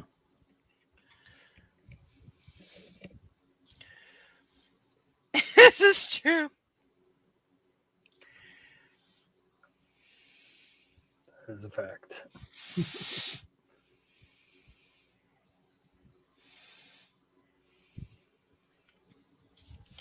So, yeah, I'm sorry, but you should not be taking birth control. Also, does she think you only take birth control like immediately before you want to have sex? Because again, not how birth control works. Also, she's only been on it for about 4 days, so it's not effective anyway. Because birth Yeah. control takes 4 to 5 weeks. Like the eggs already dropped, lady. It's... Exactly. And if you're having your period, then that's what you're getting rid of. You're getting rid of the uterine lining that built up to hold that baby, and yeah, you're passing the unused egg at the same time because it's degraded after not being fertilized or implanted.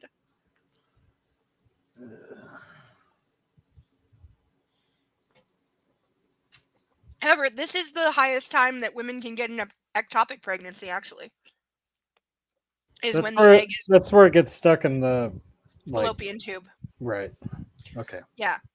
Which, by the way, there are now states in the US of A that do not allow for abortion, even in terms of an ectopic pregnancy, which is formed outside the uterus and therefore has zero viability chance. And all it will do is continue to grow until it ruptures the fallopian tube and possibly the ovary as well, and causes massive internal bleeding that can kill the mother, and often does. Our conservatives worship And even the concept of motherhood, but despise, But and they I would mean rather do 2 despise graves than actual 1. mothers. Yeah. Yes, they do. Well, I had a friend who was a conservative Republican. She's Canadian, but she was a conservative Republican, basically would-be American. And for years, she said like she was pro-life because of her religious beliefs, and she's with the Republicans because they believe in Christian pro-life. And I said, one day I got mad at her and I snapped and I said, yeah, they want to force women to have a lot of babies, but they don't want to pay for them, do they? And I shoved it in her face. I'm like, they don't want to pay for early education. They don't want to pay for food banks. They don't want to pay for working mothers to get job training. They don't want to pay for welfare or child support or childcare or anything to raise these kids. How about paying for education? How about demanding a kid can know how to fucking read before they graduate high school? So you tell me, are they really pro-life or are they anti-woman? Well, if you And I'll aim educate you the right at kids, George Carlin for that. if you educate the kids, then you have fewer people to, toss into the army when they have no Mhm. other career options. Or vote Republican. Well, that too. No, it's about suppressing and subjugating women, because once women started competing in the workforce, straight white men realized, well, we're fucking useless, uneducated morons who got promoted for being straight white men, and we can't actually do fuck. And the women are running circles around us, and they're going to take over the entire world if we don't do something to stop them. Like, this is why there have been cases of absolute horrific rape where judges have said, well, the rapist, even though he was convicted by a jury, he's about to be a lawyer in his daddy's law firm. So to punish him for this horrific crime would really, like crimp his style and interfere with his life. And he's got a good life lined up. He's going to be a partner in a law firm and make a lot of money and be a big, important lawyer. So sorry, women that he raped in college, who then had to drop out of college because of PTSD. Even went so far as to be so traumatized she had to have electroshock therapy and still can't hold down a job 7 years later. Sorry he utterly destroyed your life, but he comes from a rich family and is being bought into daddy's law firm, so sending him to jail for rape would really be harsh on him. And besides, rape's not really a crime anyway, is it? Said an actual sitting judge while sentencing a rapist that he basically said the jury should never have convicted, and he declined to sentence this person because they were a graduated lawyer by the time this got forced through the courts about 9 years after it happened, and basically said, well, he's about to be a partner in daddy's law firm, so being convicted of rape would really screw up his life. So I'm not going to do that. And rape's not really a crime anyway.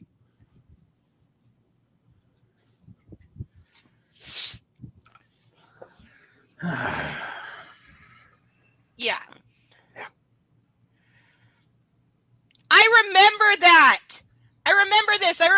them saying, yes, they should, like, be able to, or even they said this is the answer to abortion. We should be able to remove the zygote or embryo from the uterus of one woman and transplant it into another woman who is willing to carry it and give birth. And I'm like, I saw that episode of Star Trek, honey. It existed in Star Trek. It's how they got around Nana Visitor's pregnancy in DS9. But it exists in Star Trek. I'm not kidding. No, when Nana Visitor, because she married Siddig, she married Major Kira married Dr. Bashir on DS9. They really were married, and she really did get pregnant. And so they had to write it in. So they got Kiko O'Brien pregnant and then staged a shuttlecraft accident and had Dr. Bashir transplant the embryo from a wounded Kiko O'Brien into Major Kira to carry for the rest of the term. So they had an excuse for Nana Visitor being pregnant on the show. Because they said they didn't want to have to hide her in oversized clothing or behind furniture. So they're like, no, we'll write in some way that she's pregnant. And that's how they did it. And there's even an in-joke. There's an episode where her and her husband in character as Dr. Bashir, apparently they wrote in the Bajoran women sneeze a lot during their pregnancy. And so he's trying various things to cure the sneezing. And she's joking with him in sickbay one day and she looks at him and says, "This is all your fault, you know." And implying that like he transferred the pregnancy to her, but the in-joke is that he's her husband and it's his child that she's carrying for real. So yes, this is all your fault.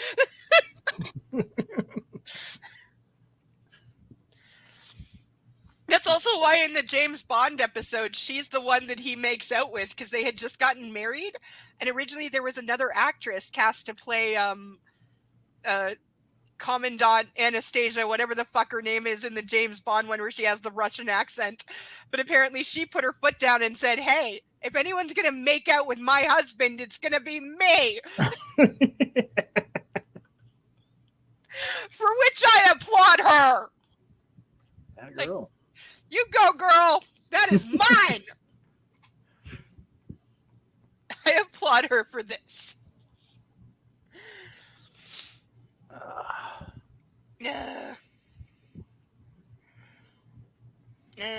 Part of me is desperate to know more, and a part of me wants to forget he ever told me.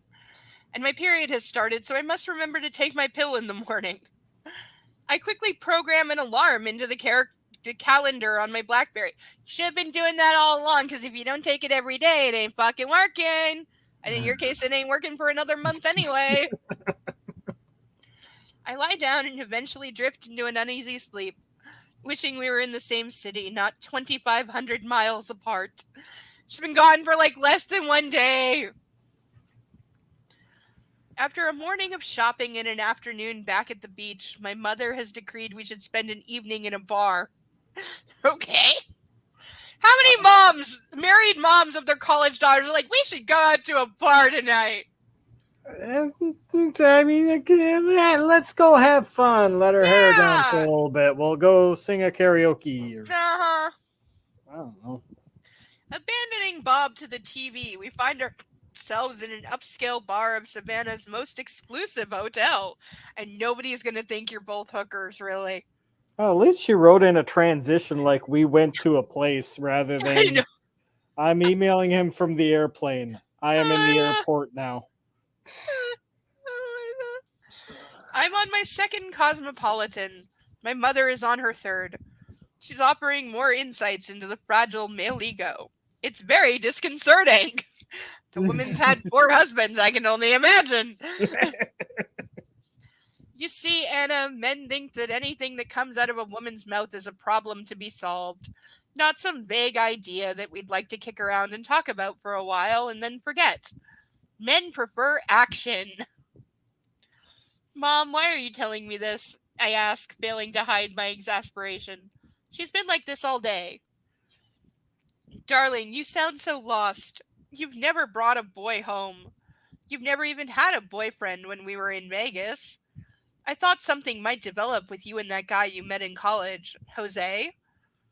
Mom, Jose's just a friend.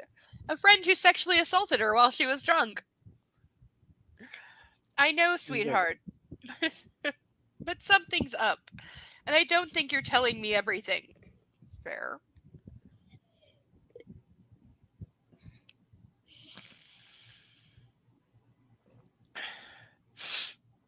She gazes at me, her face etched with a motherly concern.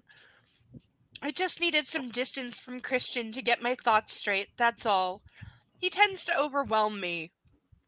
Overwhelm? Yeah, I miss him though. I frown. I've not heard from Christian all day. No emails? Nothing. I'm tempted to call him and see if he's okay. My worst fear is that he's been in a car accident. My second worst fear is that Mrs. Robinson has gotten her evil claws into him again. Third know worst fear, cancer. Just- Yeah, really, really. I know it's irrational, but where she's concerned, I seem to have lost all sense of perspective over this person I've known for like 7 days at most. Less time than it takes to die in the ring. No joke, a friend of mine was watching that and I knew she was watching it and I wanted to know what she thought, and I legitly, the second the movie ended, called her, and her mom both screamed bloody murder so much that her dad came downstairs with a gun. What if? Oh Lord. What if the ring worked like? What if it was the ring but 50 Shades? Oh And God. After you read it, you had to make a copy and make somebody else read it. Yes, that's why I'm secretly doing this, because Sadako. Do you see the Sadako behind me? In the words of Spoonie? Ah, Sadako.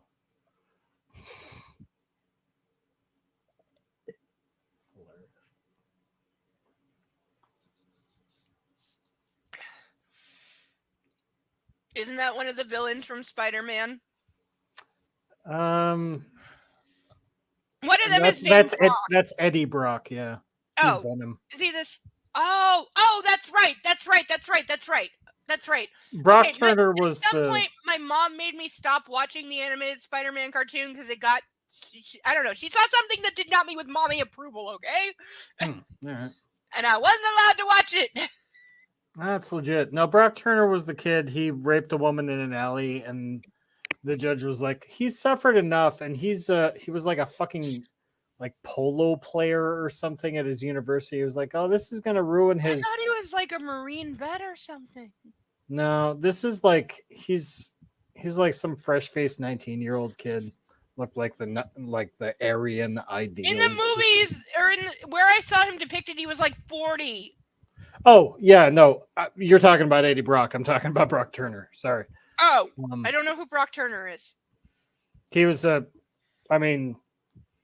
Snickety, just like he's a rapist, and the judge. Oh, is that him? Was that his name? Yeah, judge sentenced him to time served because he was a good kid. And Oh, is that him? Okay, from a I good didn't family. realize he had a cartoon name.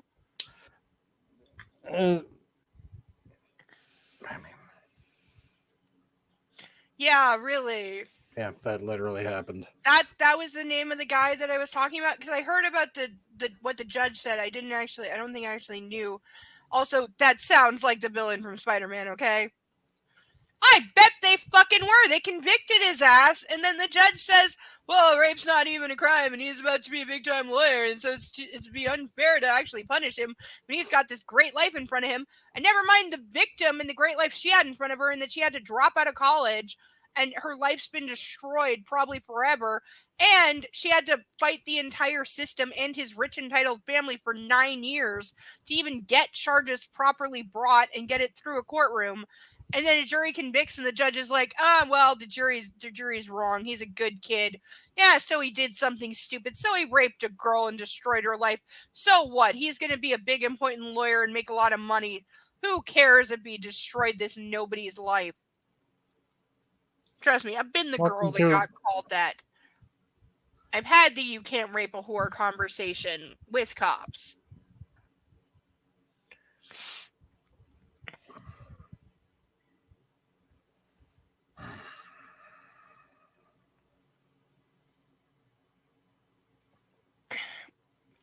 That wasn't the guy I was thinking of. I didn't think his name was that, but I'm sure there's been plenty. Like, not so recently, like, many of the Kardashian sisters have very notable and quite dangerous stalkers, including Kim Kardashian has one who, let's just say, her security needs to be armed because of this guy, and I'm anti-gun, but they need to have guns because of this guy, because that's the level of serious.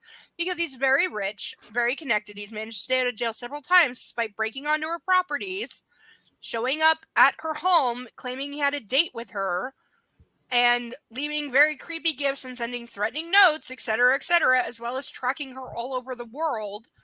And he, one morning, and this made the papers, the articles are out there, she went to court, tried to get a restraining order, and basically a judge literally told her that because she posts naked photos online, she invites this kind of death threat and stalking, and she can't come running to the courts for protection if she's going to act like that. The following day, the guy left a $10,000 engagement ring and a pack of Plan B, the morning after pill, for her. It's very well known that she has a medical condition wherein if she gets pregnant again, she could die.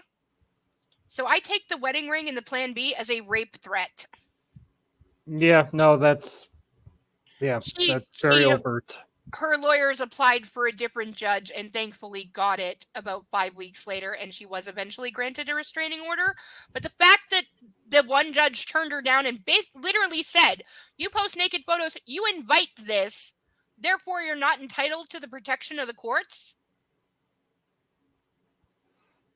Are you kidding me, sir? This is what happens when you let Christians into government. I don't care if she posts videos up her butt every single day. That doesn't give somebody the right to threaten her life, stalk her to her home, break into her home, and threaten to rape her. I'm just curious what kind of mental hoops he jumps through to justify it happening to let's say a 10-year-old. Yeah, there's the thing.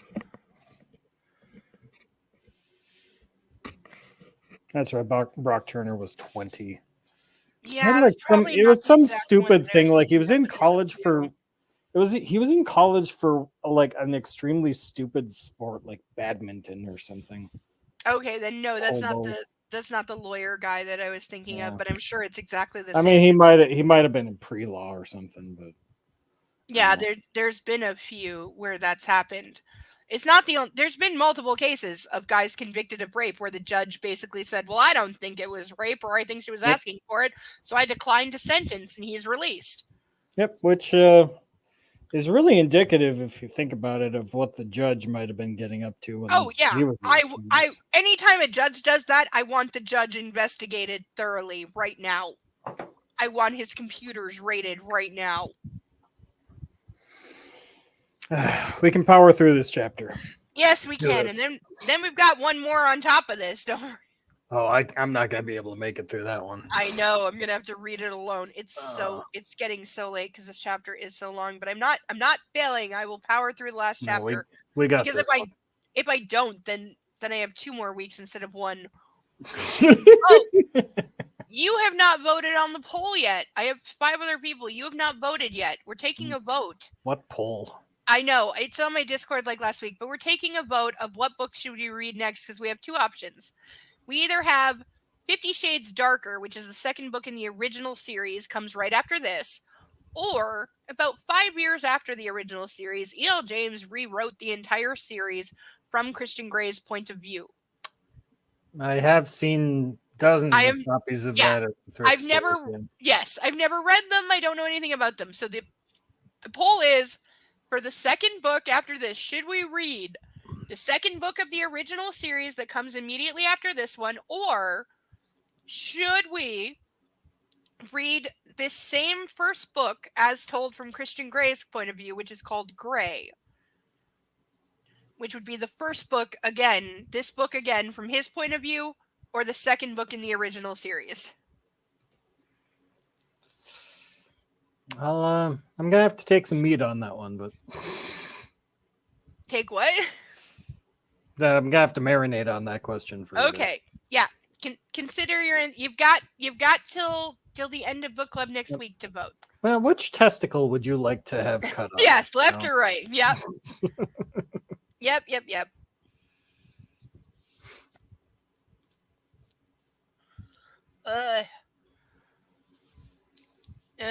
She's offering more insights on the fragile male ego. It's very disconcerting.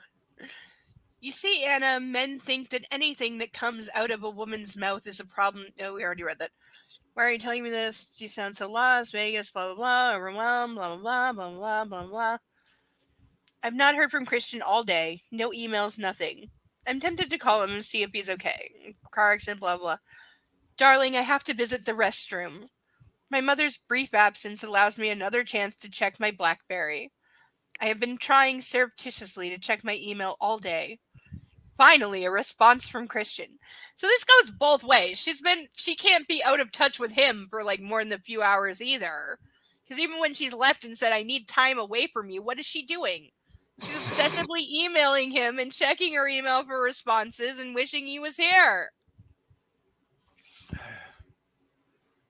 Yeah, she's just both red and green lights at the same time. Oh, yeah, exactly. No, she's awful.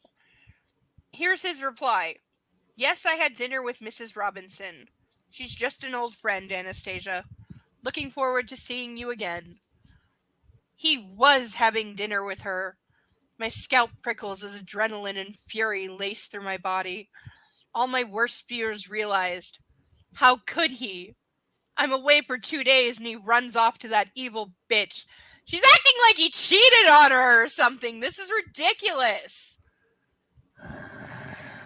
Her response. She's not just an old friend.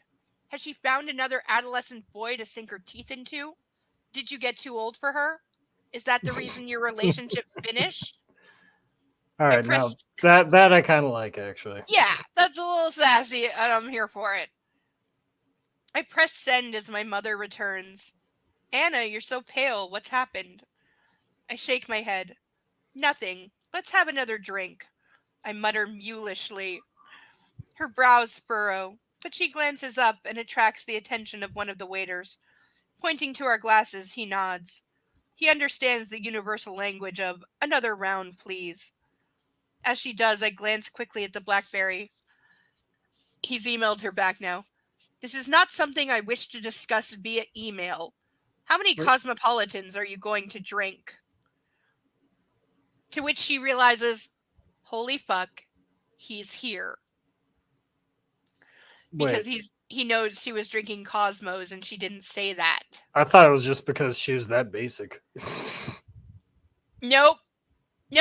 He apparently has, as predicted, that's the end of the chapter, by the way. So we're now on to he literally is fucking there. Yes! No, he's there. Did you not see that coming? That he was going to follow her? I mean, we knew that. I just didn't know he was going to follow her to that specific bar. No, he has. He has literally followed her, and he is there because he knows what she is drinking, and she didn't tell him, or that she was even there. So I'm saying that again. He has traced. I thought it was just because she's just a person who's drinking Cosmos, and she's getting her emails are getting schnockier or something. I don't fucking know. Nope. He's followed her and he's there at the country club. By the way, this is an exclusive private country club that he has somehow talked his way into. Or probably bought a membership. He probably just don't you know who I am his way in there. Yes, I so think that he did. I 100% think that he did that. But yes, he has followed her literally across the country, 2,500 miles, they said, because he is now in the club and has apparently been watching her long enough to know she's drinking Cosmos with her mother. I can't even tell from across the bar what the fuck she's drinking. No, Cosmos. She's drinking a martini, you got the glass, you got the olive, that's obviously a martini. I don't know. Cosmo just looks like many other cocktails. Cosmos are bright pink, Are they? I don't fucking. Maybe they are. I'm a Cosmo girl. I know. All right. I don't know. Also, I know that you can't order a double Cosmo because it contains so much alcohol. It would be illegal to serve a double. Not at the bars I used to go to. I mean, Canada, we have. You give them enough money, they'll just hand you a bucket. I'm sure. I'm sure there are certain bars here where that's true, but at Red Lobster, no. Well, Red Lobster, operates on its own. Who is closing, by the way? Did you hear that Red Lobster's going out of business? I'm so sad. Yeah, they got a. I just hope they keep their Cheddar Bay biscuit mix on the grocery shelves because you can buy it and make them at home, and I love them, and I need them to keep selling that. The hell's the name? Private Equity Group bought them, and the way. Really? Yeah, it's the same thing that happened with Toys R Us and Sears and like literally anything that used to exist in malls. What will happen is private equity group will buy them, will sell off everything profitable about them, run the company into the ground, and then just like go buy another one. Oh, so they're like Richard Gere and Pretty Woman. The Disney movie about the hooker? It's not a Disney movie. Yeah, it is. Is it? It's Paramount. It's Touchstone. It was made by Touchstone, I'm sure. Disney might own it now, but they didn't then. It's Buena Vista. That is subsidiary Disney. Of Disney. Yeah. I didn't know that. But Disney also made the story of menstruation in the Donald Duck Nazi cartoon, so. And yeah. Well, they did. Meanwhile, there was Bugs Bunny nips the. Well, I'm not gonna say that, but say it. Bugs Bunny nips the nips. What? It's a racial slur about Japanese people. Oh. Bugs Bunny cartoon that came out in the 40s. Right around the time of the Song of the South movie, which is regarded as one of the most racist things ever. Yep, pretty much. The, What Makes the Red Man Red song in Peter Pan that is, shall we say, omitted from the DVD edition? Oh, yeah. Yeah, I mean,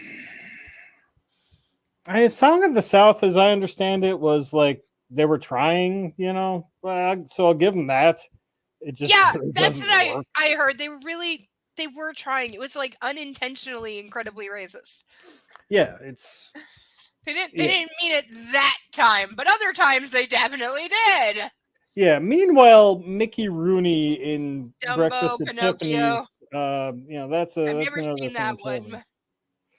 Oof. Who was the guy? Was it Mickey? Was it also Mickey? There was a famous funny guy who used to put like giant teeth in his mouth and play like an Asian stereotype, even though he was a white guy. Was that Mickey Rooney or something? That was his character in Breakfast at Tiffany's. Yeah, that was him. I've seen like a bottle meme. glasses and the buck teeth and. Oh, that's where that meme is from. Because I've seen like a meme or a clip of it, and it's in black and white. Was Breakfast at Tiffany's originally black and white? It was in color when I saw it, but it was the 60s. There might have been. I don't know. He was at the top of a staircase, like he was yelling at somebody. Yeah, he was Holly Golightly's landlord. Oh, yeah. I think that's the thing that I've seen. Yeah. Probably. I think so. Yeah. So glad to end it on a racist note anyway. There we go. It's bad enough being a white skin-headed guy without people thinking I'm actually. Yes, I've got a whole nother overly lengthy chapter to read by myself. Sorry, man, but this is your burden, man. Oh, thank you so much. So happy burdening. Thanks for having me on. Good to see Deadpool again. And yes, who I thought was going to be here after you were gone. I was not planning to be alone tonight. Nah, he's got whatever it is he's doing. Everyone's got stuff tonight. It's that week where everybody's got stuff. Sucks. But yeah, take care. Good to see you. Good to see you, Snick. Yes, thank you so much for being here. You really are the best. I know. Tell all your single lady friends. I will.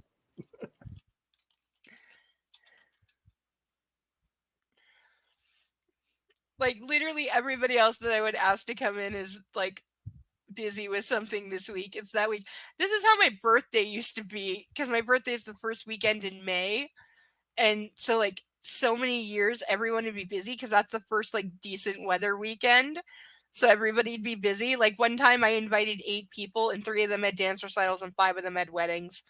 because it's a huge wedding weekend. More than June. May's the bigger wedding season here. I love that you're here. Do you want to come up on StreamYards and hang out? You don't have to be on camera, but you can just comment as much as you like. I'm going to let you think about that while I run to the ladies' room for 2 seconds. I'll be back in literally 60 seconds, or as close as possible. And Persnickety, if you want to come up, not on cam, and voice your opinion on this, just put a thumbs up in the chat and I'll send you the link. Or you can put the puppy on the mic. Just put the headset on her and that will count as co-piloting. I'll be right back. 2 secs.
I knew this was going to be an unreasonably long night when we started. It wasn't planned that way.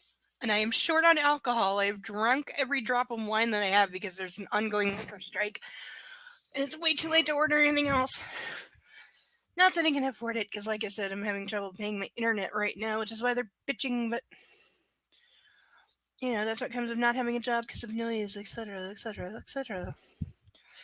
So we shall power through, at least until I pass out. Chapter 23. And again, if anyone would like to come up and you're watching, let me know. And if I like you enough, I will say yes.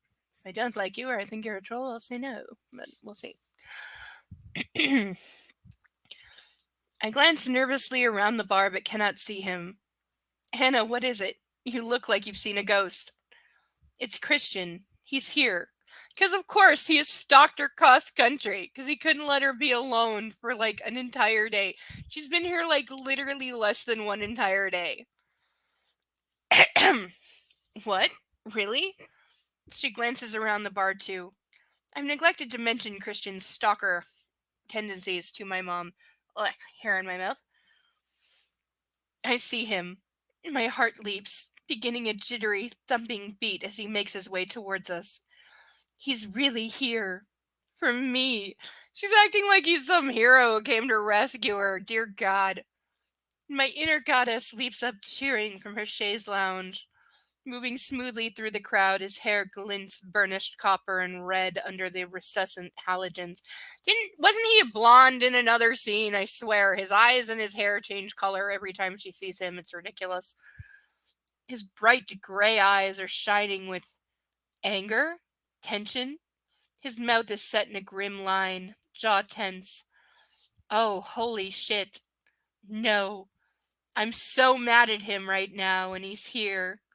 How can I be angry with him in front of my mother? I have been angry with many people in front of many other people, including at family with family. What the hell is your problem, girl? Stop being such a fucking doormat. He arrives at our table, gazing at me warily. He's dressed in his customary white linen shirt and jeans. Hi, I squeak, unable to hide my shock and awe at seeing him here in the flesh. Hi, he replies, and leaning down, he kisses my cheek, taking me by surprise. Christian, this is my mother, Carla. Wow, I make all those other sister references, and I did not at all remember that her mom, this has to be the only time we hear her mom's name, but that her mom's name is Carla. Is that why did I subconsciously remember that from like 15 years ago? Yeah. He's definitely been there for quite a while. He 100% has been there for quite a while. Is my face bleeding? Am I bleeding? Did I scratch sunburn more? I might have scratched some sunburn more because I'm like it's like all the T-zone is all. You can tell like my chin is like super, but I think I scratched a little bit. Persnickety, I sent you a join me link. I told you can put the puppy on.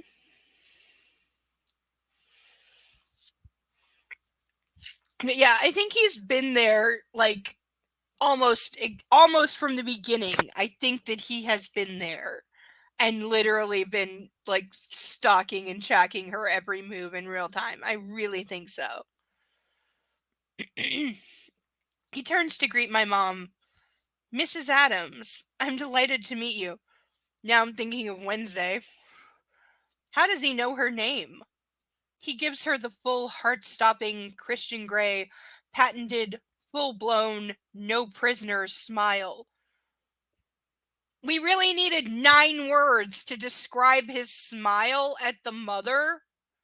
And the fact that, he Googled who the mom was and learned that her married name now, for the 4th or 5th time, is Adams.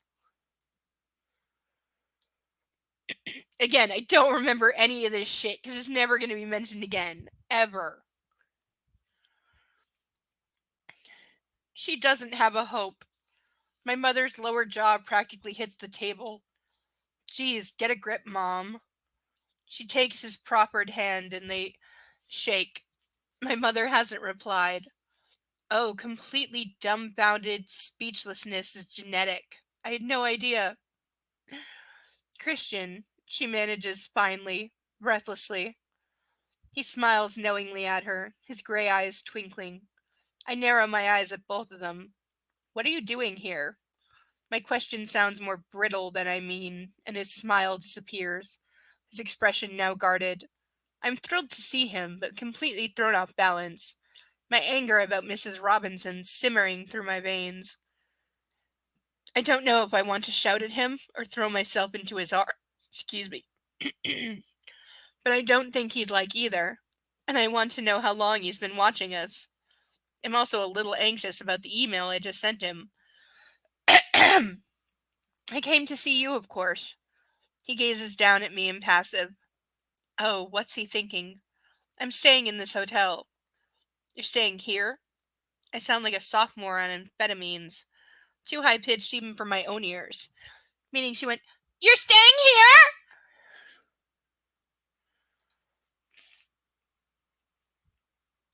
You don't have to say too much. Just be here and have a puppy nearby. Because if she, has any valued input, you got to make sure she's close enough to the mic, even if it's only barking in her sleep. Because that I need to hear. Like I said, you don't have to be on camera. You just have to be present with a puppy. Thank you for the pictures of her, because she's absolutely the most adorable little thing ever. And I send her all the belly rubs. Because she strikes me as a doggy who appreciates a good belly rub.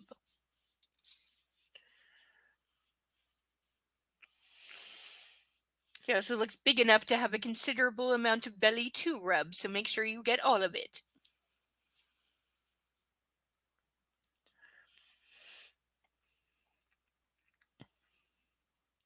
Well, yesterday you said I wished I was here. He pauses, trying to gauge my reaction. We aim to please, Miss Steele. His voice is quiet with no trace of humor. In other words, I'm using a commonly said sentence when somebody is away as an excuse to stalk you across the literal country because I'm afraid that you will get perspective seeing your mother and realize I'm an abusive asshole and abandon me forever. Hello, persnickety. And Sasha.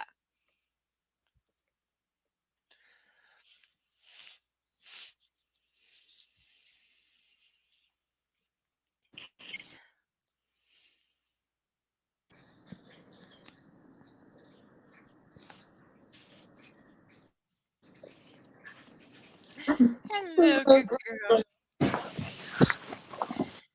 Hello, Sasha. I don't know if you can see her or not, but I can't see it all. You're not on cam. Okay. But I'm glad that you're both here. Don't let her chew your mic. She won't. She's more interested in sleeping on 3 different blankets than chewing. Well, 3 different blankets means she has like careful consideration of which paws end up on which one and which one gets her head, and should she roll around in any of them, or there's the 1% chance that you might want some of the blankets, not that she takes that into account because they're all hers.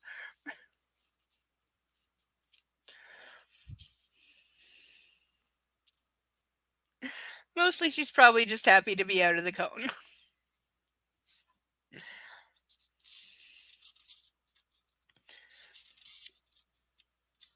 But I do hope you are rubbing her belly for me. Also under the chin scritches and behind the ear scritches. Crap, he's mad. Is he mad? Maybe the Mrs. Robinson comments. Or the fact I'm on my 3rd, soon to be 4th, Cosmo. I need so much more alcohol right now that I don't have because of the fucking strike. Also lack of money, but mostly the strike. My mother is glancing anxiously at the two of us. Won't you join us for a drink, Christian? She waves to the waiter who's at her side in a nanosecond. I'll have a gin and tonic, Christian says. Hendrix, if you have it, or Bombay Sapphire. Cucumber with the Hendrix, lime with the Bombay. Holy hell. Only Christian can make a meal out of ordering a drink. Or he's like any hipster douchebag. And 2 more Cosmos, please, I add, looking anxiously at Christian. I am drinking with my mother. No way can he be angry about that. He can be angry about literally anything. Please pull up a chair, Christian. Thank you, Mrs. Adams. I by the way, I'm going to be picturing, every time he says Mrs. Adams, I'm picturing Catherine Zeta-Jones as Morticia. It makes it more interesting. Christian pulls a nearby chair over and sits gracefully down beside me. So, you just happen to be staying at the hotel where we're drinking? I ask, trying hard to keep my tone light. Or you just happen to be drinking in the hotel where I'm staying, Christian replies. I just finished dinner and came in here and saw you. I was distracted. What a coincidence. Yeah, after he flew 3,000 miles to Georgia.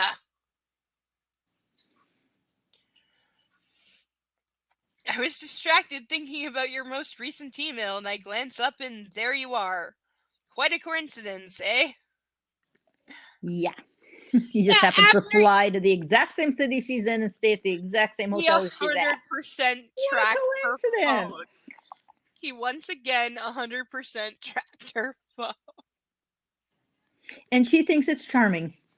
Absolutely, because he cares that much, and he just couldn't stand to be away from her, and she secretly really wanted him here anyway. He cocks his head to one side, and I see a trace of a smile. Thank heavens, we may be able to save the evening after all. My mother and I were shopping this morning, and on the beach this afternoon. We decided on a few cocktails this evening. I murmur, feeling that I owe him some sort of explanation. You don't. No, you don't. No. You really don't. He actually owes the explanation because he just Absolutely. flew across a continent to stalk your ass.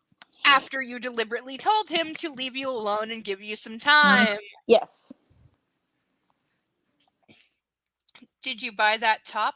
He nods at my brand new green silk camisole. The color suits you, and you've caught some sun. You look lovely. I flush, speechless at his compliment. Well, I was going to pay you a visit tomorrow, but here you are. He reaches over and takes my hand and squeezes it gently, running his thumb across my knuckles to and fro. And I feel the familiar pull. So apparently just doing this to her hand is enough to make her vagina start throbbing.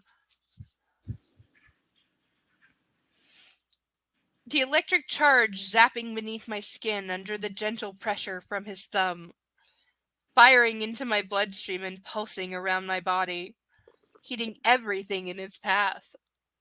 Just literally describing being electrocuted. It's not really a good sign when the friend who tried to sexually assault you while you were shit-faced is better than your boyfriend. Oh yeah, 100%. Not a good sign. And everyone in her life, everyone, the roommate, even Jose, even her mom, have all been warning her nonstop about Christian Grey the whole time.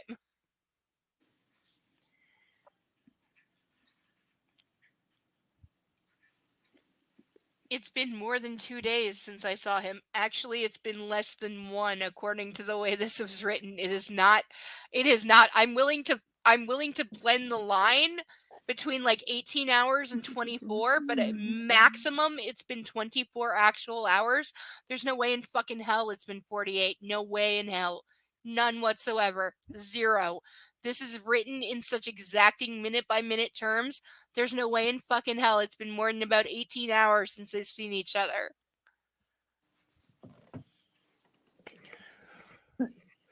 If you want time jumps like that, you have to leave room to allow them. I do that a few times in my story because my fanfic that I'm writing is also very minute by minute. There's a reason for that. In my story, it's necessary because I'm telling things from 3 different points of view in different timelines. And so minute by minute, they overlap and line up to tell one cohesive story where like you paint on 6 panes of glass, but you only paint each part partially. So you have to look at all of them lined up the same way to see the whole picture. That's how I'm structuring a story. So I'm allowed to write minute by minute, but I also leave myself time jumps when I need them. Like I have sections that subtly indicate they are not taking place in the right now because they were the before, and people will realize that by reading it, and then it makes sense. Sounds kind of like Dunkirk, which if you've ever seen that movie is phenomenal time management because one storyline takes place over 24 hours, one is like 8 hours, and then one is like 1 hour. Okay, I do need to watch that, but I know the method of storytelling, and yes, that's exactly what I'm doing. And so, yes, I'm overly exacting in parts, and there are gaps in time at other parts that will line up with other parts later on, and you have to line it all up to see the whole thing. But I'm doing that deliberately. She's just a dumbass who says like, oh, maybe they haven't been apart far enough, so I'll just lie and say that it's been 48 hours, even though I've written every single moment since she's left, and it's at best like 12 to 18 hours. Yeah, but E.L. James doesn't go back and reread anything that she's read. That's the fucking thing. Because like I said, I write at So at a minimum, 1 paragraph. That's what I go for on a daily basis. On a good day, I'll write half a page. On a really good day, I'll write a full page, even 2 pages. And that's how I get through. But the thing that I do is I reread what I wrote last night or yesterday, or I read back the half page before to make sure that I'm not repeating or worse, contradicting myself. And yes, I've caught myself where I'll just jump in and start writing because I had an idea and I'll start writing and then I'll read back and go, oh yeah, I already said this 3 paragraphs ago. Okay, delete, because I already said it. I was having the same idea again. And yes, I maybe zhuzhed a little language and fixed it up, but I already wrote that. So I'm not going to repeat it again like 3 paragraphs later because I already said that. And again, I've had an overarching plan for my fanfic from the beginning, so I know where my timeline jumps are. I know what my timeline is. Timeline. I'm saying timeline. I know what my timeline is. I know where it intersects. I had it planned. Oh, I hear puppy.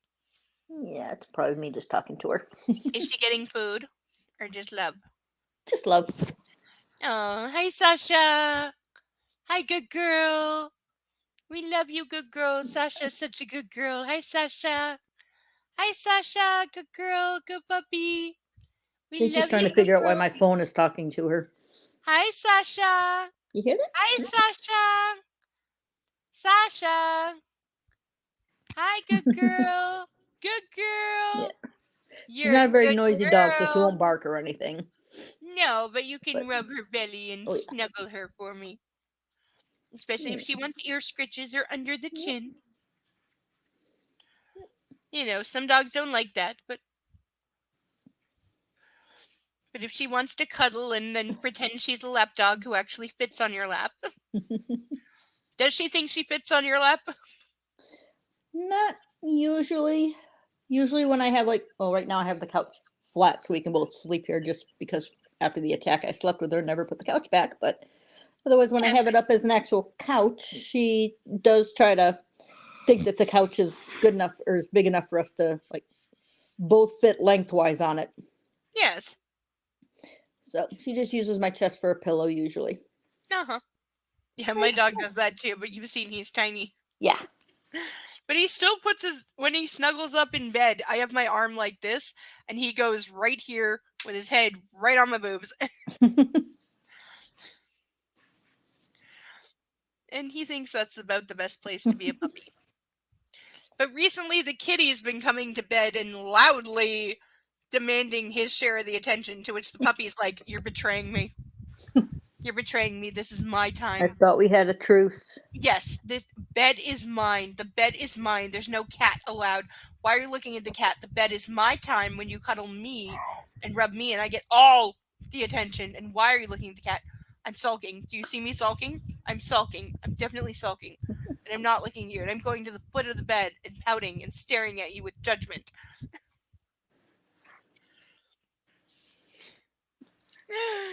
Oh.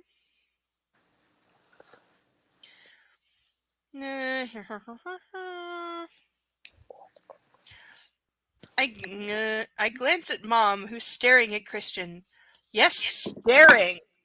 Well, yeah, he just stalked you across the country and showed up at a place where he couldn't possibly know you are without him telling you, unless he used his military contracts to once again satellite stalk your phone, which he clearly did. I'm adding, hold on, I'm using the bookmarks as a page marker, and I'm adding to the beginning of the book where I'm keeping a toll of his crimes. You may have seen it posted earlier that I posted the update of his crimes. Did you see that? I did, yes. Yeah, Looks I'm like adding. his to-do list. Yeah, I'm adding 2 to the stalking.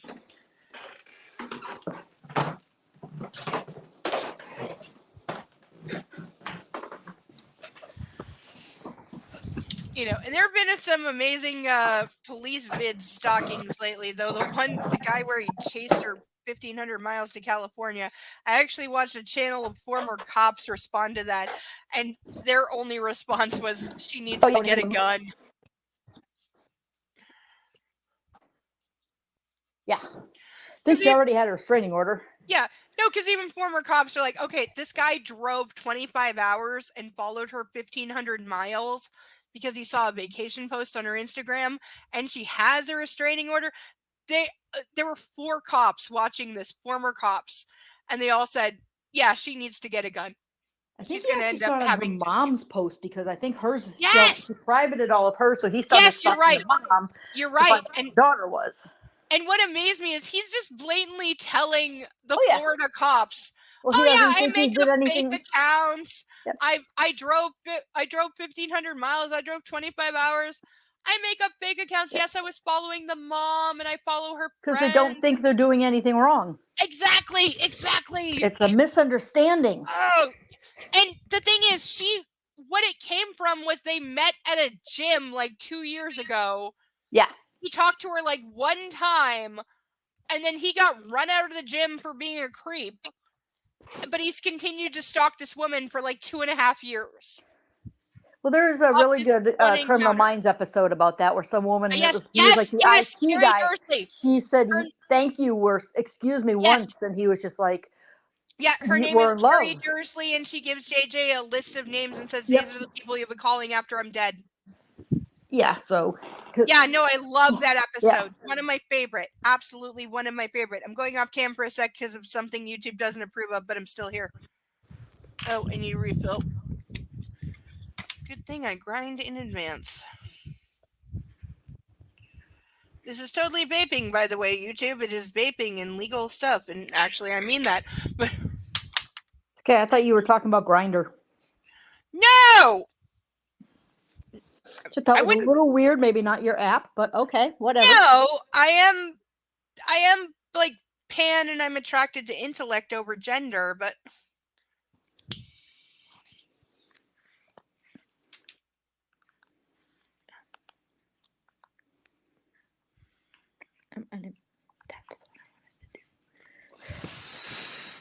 this is why I was not pleased earlier when I got a split-second look at what's trending on Twitter and saw, and don't take the piss, but Hannibal Lecter is trending because Trump mentioned him at the RNC again. Yeah. And said the late, great Hannibal Lecter. And I'm like, okay, has Anthony Hopkins' team not responded yet and said, by the way, he's still alive?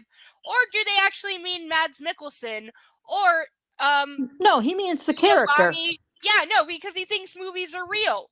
We knew this because there was a thing where he kept saying the story in his early presidency. He kept talking about Mexican cartels trafficking women across the border, and he talked about souped up cars and women being bound with duct tape, and he kept saying the story for weeks and weeks and weeks. Probably the plot of Sicario or something. Yes, it was, because what I haven't happened, seen that one, but Sicario is how it's pronounced. Okay. But what happened was, after he told the story for 6 weeks, multiple news agencies started asking the White House and NSA and all those things, where is this story from that he's talking about? What case is he talking about? We want to run an article.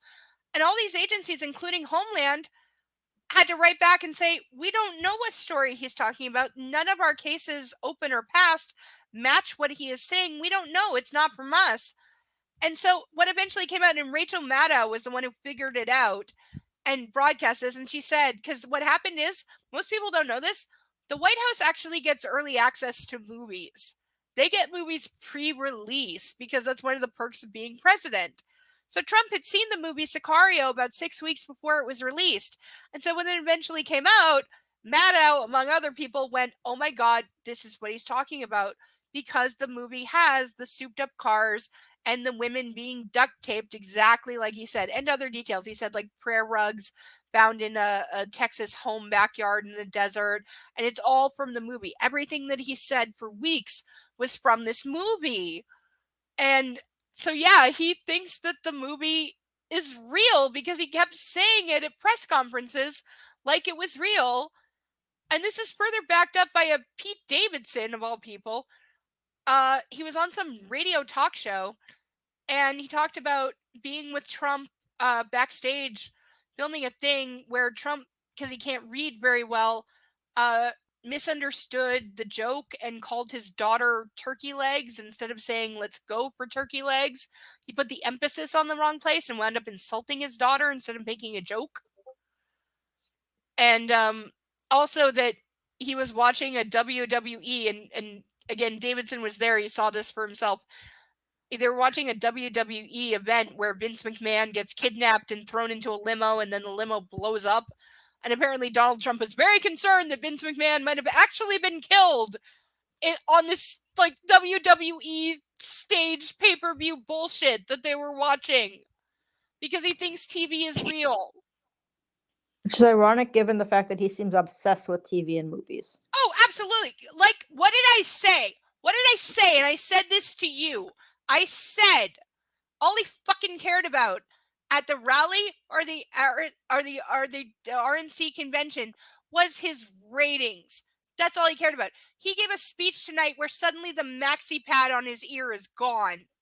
And there's no sign of even an injury. Yes, he did get shot. I'm not denying this. The man got shot in the ear. He was very nearly killed. I don't deny this. And that's awful. And that should never, ever, ever, ever, ever happen to anyone. But the fact that MAGA faithful are now cutting Kotex pads in half and sticking them to their face and unironically wearing them as a symbol of support. Yeah, they do that all the time. They did that with Carrie. They used People who put wouldn't wear a band-aids on their mask. face. Yeah. They won't wear a I just- mask, but they'll fucking... Does he think Macaulay Culkin has spent the last 30 years lost in New York City? Mm-hmm. Probably does. Now, haven't you heard Macaulay Culkin grew up and became the Jigsaw Killer? No, he's lost in New York City. He never That's an grew past actual- the age of 8. I know.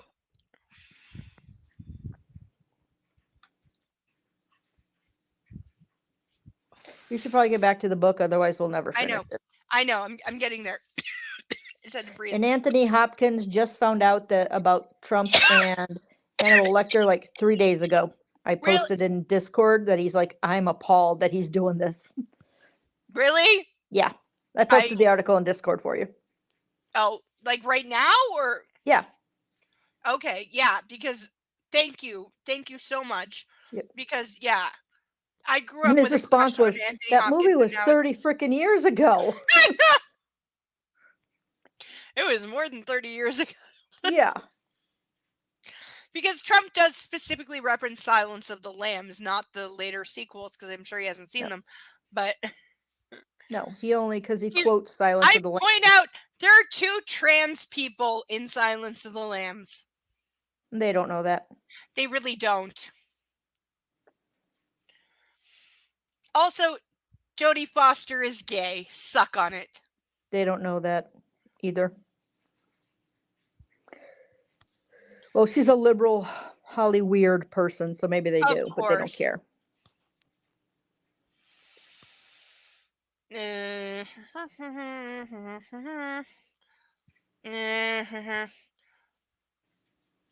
He says the color says I was going to pay a visit tomorrow.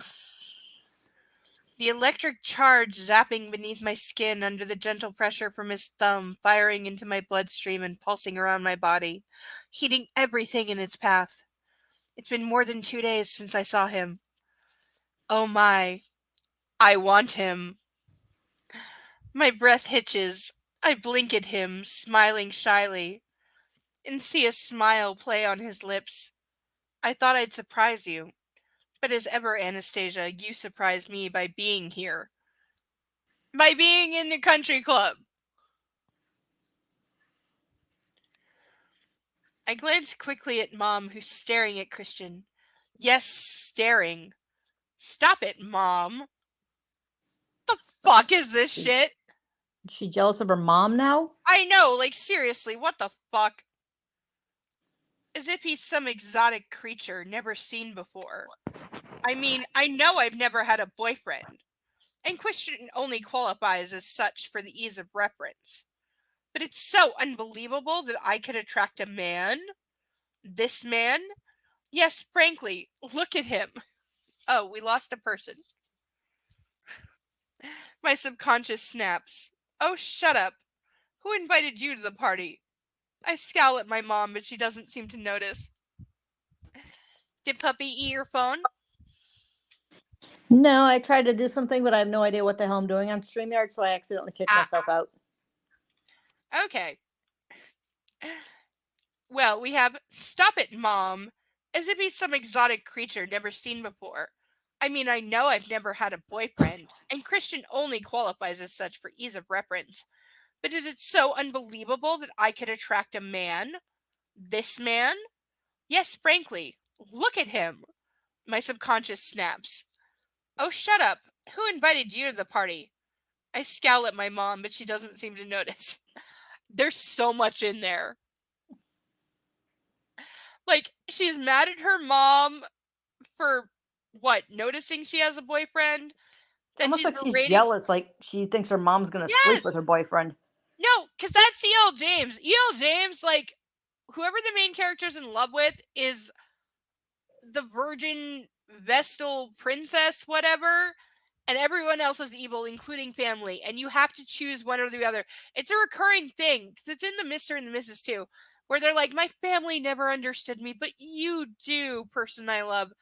And that's what it is that, like, she has this, like, outcast weird thing, but also that you can't love your family and love someone else at the same time. Because, Almost like, sounds like Jodie Daybell and killing her kids. Oh, okay, I don't know, but Yeah. True story out of Utah. I'm sure. Also Mormon. Yeah, I kind of super vaguely recall, but yeah, but she's all of a sudden she's like, oh, what? I couldn't get a man this good looking. I know he's out of my league. But how dare you think I can't get him, Mom? Even though I'm admitting I can't get a man like this. And like what? Because he's so out of my league, I'm willing to put up with like domestic violence.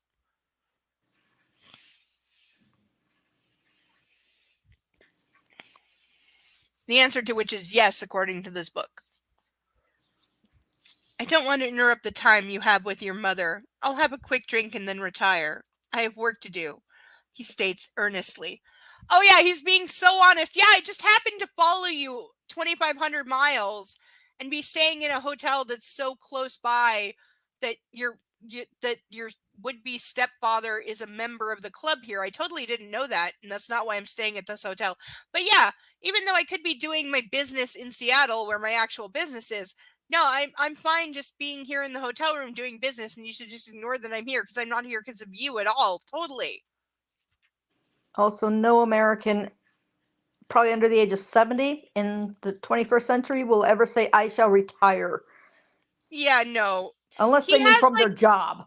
I know, like, seriously, E.L. James, again, this is, I think, why she wrote the Mr. being set in like, England and making the character a lord, so that she could say shit like that, because, again, she is British.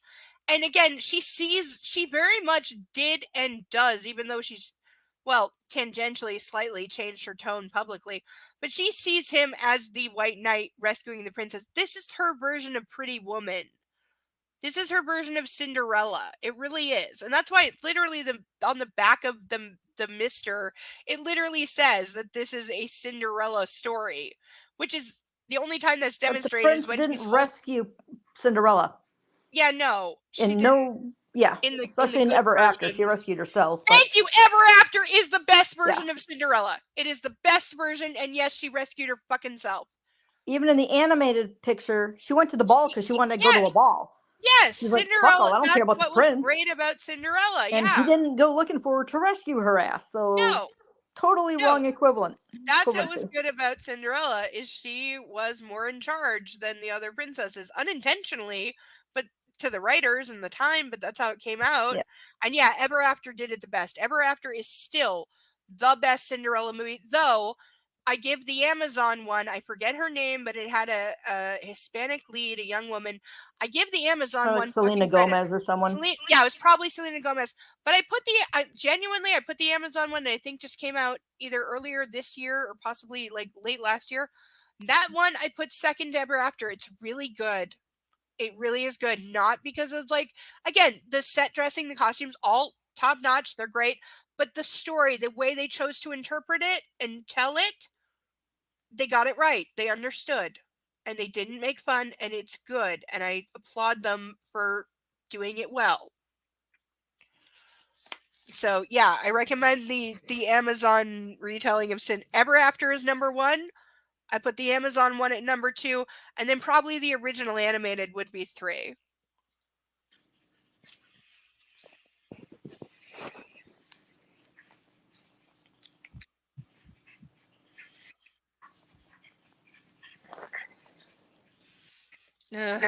Okay, to everyone who forgot to tell me to bring a highlighter again, this is all your fault when I have to keep looking for where I was because I'm not highlighting down the page as I clear lines because it's all block text. Just pick a spot. Nobody will know. I know. You could I skip could 3 skip pages 5 forward. pages. We'll still be on the same conversation in this fucking book. I was just gonna say, I literally saying I could skip 5 pages. Okay, random spot on the page. I'd be delighted, Carla. Excellent. If you two will excuse me, I need to visit the restroom. Mom, you've just been. I look at her desperately as she stands and walks off, leaving us alone together. So you're mad at me for having dinner with an old friend? Christian turns his burning, wary gaze to me.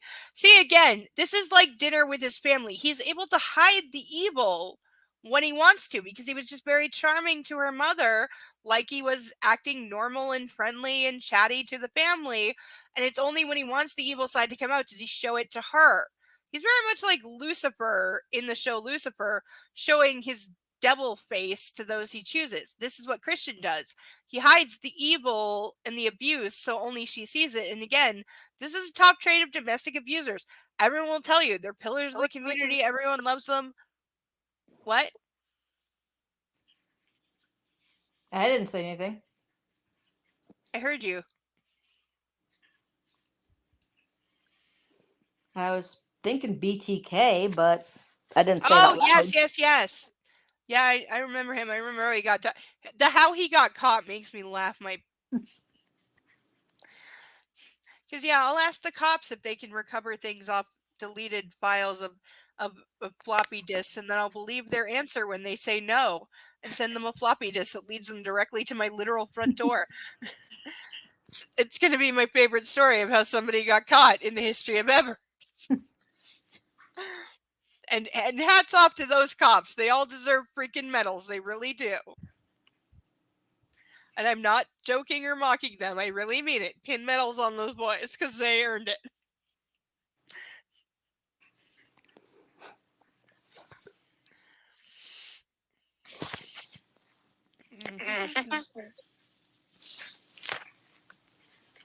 He smiles at her. Really? He raises an eyebrow at me, an amused expression on his face, and I flush again. The waiter arrives with our drinks. Hendricks, sir, he says with a triumphant flourish. Thank you, Christian murmurs in acknowledgement. I sip my latest Cosmo nervously. How long are you in Georgia, Christian? Mom asks. Didn't her mom literally just get up and go to the bathroom? Yeah, but that was like a whole half a page ago. Until Friday, Mrs. Adams. Will you have dinner with us tomorrow evening? And please call me Carla. I'd be delighted to, Carla. Excellent. If you two will excuse me, I need to visit the restroom. Oh my god! I swear! Maybe she has IBS. I have IBS. That's why I had to get up at the beginning of the stream. But it's not like I didn't skip anything. I swear. I'm just doing this. Oh my god! Again, this is what happens when you write a half a paragraph, but you don't reread it before you continue writing. This is exactly what happens: is you repeat your dumbass like this.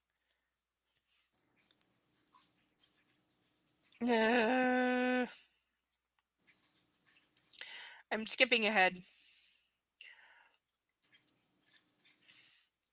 I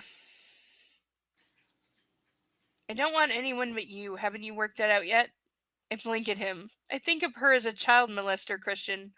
I hold my breath, waiting for his reaction. Christian blanches. That's very judgmental. It wasn't like that. He whispers, shocked. He releases my hand. Judgmental? Oh, how was it then? I ask. The Cosmos are making me brave. So she's calling him out. Like, she was 40-something, you were 15. Don't tell me she wasn't. But he's like, no, it wasn't like that. Really? Just like it's not like that when you beat her, right? Or when you rape her. It's not like that, right? He frowns at me, bewildered, and I continue. She took advantage of a vulnerable 15-year-old boy. If you'd been a 15-year-old girl and Mrs. Robinson was a Mr. Robinson, tempting you into a BDSM lifestyle, would that have been okay? If it was Mia, say. He gasps and scowls at me. And it wasn't like that. I glare at him. Okay, it didn't feel like that to me. He continues quietly. She was a force for good. What I needed. Could he sound like more like abused and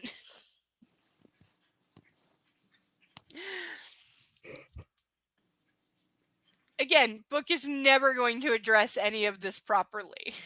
Ever.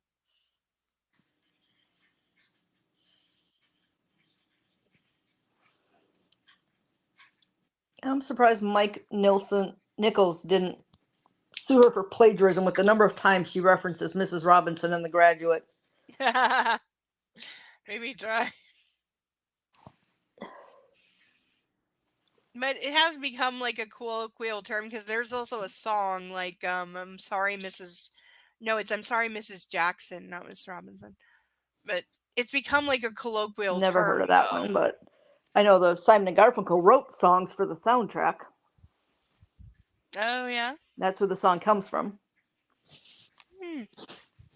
Oh, I think I know that one. I know some of their songs. I think if I heard it, I know that one.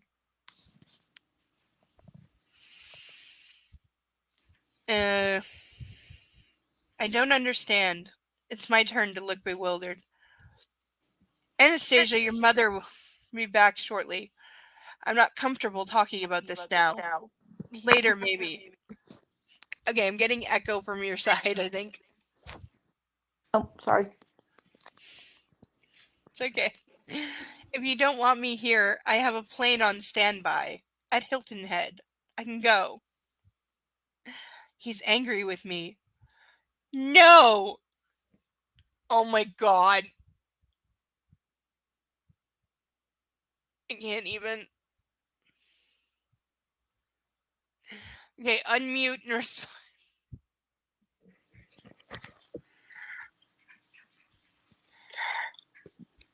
She's worried that he's angry at her. The only appropriate response is, okay, go. Yes. Like the meme. Well, bye. Uh-huh. Oh, dear God. No, don't go. Please. I'm thrilled that you're here. I'm just trying to make you understand. I'm thrilled that you stalked me across the country. I'm angry that as soon as I left, you had dinner with her. Think about how you are when I get anywhere near Jose. Jose is a good friend, and I've never had sexual relationship with him. Whereas you and her. I trail off, unwilling to take that thought any further. So she's now saying it's not out of the fact that she's abusive and belongs in jail. She's now just jealous that she's an ex. That's because the whole abuse thing is romantic in E.L. James's mind. It really is. That's why she one-upped it in the next series by upgrading to human trafficking. Only her virgin, because her protagonist has to be a brunette and a virgin, as naive and then naive as fuck. Because I point out the girl in that one was so ignorant of what sex is that she didn't know of the existence of penis, and admitted that she didn't know sex involved penetration of any kind. Maybe it doesn't in Afghanabania. Maybe not. But I also point out that Maxim, knowing she was a virgin, literally, he is written out as doing it, shielded his penis from her view because he knew it would scare her. So instead, he just forced her legs open and literally went from, okay, I'm going to do it, and then shoved in balls deep in one go on a virgin with no warning and no foreplay.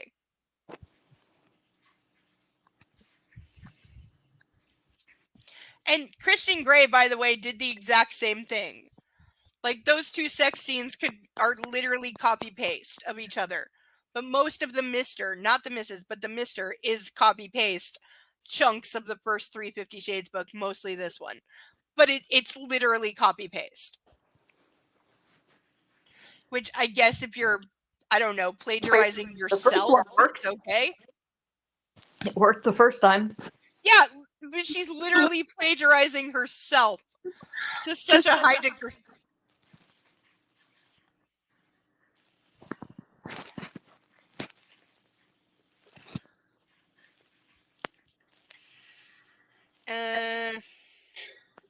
I'm angry that as soon as I left you, Jose has to get blah, blah, blah.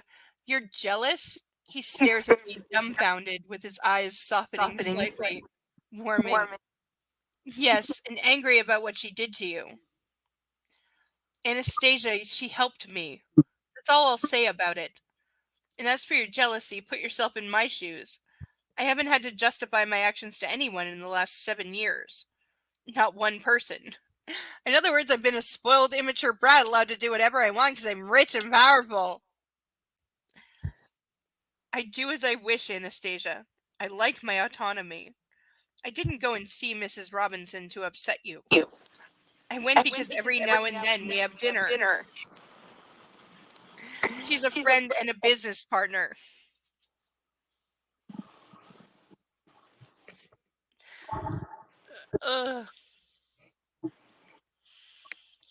Business partner? Holy crap.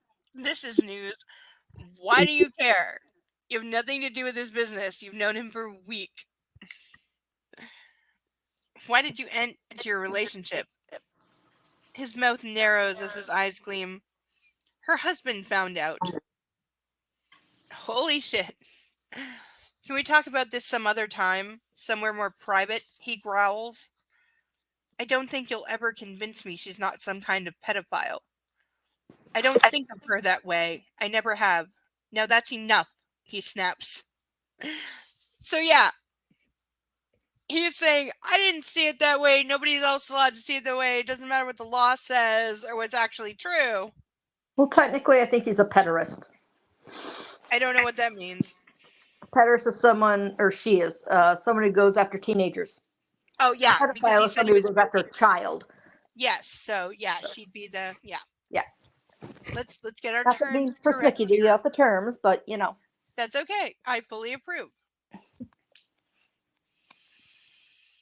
Did you love her?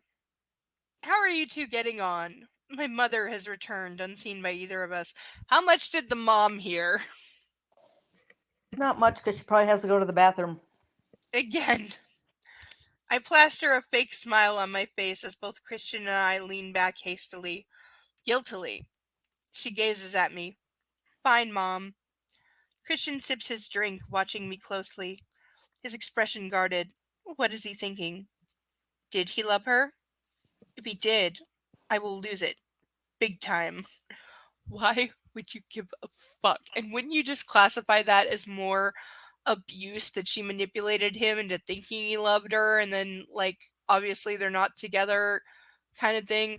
Like, it's a version of transference, which I felt with various therapists. It feels real. It's not. It goes away. Same thing. It's like, if he loved her, that's like a version of Stockholm Syndrome. It's not real love. Have we been given any indication he's capable of love? No, absolutely not.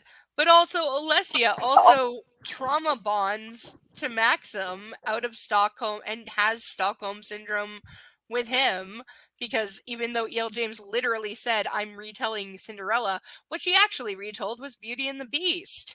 Quite literally, down to the kidnapping and him being an aggressive monster and her being the diminutive virgin that he holds captive until she falls in love with him, which is exactly what he does when he takes her to the wilds of Cornwall, where she has no phone, no escape, nobody knows she's there, and no way to get away until he literally just plies her with booze, rupees, and the sea until she's in love with him after he, like, violently rapes her. Except there's no bestiality in that one. He's the beast. Fair enough.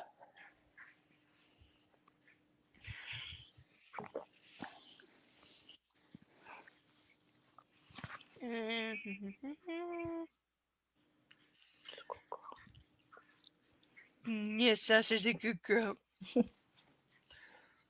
Well, ladies, shall I leave you to your evening? No.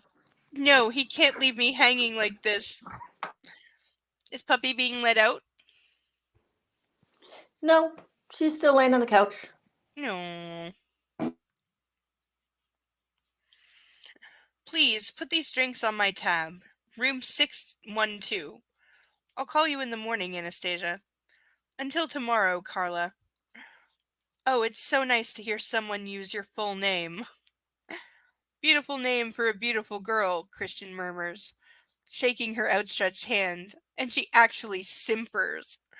So we're supposed to believe, like, yeah, he's like Lucifer in the show Lucifer, where he just charms everyone because he has this innate ability, except with her. Oh, Mom, et tu, Brute? I stand gazing up at him, imploring him to answer my question, and he kisses my cheek chastely. Laters, baby, he whispers in my ear. Then he's gone. Damned control freak bastard. My anger returns in full force, and I slump into my chair and turn to face my mother. Well, strike me down with a feather, Anna. He's a catch. I don't know what's going on between you two, though. I think you need to talk to each other. Phew. The UST in here. That's all in caps. I don't know what that means. It's unbearable. She fans herself, theoretically. Mom, go talk to him. I can't. I came here to see you. Oh, really? You can't? He's here. You're really gonna say no? I'm gonna pretend that he's not here. And also, the mom doesn't see any problem with him just showing up like this after she said there's issues. Anna, he came here because you're confused about that boy. He ain't no boy, ma'am. Not for a long time. And it's obvious you two are crazy about each other. This has to be like leftover vampire potency shit.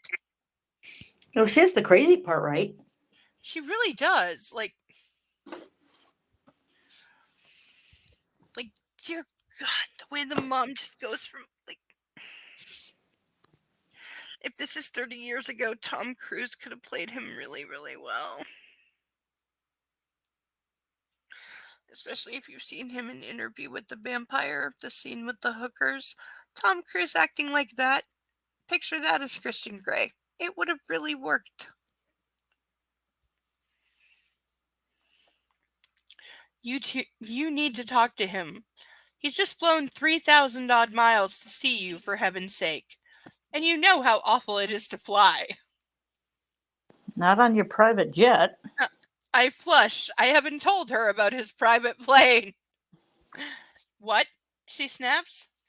He has his own plane, I mumble, embarrassed. And it's only 2,500 miles, Mom. Wait a minute. Because that extra 500 miles makes a difference. Yes, it does, but why am I doing that when I should be doing this?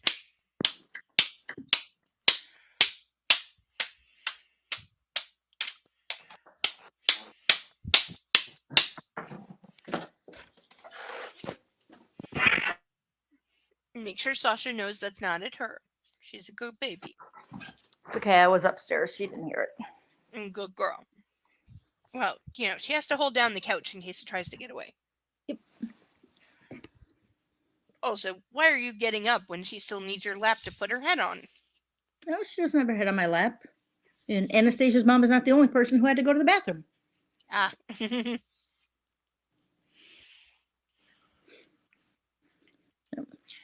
Using my lap for her pillow would mean moving, which would expose me to possible use of blankets. So we're not doing that. No. Why am I embarrassed? Her eyebrows shoot up. Wow, she murmurs. Anna, there's something going on between you two. I've been trying to fathom it since you arrived here. But the only way you're going to sort the problem, whatever it is to talk it through with him. You can do all the thinking you like, but until you actually talk, you're not going to get anywhere. Talk it through with your abuser. That'll help. There you go. Well, because also she hasn't been telling her mom anything at all. It's like, so she's like expecting advice on things she literally hasn't told her mom because she hasn't told her about any of the BDSM stuff or the abuse stuff or any of it. Because she thinks this NDA is preventing her. Which again, there's a Criminal Minds episode. I believe it is actually titled The Company. It's a Morgan-centric episode. It's very late in the series. He is so much like that. Especially with the use of contracts, etc. For anyone who knows that episode.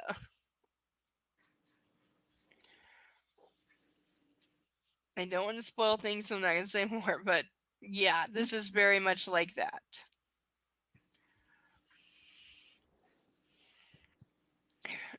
Anna, honey, you've always had a tendency to overanalyze anything. Go with your gut. What does that tell you, sweetheart? I recall Donatella Moss in like season 1 of The West Wing having a conversation with 5 other secretaries when they thought they knew who leaked classified information, but it was only based on rumors and somebody said they knew something in their heart. And she's like, they knew it in their heart? Do you know how many things I've been wrong about in my heart? We have to be sure about this. And she's right. Like, that's what this is. Go with your gut. Well, you know what? Your gut is wrong. I stare at my fingers.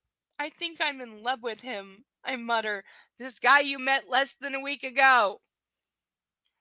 I know, darling. And he's with you. No. Yes, Anna. It's not a red flag for. I said it's not a red flag for the mom that they've known each other 5 days and he just flew half or all the way across the continent to show up unannounced. Yeah, no. That's not a red flag. This is the mom who's been married 5 times and like is a flake and who Anastasia has said like blows all their money repeatedly on harebrained schemes and you know. And again, Anastasia is only like 20 years old and her mom has been married 5 times within her lifetime. That's less than 4 years per I met the guy to married to divorced. 4 years times 5.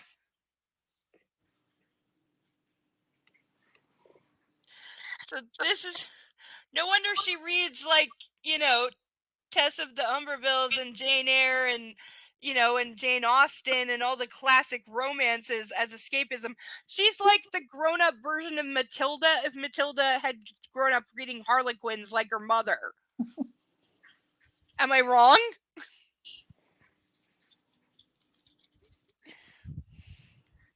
I have water somewhere. Sorry, I need 60 seconds. Then I will continue.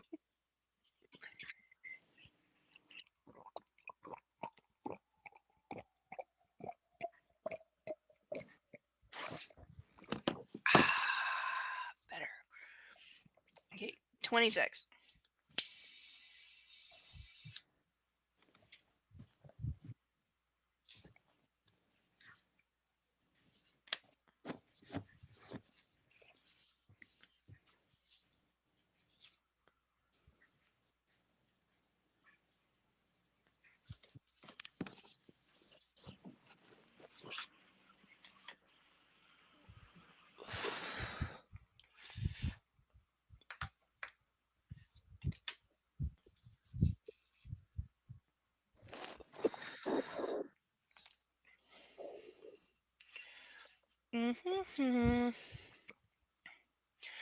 I gape at her and tears prick at the corner of my eyes. Anna, darling, don't cry. I don't think he loves me. You've known each other for like 7 days. I don't care how rich you are. You don't drop everything and get in your private plane to cross a whole continent just for afternoon tea. Go to him. This is a beautiful location. Very romantic. It's also neutral territory. What the fuck is her mother saying? Nobody's parent in the history of ever sounds like this. Nobody ever in the history of ever sounds like this. Take relationship advice from the woman who's been married 4 times. Yeah. And oh, it's so romantic. Just go with it as if this is a fairy tale or a story. Or remotely normal. I know, like you'd call the police, honestly. I squirm under her gaze. I want to go and I don't. Darling, don't feel you have to come back with me.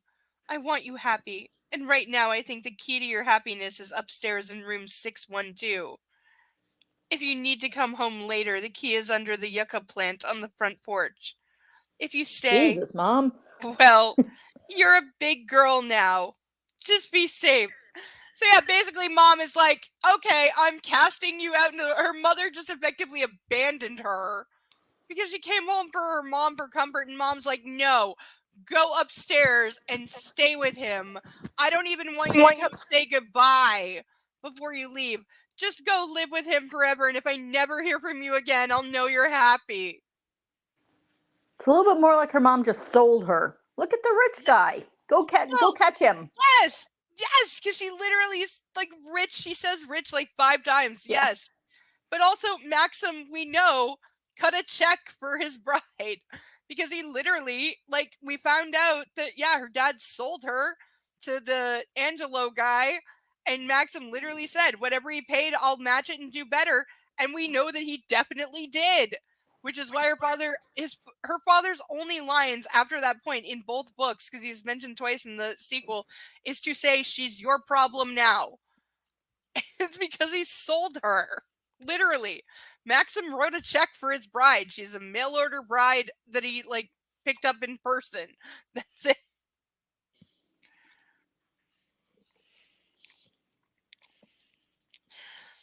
I flush Stars and Stripes red. Jeez, Mom. I'm sorry. Stars and Stripes red because this is supposed to be what every American little girl should dream of. Being told by her mother to go to the rich abusive guy and don't worry if I never hear from you again. Let's Stars finish and our... Stripes red would be like red and white. Yeah, it just says, I flush Stars and Stripes red. She might as well have said she blushed like Union Jack for all the sense that makes. Really, yeah. That's really, really bad. Let's finish our Cosmos first. That's my girl, Anna. She grins.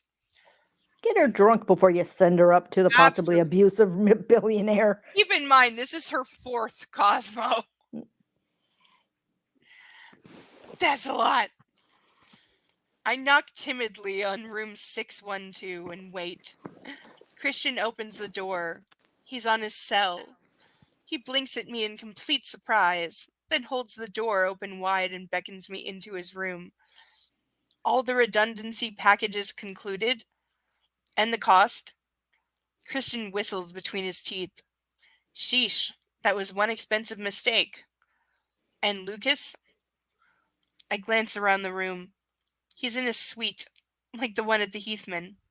The furnishings are ultra-modern, very now. All the muted dark purples and golds with bronze starbursts on the walls. That sounds like the 70s, and ew! Christian walks over to a dark wood unit and pulls open a door to reveal a minibar. He indicates that I should help myself. I point out guy who is so nitpicky about her drinking and already chastised her for drinking Cosmos downstairs now pulls open a bar and says, help yourself. When we know he actually has rules about alcohol consumption and she's already violated them because she's drunk already. That's consistent with E.L. James.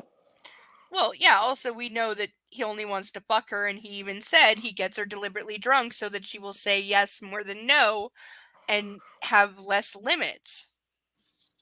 I have so many questions about E.L. James's marriage. I know. And yet in both series, both main characters not only do this, but actually admit to it. Because it's normal. Yeah.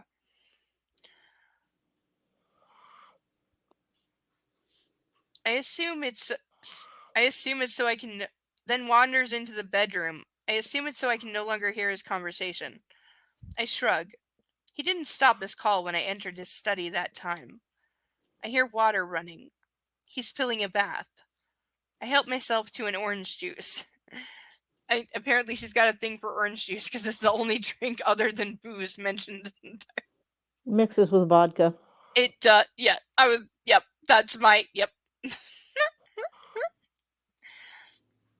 He ambles back into the room. Have Andreas send me the schematics. Barney said he'd crack the problem. Christian laughs. No Friday. There's a plot of land here that I'm interested in.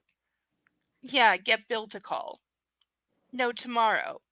I want to see what Georgia will offer if we move in first. Christian doesn't take his eyes off me. Handing me a glass, he points to an ice bucket. If their incentives are attractive enough, I think we should consider it, though I'm not sure about the damned heat here. I agree. Detroit has its advantages too, and it's cooler. His face darkens momentarily. Why? Get Bill to call, tomorrow. Not too early. He hangs up and stares at me, his face unreadable, and the silence stretches between us. Oh, I hear a puppy. Okay, my turn to talk. No, you didn't answer my question, I murmur. No, I didn't, he says quietly. His gray eyes widen cautious. No, you didn't answer my question. Or, no, you didn't love her. He folds his arms and leans against the wall, and a small smile plays upon his lips. What are you doing here, Anastasia? I just told you. He takes a deep breath. No, I didn't love her. He frowns at me, amused yet puzzled. I can't believe I'm holding my breath. I sag like an old cloth sack as I release it. Well, thank heavens for that. How would I feel if he actually loved the witch? You're quite the green-eyed goddess, Anastasia. Who would have thought? Are you making fun of me, Mr. Gray? I wouldn't dare. He shakes his head solemnly, but he has a wicked gleam in his eye. Oh, I think you would, and I think you do. Often. He smirks as I give him back the words he said to me before. His eyes darken. Stop biting your lip. You're in my room.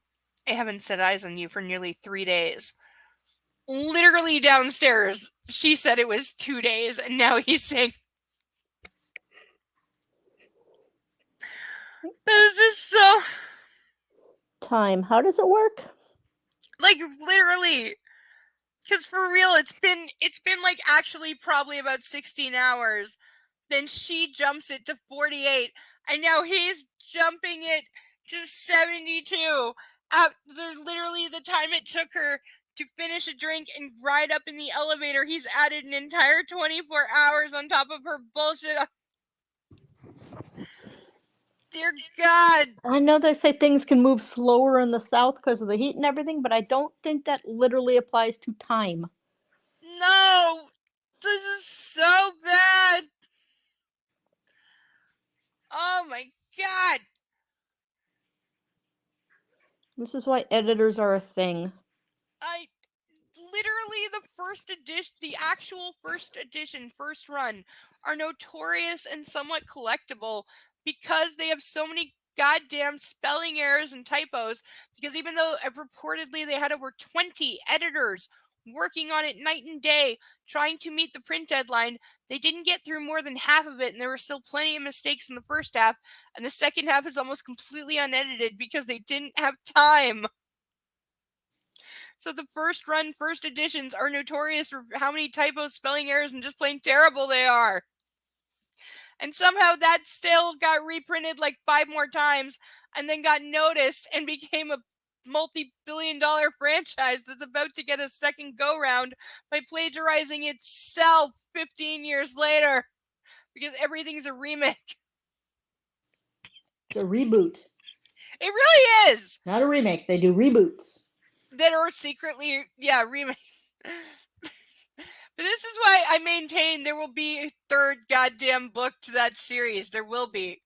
There fucking will be, because she will. It has to be a trilogy. Yes.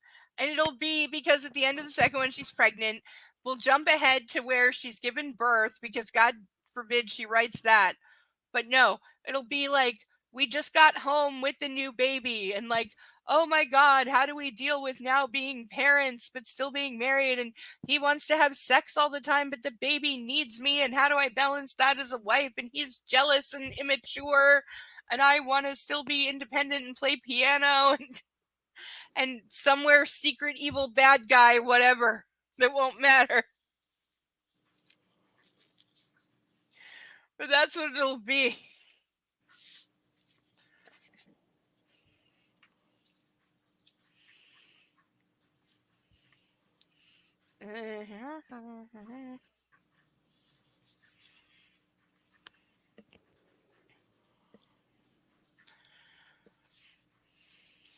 I've flown a long way to see you. His tone has changed to soft, sensual. His BlackBerry buzzes, distracting us both, and he switches it off without glancing to see who it is. My breath hitches. I know where this is going. But we're supposed to talk. You haven't noticed yet, every time you try to talk to him, he just distracts you with sex? Also, you showed up drunk at his hotel room. You might not Yes, be thinking conversation's your priority. No, and your mother literally told you to go ride that rich dick, darling. And yeah, you finish. She told the mom even said finish your drink before sending her up. Because again, the mom's on her 4th or 5th husband, and like, let's not pretend she still marries for love.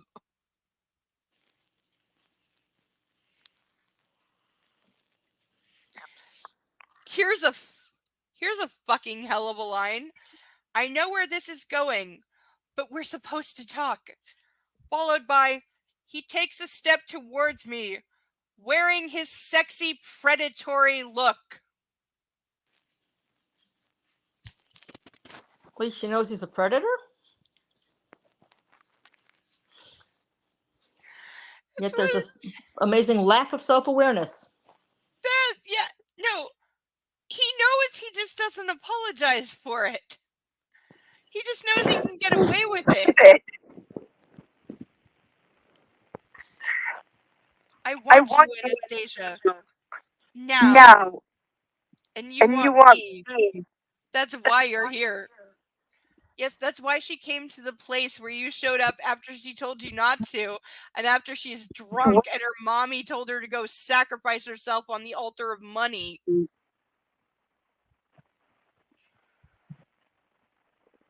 Okay, she didn't actually tell you to come here, idiot. You just showed up. I really did want to know. I whisper as a defense. Oh, because you have to defend yourself, because yeah, you're coming to him to apologize for what exactly? But she's always apologizing to him and then giving him rough sex, or he's taking it because she did something. It's always like that. Did I mention he's a domestic abuser and a rapist who should be in jail? I flush as he comes to a halt in front of me. Oh, well, Weasley, I really did want to know. Well, now that you do, are you coming or going? I flush as he comes to a halt in front of me.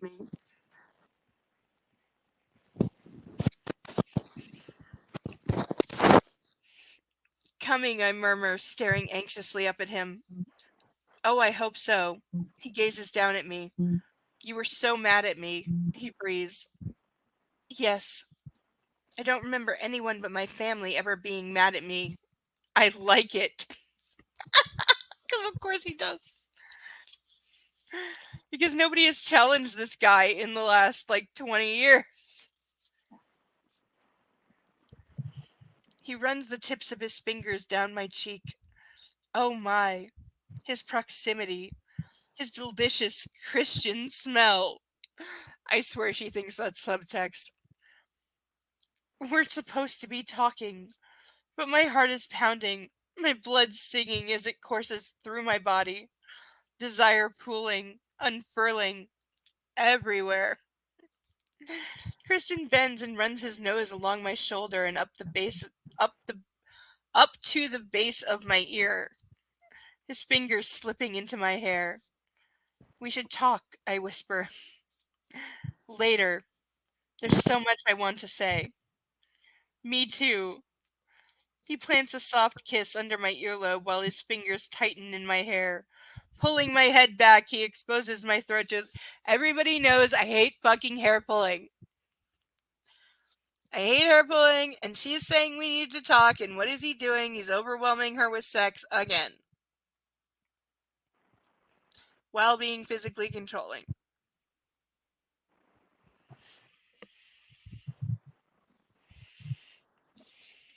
What does the puppy think? She's out cold. She couldn't care less. What does her owner think? Honestly, at this point, whenever she says, oh my, I just translate that into George Takei in my head. Oh my. Yes, that would be so... Oh my god, I need to splice... I need to hack the audiobook and replace her oh my with that every time. People need to do that on Audible. Because there is an audio... I guarantee, I haven't heard it, but I guarantee you there is an audiobook version of that. And I'm really curious who they got to read it, actually, right now.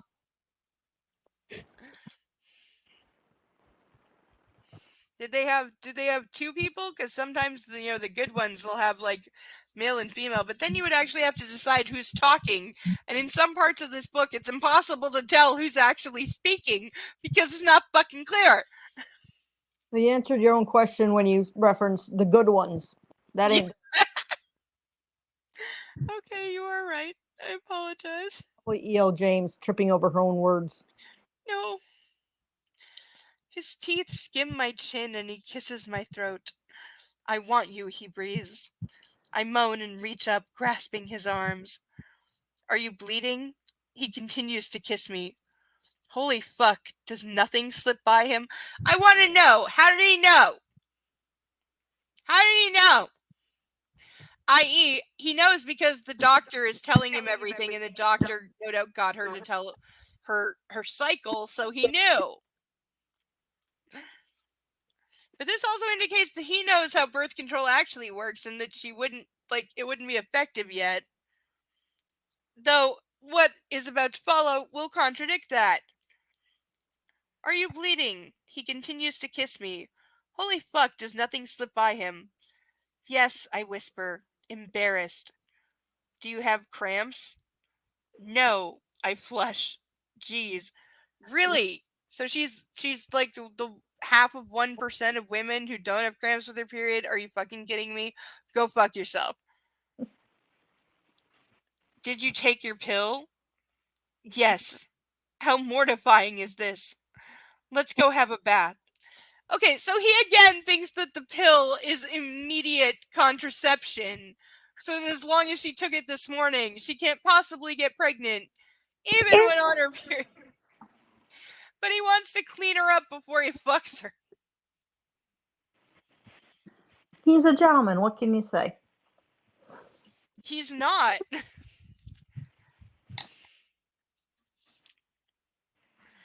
But at least he's not like Maxim, who had Alessia's period blood all over his hand and then ran it through his hair.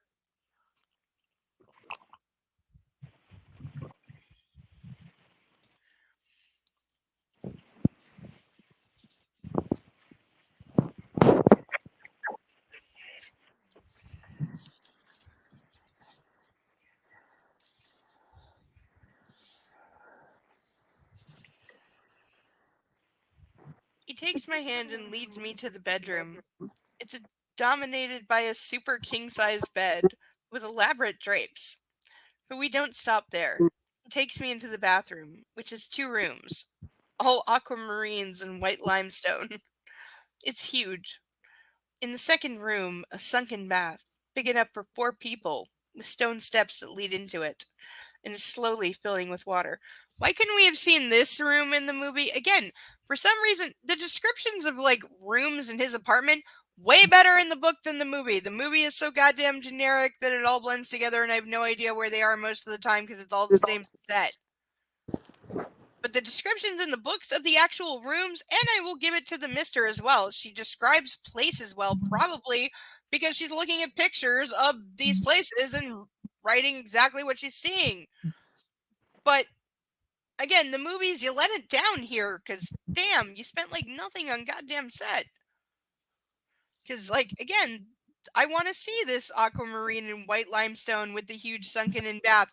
That's a room I want to be in. That's a room that belongs in a romance movie. Why couldn't we not have seen this, please?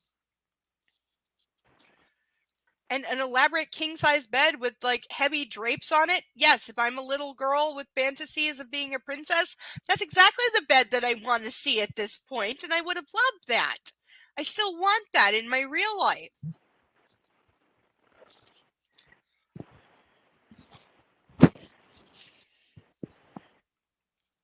Steam rises gently above the foam, and I notice a stone bench that runs all the way around the bath. So it has an observation gallery. Candles flicker to the side. Wow, he's done all this while on the phone? He has a staff fucking duh. Do you have a hair tie? I blink at him, fish into my jeans pocket, and pull out a hair elastic. Put your hair up, he orders softly. I do as he asks. It's warm and sultry beside the bath, and my camisole starts to stick. He leans over and shuts off the faucet, leading me back into the first part of the bathroom. He stands beside me as we face the wall-sized mirror above the 2 glass sinks. Take your sandals off, he murmurs, and I oblige quickly, dropping them into the sandstone floor. None of this is in the movie, and this sounds like way more interesting and even visually dynamic than anything in the movie. Lift up your arms, he breathes, and I do as I'm told. And he lifts my camisole over my head, so I'm topless, standing in front of him, not taking his eyes off mine. He reaches around and undoes the top button of my jeans and the zipper. I'm going to have you in the bathroom, Anastasia. Why do you think her mommy sent her up here?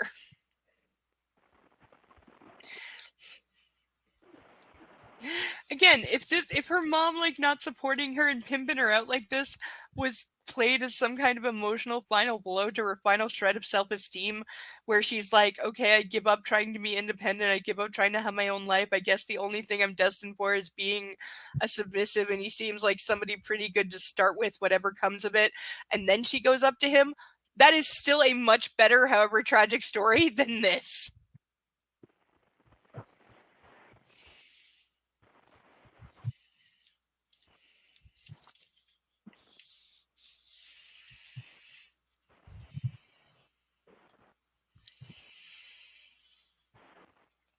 Leaning down, he kisses my neck. I move my head to one side to give him easier access.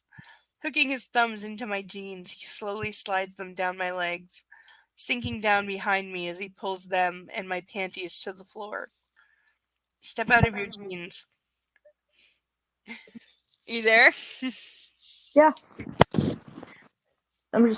I thought they were standing like face to face, so I was trying to figure out how to around to unbutton her jeans. I know, right? We still have to send her those posable mannequins so she can play this out. She doesn't think about anatomy ever. Grasping the edge of the sink, I do just that. And now I'm naked, staring at myself, and he's kneeling behind me. He kisses, then softly bites my behind, making me gasp. He stands and stares at me once more in the mirror. I try hard to stay still, ignoring my natural inclination to cover myself. He splays his hands across my belly, the span of his hand almost reaching from hip to hip. Again, we're emphasizing how tiny and thin she is.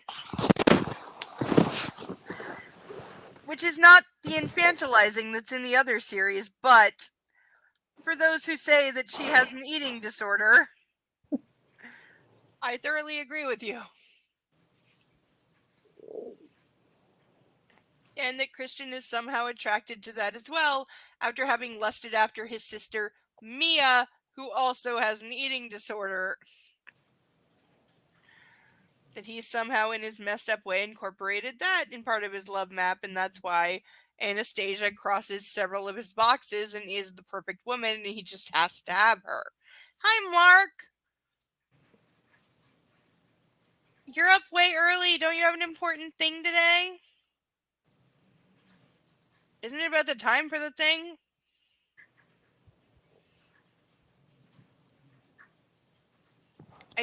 Yeah, guten Morgen, Herr. I don't know what the German word for lawyer is. Or student. But thank you for being here. You want to jump in and say hi? Let me know. It's tomorrow? I thought it was today. So you have time for ice cream.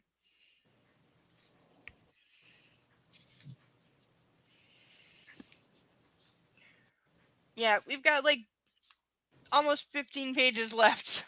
Jesus. I know, I'm reading as fast as I can. Look at you. You're so beautiful, he murmurs. Seeing how you feel. See how you feel. He clasps both my hands in his palms against the backs of my hand. His fingers in between mine so my fingers are splayed.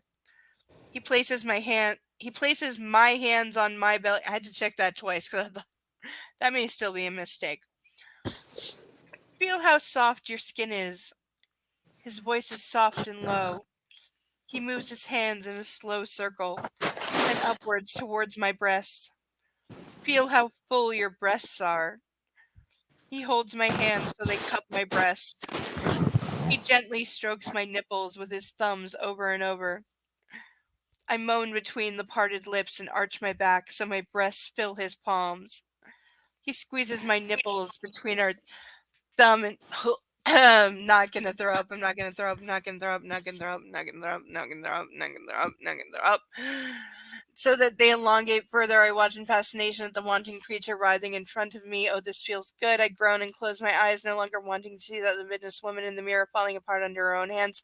His hands feeling my skin as he would, experiencing how arousing it is, and just his touch and soft commands. That's right, baby, he murmurs. He guides my hands down the side of my body, past the waist to my hips and across my pubic hair. He slides his leg in between mine, pushing my feet further apart, widening my stance, and runs my hands over my sex, one hand at a time, in turn, setting up a rhythm. It's so erotic. Truly, I'm a marionette, and he's the master puppeteer. Truer words were never said.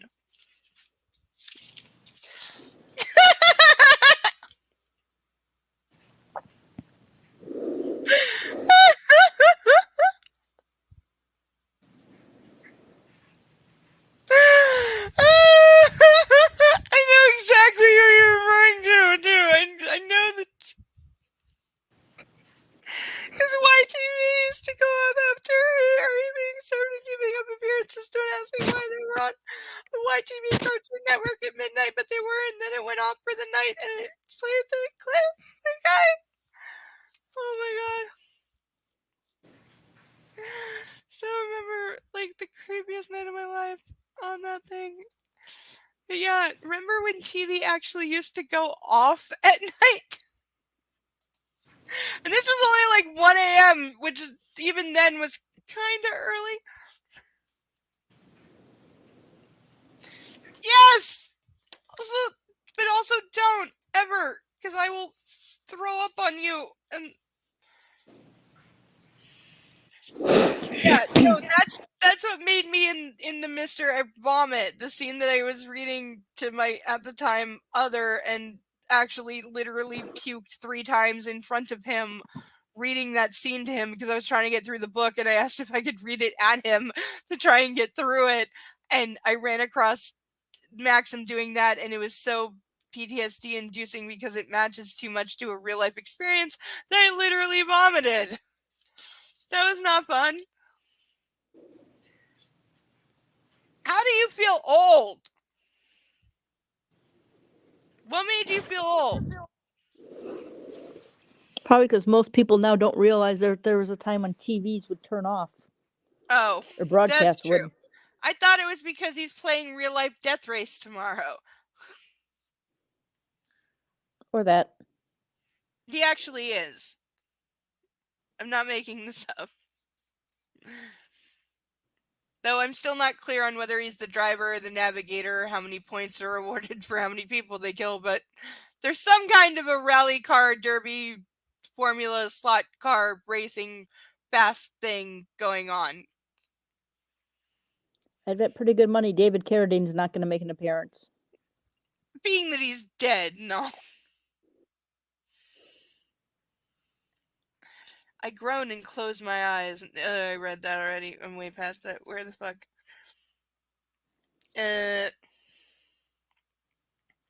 Look at you glow, Anastasia.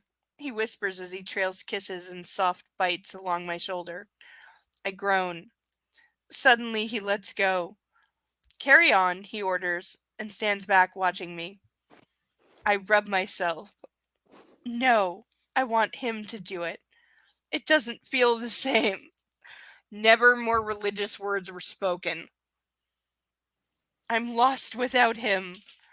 Oh, I can't feel any sexual pleasure by my own hand, only if he gives it to me.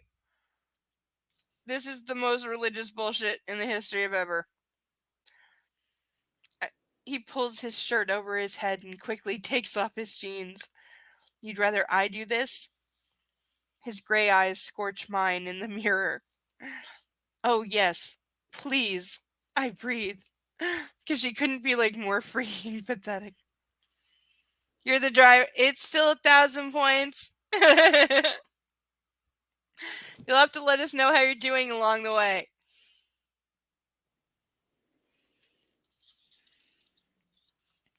He wraps his arms around me again and takes my hands once more, continuing the sensual caress across my sex, over my clitoris. His chest hair scrapes against me, and his erection presses against me. Again, I'm a better writer than saying against me twice in 10 words. Oh, soon, please. He bites the nape of my neck, and I close my eyes, enjoying the myriad sensations. My neck, my groin, the feel of him behind me. He stops abruptly and spins me around, circling my wrists in one hand, imprisoning my hands behind me, and pulling at my ponytail with the other. And I'm flush against him, and he kisses me wildly, ravaging my mouth with his, holding me in place. Again, if this was filmed properly, this could be a genuinely, sexy, intriguing scene where we might understand the chemistry they have for each other even when they're fighting, and this would have made a better scene to end on than the actual ending of the movie. Again, this is the only scene where I'm even vaguely kind of interested because something is actually happening. It's being done badly and clumsily and still abusive, but something is actually happening, and filmed properly, you could make this look sexy. Again, if the set was as described and not the bland generic, rent an office bullshit that's in the movie. I'm pretty sure E.L. James and sexy are mutually exclusive. I think so. His breathing is ragged, matching mine. When did you start your period, Anastasia? He asks out of the blue, gazing down at me. Yeah, this is really not the time, and why do you care? Yesterday? I mumble in a highly aroused state. We didn't need to be told this. Good. He releases me and turns me around. Hold on to the sink, he orders, and drags my hips back again, like he did in the playroom, so I'm bending down. He reaches between my legs and pulls on the blue string. What? And gently takes my tampon out and tosses it into the nearby toilet. By the way, apparently a lot of women were offended that he did that, and I'm like, really? Out of everything in Well, it this causes book, a lot of plumbing problems to throw them in toilets, so you really shouldn't do that. yes, you're right. You should absolutely not do that, and Neil James should know that. But they were offended that he dared remove the tampon instead of either, I don't know, asking her to do it herself or asking her permission. But apparently removing the tampon was the line too far for some women, despite everything else that's in this fucking book. And that is literally why this scene is not in the movie, because it involved him removing the tampon, even though they could have just ignored that part and just had them have sex like always. How do they think the scene was gonna end? That he was gonna do something gentlemanly? I don't know. Or ask her permission? When has he ever Have done her that? show autonomy? He's still not doing that now. Well, that's what I meant. It's like, why were they expecting that in this scene? I don't know, but apparently interfering with the period product was the line, because how dare you interfere with what she wants to bleed on? Was the line.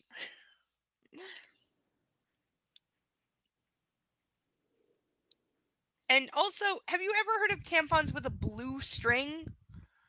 Maybe that's an American brand or a European brand, I don't know, but The ones I've seen have had white strands. yeah, always. It's always just white cotton because they're made out of the same thing and just braided and sewn in. And I've never ever heard of blue string ever. Ever, ever, Neil ever, James has ever. probably never seen a tampon. Well, she also invented the mini pill, as we discovered. Because that's not fucking real.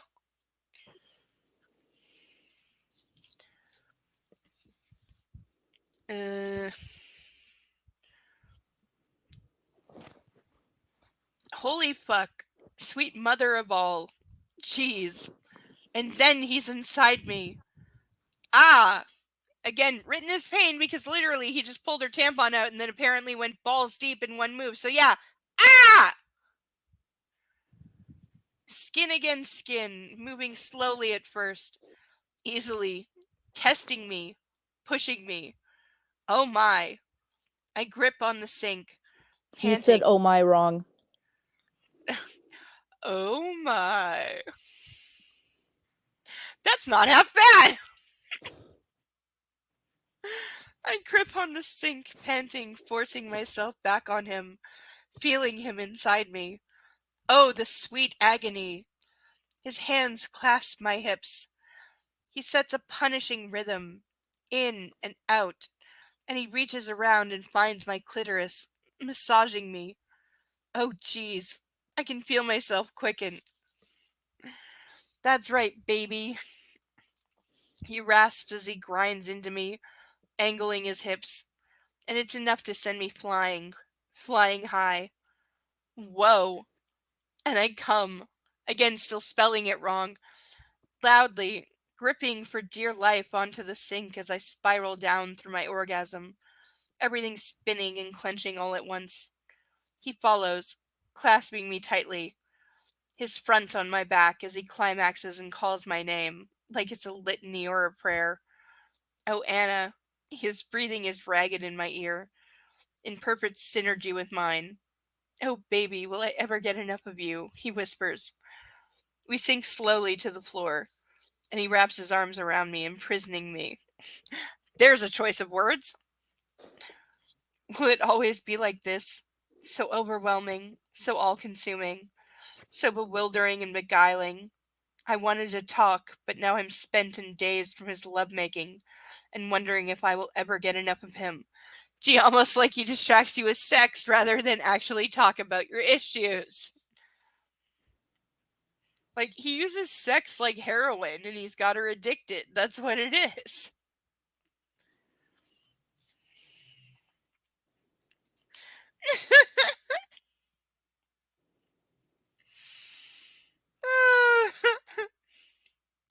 I have seen videos of men helicoptering while in a certain state that would precede orgasm. Perhaps you know to what I am referring?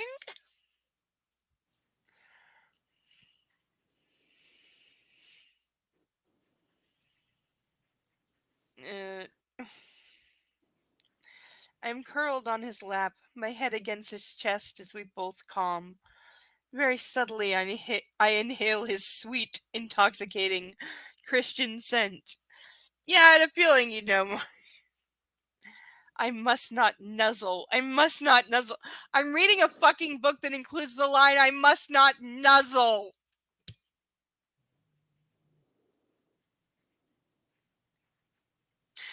Okay, if the Mr. and the Mrs. was the personification of infantilism, I officially declare this book the personification of bestiality because she's turned into a goddamn horse.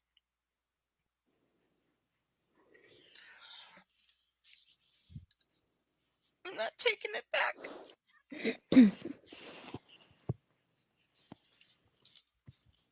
I repeat the mantra in my head, though I am so tempted to do so.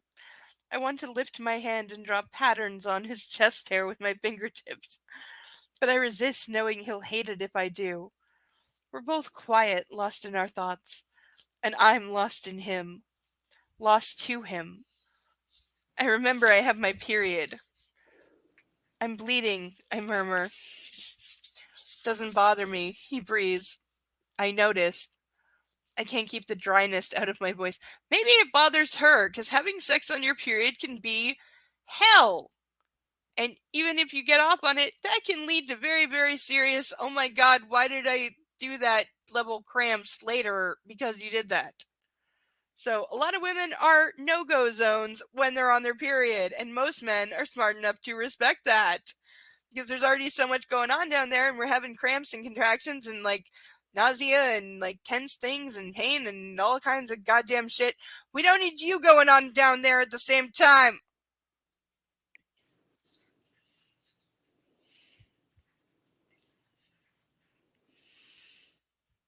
He tenses. Does it bother you? He asks softly. He's asking this now.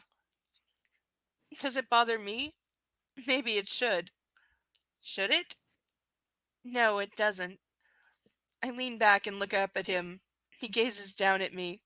His eyes a soft, cloudy gray, because he suddenly has cataracts. No, not at all. He smirks. Good. Let's have a bath. This is like the 4th time they're having a bath.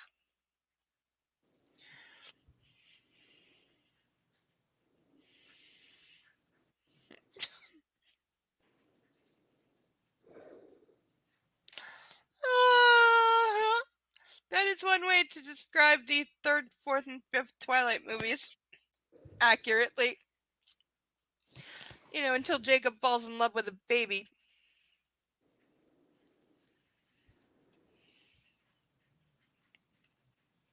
He uncurls from around me, placing me on the floor as he makes to stand.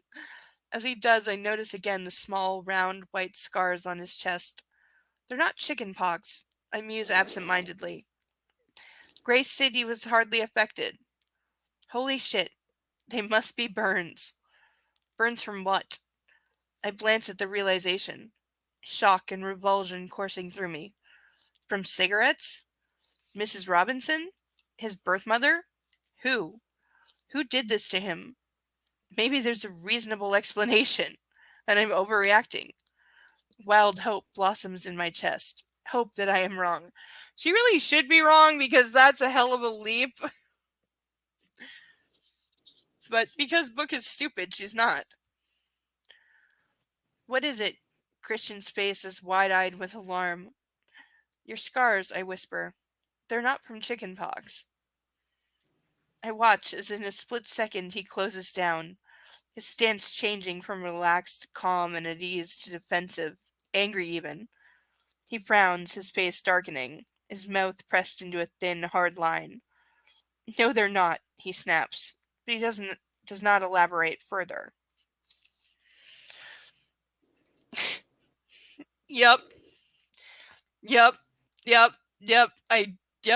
That song is playing in my head. And it would, honestly, Book would be better if it was Mrs. Robinson. It really would.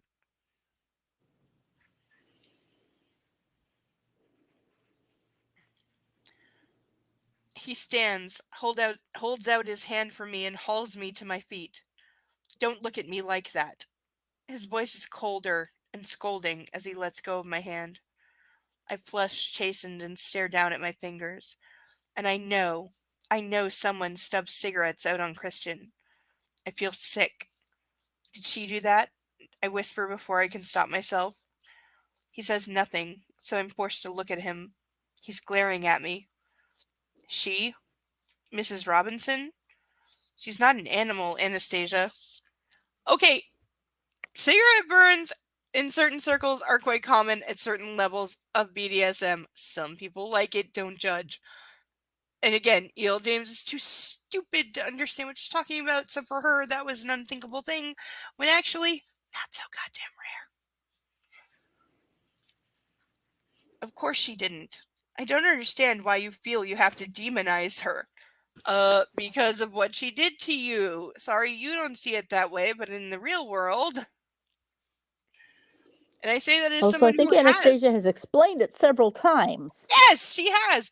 And I say that as someone who has her own fucking bubble where I should, in my own mind, think of a certain person as a criminal, rapist, etc., because they are and they were. But because of my own level of mental fucked upness at the time, as well as many other factors, including how it came across at the time, in my head, I don't see them as a criminal, even though what they did was. And I know that. I know that. And my therapist was right when she said it and tried to get me to tell her who it was, and I wouldn't. I know that what they did was criminal, and they should be in jail for it, and it was wrong, and I should hate them for it.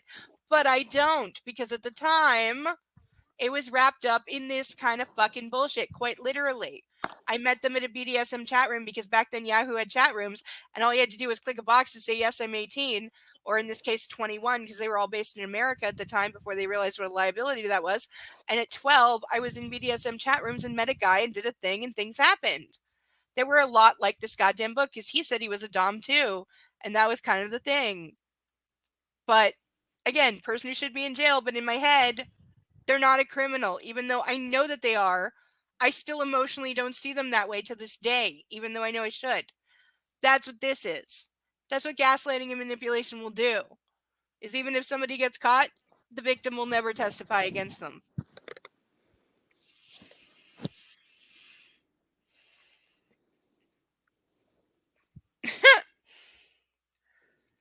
Okay, I don't know what line that's from, because the only Robinson else I can think of is like the Robinson Crusoe, or like the Island Adventure Robinson whatever thing, or the space movie with, I can't think of, but Matt LeBlanc from Friends was in it, and I can't think of anybody else that was in it. Something space. It was the reboot of the old space show with the Lost in Space. Lost in Space. Thank you. Yes, with the Danger Will Robinson robot. Yes, Robinson also. Could not think of that.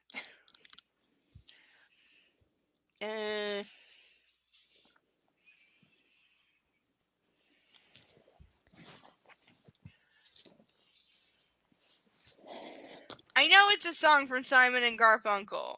Oh, is that line in the song? Yes. Okay, I haven't heard the song in forever. Probably last Or heard something Nate like it's Magic. an affair only the Robinsons should know, or something like that. Okay.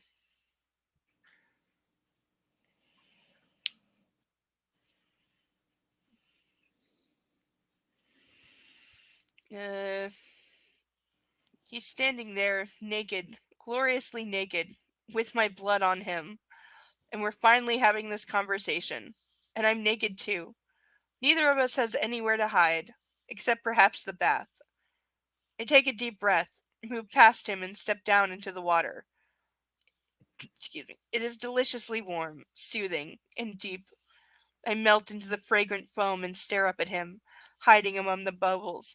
This exact same scene happened in The Mister, only it was right after they had sex for the first time, which also involved her blood on him, where he built a bubble bath and, like, literally, like, almost ritually bathed the child in it.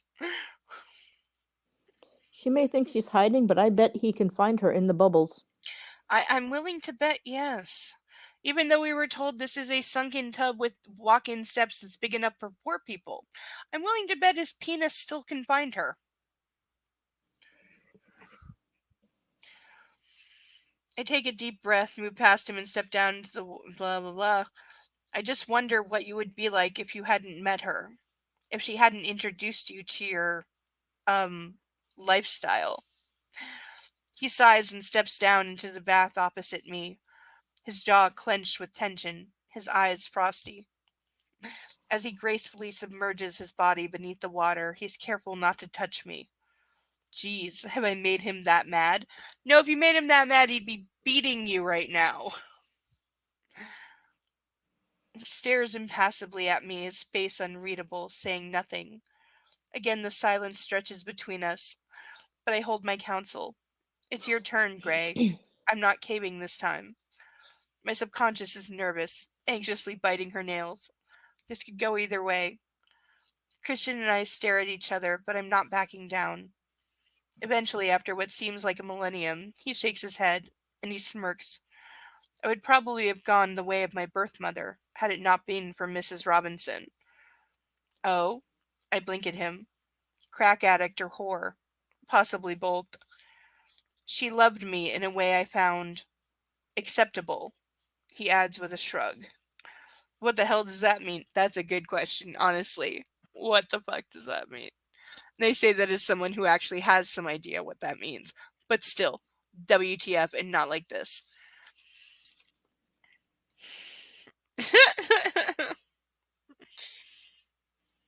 Thank you, Mark.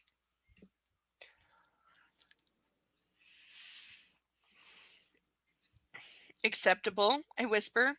Yes. He stares intently at me. She distracted me from the destructive path I found myself following. It's very hard to grow up in a perfect family when you're not perfect.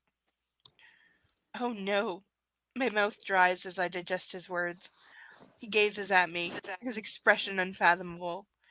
He's not going to tell me any more. How frustrating. Inside I'm reeling. He sounds so full of self-loathing, and Mrs. Robinson loved him. Holy shit. Does she still? I feel like I've been kicked in the stomach. Does she still love you? I don't think so. None Not of these like that. people have any concept of love. They really don't. E.L. James certainly doesn't. Nope. But also she thinks that, because again, Maxim is the same way. He hates his family too. He has no love to his family. The first person he ever loves is Alessia, just like Christian. Like, E.L. James thinks you cannot truly love. Ah! Broken lipstick. Ah! Ah! Ah! Ah! Okay, we're turning that all the way down and trying to save it because there's over half of it left and I'm so not wasting that.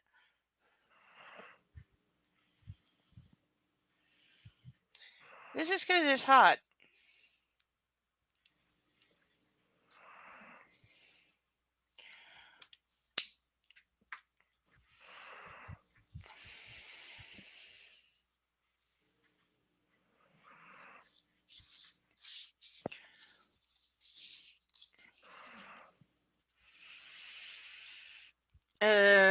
He frowns as if he hasn't thought of the idea. I keep telling you it was a long time ago. It's in the past. I couldn't change it even if I wanted to, which I don't. She saved me from myself. He's exasperated and runs a wet hand through his hair.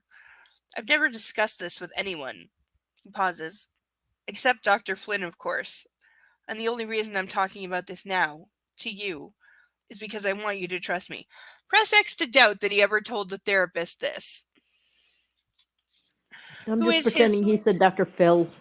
I know, I wanted that too! I wanted Dr. Phil to be the cameo in the movie. That would have made it so much funnier. I at least could have laughed my fucking ass up! Because I called bullshit on Dr. Phil when he was still on Oprah before he even had his own show. I called that he was a many things I can't say here. But he has his very own abuse factory now. And even though he's been outed as it being an abuse factory by kids he's kidnapped and sent there, often without their actual parents' consent, nobody is going after him. Even though he's literally just some talk show hack who doesn't have a medical license anymore.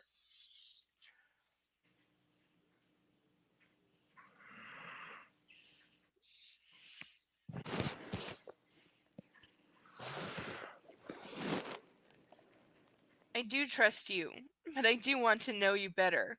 And whenever I try to talk to you, you distract me. There's so much I want to know. Again, they've known each other for like a week, so this is like really intrusive. Oh, for pity's sake, Anastasia, what do you want to know? What do I have to do? His eyes blaze, and though he doesn't raise his voice, I know he's trying to rein in his temper. I glance down at my hands, clear beneath the water as the bubbles have started to disperse. I'm just trying to understand. You're such an enigma, unlike anyone I've met before. I'm glad you're telling me what I want to know. Geez, maybe it's the cosmopolitans making me brave, but suddenly I cannot bear the distance between us. I move through the water to his side and lean against him so we're touching, skin to skin. He tenses and his eyes eyes me warily as if I might bite. Well, that's a turnaround. My inner goddess gazes at him in quiet, surprised speculation. Please don't be angry with me, I whisper. I'm not angry with you, Anastasia. I'm just not used to this kind of talking, this probing. I only have this with Dr. Flynn and with... He stops and frowns. With her, Mrs. Robinson. You talk to her. I prompt, trying to rein in my own temper. Yes, I do. About what? Is that the puppy breathing into the mic or you? That's the puppy. No. I thought so. She sounds so cute. Good baby girl. He shifts in the bath so he's facing me, causing the water to lap over the sides and onto the floor. He places his arm around my shoulders, resting on the ledge of the bath. We needed 3 lines to say this. Persistent, aren't you? He murmurs, a trace of irritation in his voice. Life, the universe, business, Anastasia. Mrs. R and I go way back. We can discuss anything. Me? I whisper. Yes. Gray's eyes watch me carefully. I bite my bottom lip, trying to curb the sudden rush of anger that surfaces. Why do you talk about me? I endeavor not to sound whiny and petulant, but I don't succeed. I know I should stop. I'm pushing him too hard. But my subconscious has her munch scream face on again.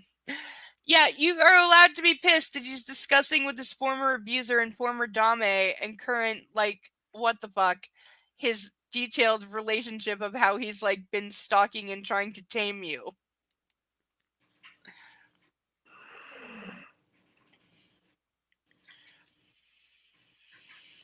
I've never met anyone like you, Anastasia. What does that mean? He's only met 15 women before in his life. Anyone who just didn't automatically sign your paperwork, no questions asked? He shakes his head. I need advice. And you take advice from Mrs. Pedo? I snap. The hold on my temper is more tentative than I thought. Anastasia, enough. He snaps back sternly, his eyes narrowing. I'm skating on thin ice and I'm heading into danger. Oh, I'll put you across my knee. I have no sexual or romantic interest in her whatsoever. She's a dear, valued friend and a business partner. That's all. We have a past, a shared history, which is monumentally beneficial for me, though it fucked up her marriage. But that side of our relationship is over. Geez, another part I just can't understand. She was married as well? How did they get away with it for so long? And your parents never found out? No, he growls. I've told you this. And I know that's it. I cannot ask him any further questions about her because he will lose it with me. Are you done? He snaps. I get why this is kind of sensitive territory, but he's also being a jerk.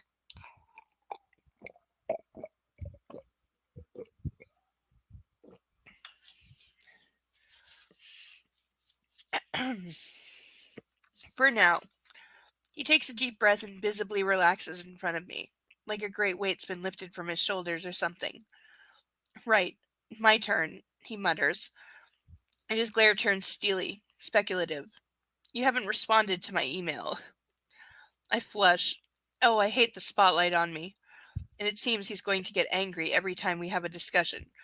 Like he hasn't already. I shake my head. Perhaps that's how he feels about my questions. He's not used to being challenged. The thought is revelatory, distracting, and unnerving. I was going to respond. But now you're here. You'd rather I wasn't? He breathes, his expression impassive again.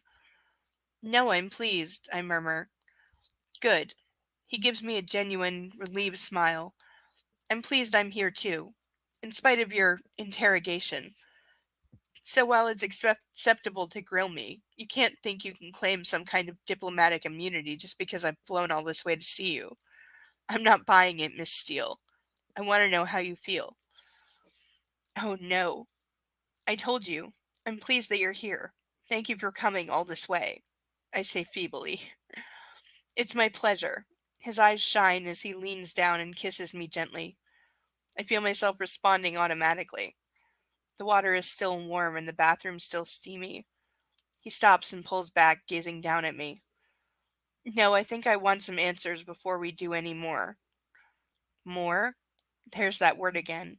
And he wants answers. Answers to what? I don't have a secret past. I don't have a harrowing childhood. What could he possibly want to know about me that he doesn't already know? I sigh resigned. What do you want to know? Well, how do you feel about our would-be arrangement, for starters? I blink at him. Truth or dare time. My subconscious and inner goddess glance nervously at each other. Hell, let's go for truth. I don't hear a puppy. I muted it. I didn't want to Aw. distract everybody. No, leave the puppy breathing. It's good. She's such a cutie. And it's good that she's snuggled on her blankets and recovering. I don't think I can do it for an extended period of time. A whole weekend of being someone I'm not. I flush and stare at my hands. He tips my chin up, and he's smirking at me, amused. No, I don't think you could either. And part of me feels slightly affronted and challenged. Are you laughing at me? Yes, but in a good way, he says with a small smile. He leans down and kisses me softly, briefly. You're not a great submissive. He breathes as he holds my chin, his eyes dancing with humor. You knew this, idiot. She's the first so-called sub you ever had that you didn't literally meet at a BDSM class where you already knew that they were a sub looking for a dom. Duh. But that's because you needed an actual challenge and subs were too sub for you, and what you said yourself that you like punishing in the beating, so you need someone disobedient to have a reason to punish them. And that's why you went for this clueless fool who is not submissive by her nature. I stare at him, shocked, and then I burst out laughing, and he joins me. Maybe I don't have a good teacher. He snorts. Maybe. Perhaps I should be stricter with you. He cocks his head to one side and gives me an artful smile.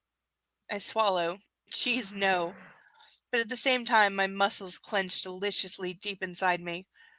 It's his way of showing that he cares. Perhaps the only way he can show he cares. Wow, her level of making excuses for him has reached like new heights. I realize that. He's staring at me, gauging my reaction. Was it that bad when I spanked you the first time? I gaze back at him, blinking. Was it that bad? I remember feeling confused by my reaction. It hurt, but not so much in retrospect. He said over and over again, it's more in my head. And the second time, well, that was good. Hot. No, not really, I whisper. That's not some expert gaslighting going on right there. It's more the idea of it, he prompts. I suppose. Feeling pleasure when one isn't supposed to. I remember feeling the same. Takes a while to get your head around it. Holy hell. This was when he was a kid. You can always use the safe word, Anastasia. Don't forget that.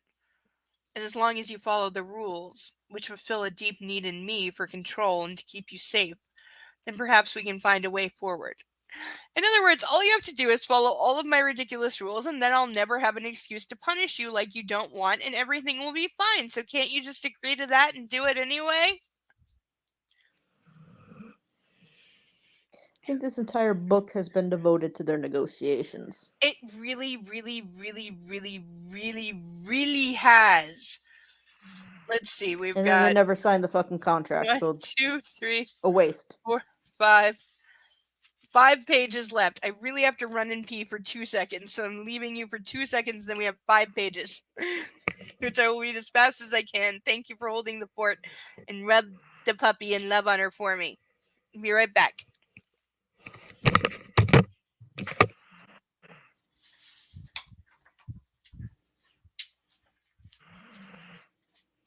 Mark, behave yourself while I'm gone.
Hello.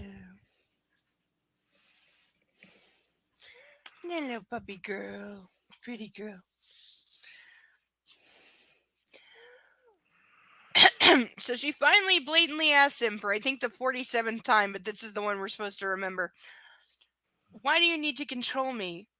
Because it satisfies a need in me that wasn't met in my formative years. So it's like a form of therapy? I've not thought of it like that, but yes, I suppose it is. This is so fucked up. This I can understand. This will help. But here's the thing. One moment you say, don't defy me, and the next you say you like to be challenged. That's a very fine line to tread successfully. So again, at least she's calling him out on his contradictory bullshit, kinda, sorta, maybe. He gazes at me for a moment, then frowns. I can see that, but you seem to be doing fine so far. But at what personal cost? I'm tied up in knots here. I like you tied up in knots, he smirks. That's not what I meant. I splash him in exasperation. He gazes down at me, arching an eyebrow. Did you just splash me?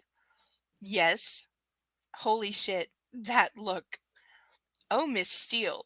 He grabs me and pulls me onto his lap, sloshing water all over the floor.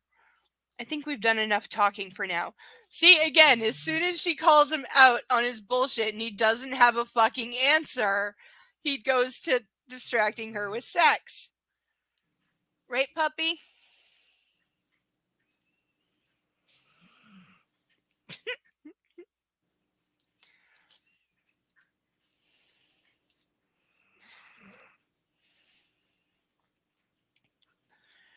He clasps his hands on either side of my head and kisses me, deeply, possessing my mouth, angling my head, controlling me. I moan against his lips. This is what he likes. This is what he's so good at. Everything ignites inside me and my fingers are in his hair, holding him to me. And I kiss him back and saying I want you, too, the only way I know how to. He groans, shifting at me so I'm astride him, kneeling over him, his erection beneath me. Never have sex in the bath, by the way, especially one that's like full of bubble bath and oils and whatever, because it's a very bad idea. You awake over there? Pretty sure every decision she's made in this book has been a bad idea. Yeah, but this one I actually remember being warned about in like 6th grade. Never have sex in water. But this is like the second or third time they're doing that, and at least he's not literally drowning her this time.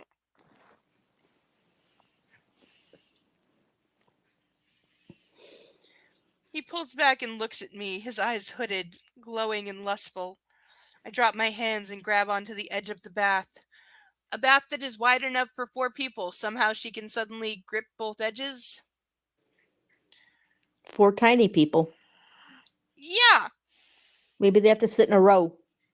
Or on top of each other. Yep. But he grips both my wrists and pulls my hands behind my back, holding them together in one hand. He always, even when she's not touching him, see again, it's about him having control. Because she wasn't touching him, so it's not about not touching his chest. She had her arms out to the side. But no, he needs to control her and restrain her at all times, because it's about doing that and hurting her by doing it. Because again, like, he's got full control just by holding her hands, because she's like astride him in a bathtub. I'm going to have you now, he whispers. Was there like another option? Like, you already pulled her on your lap and like she knows your dick is like up and ready. Like,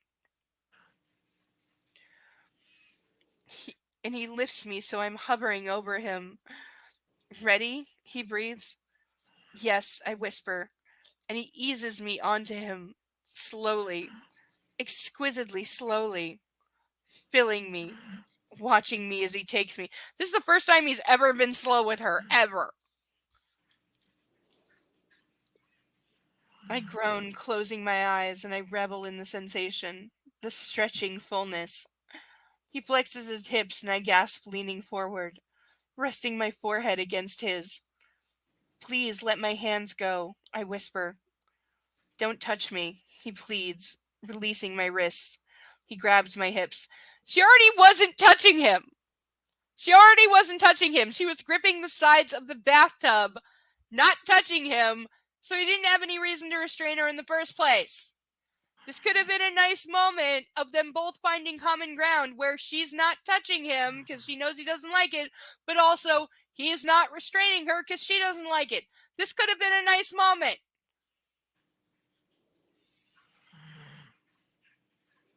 Clasping the bath ledge. See, she goes right back to it.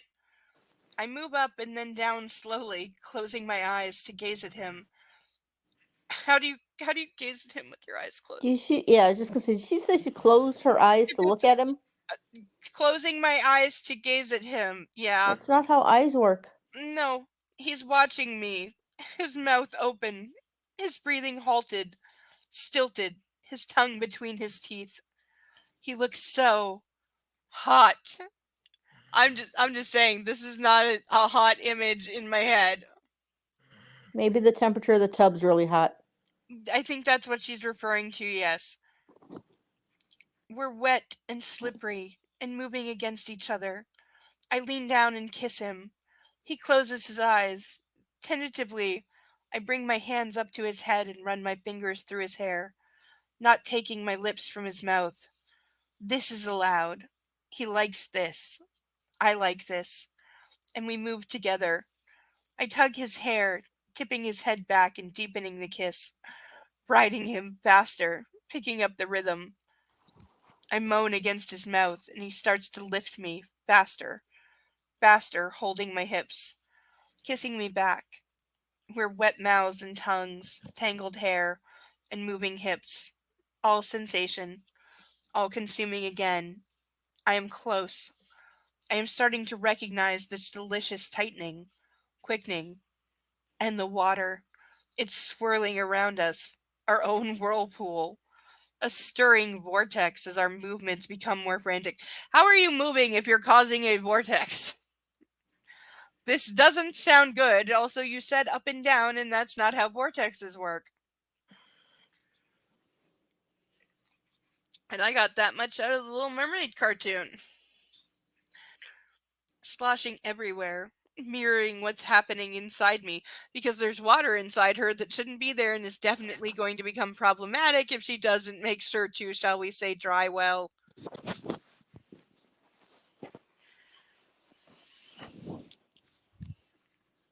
And I just don't care. I love this man. I love his passion, the effect I have on him.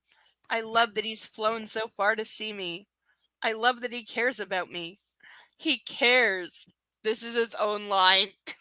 Because we need to be beaten over the head with, he cares. He might be an abusive rapist asshole, but he cares. He's a sensitive, abusive, rapist asshole. Yes, exactly. And that makes it okay. It's so unexpected, so fulfilling. He is mine and I am his. That's right, baby. He breathes, I hate the baby, especially with what we know from the Mr. and the Mrs. of the baby infantilizing bullshit.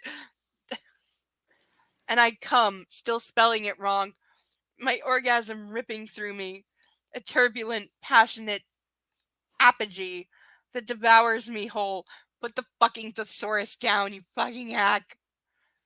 And suddenly Christian crushes me to him, his arms wrapped around my back as he finds his release. Anna, baby, he cries, and it's a wild invocation, stirring and touching the depths of my soul. We lay staring at each other, gray eyes into blue, face to face in the super king bed. By the way, is there actually such a thing as a super king bed? Because I've heard of a king size bed and I've heard of a California king bed, but I've never heard of a super king bed. I haven't either. I would imagine that the California king size bed would be the super size. Exactly. That's what it made me think of. Like maybe but again, I looked it up. In books, there's no such thing as copyright, so you can put brand names and shit. So it's not because it's like a brand name or anything that she couldn't mention. This is how in the Mr. and the Mrs. she had like Dua Lipa and every fancy British brand name, including like $250,000 hunting guns and like cars and sound systems and bullshit.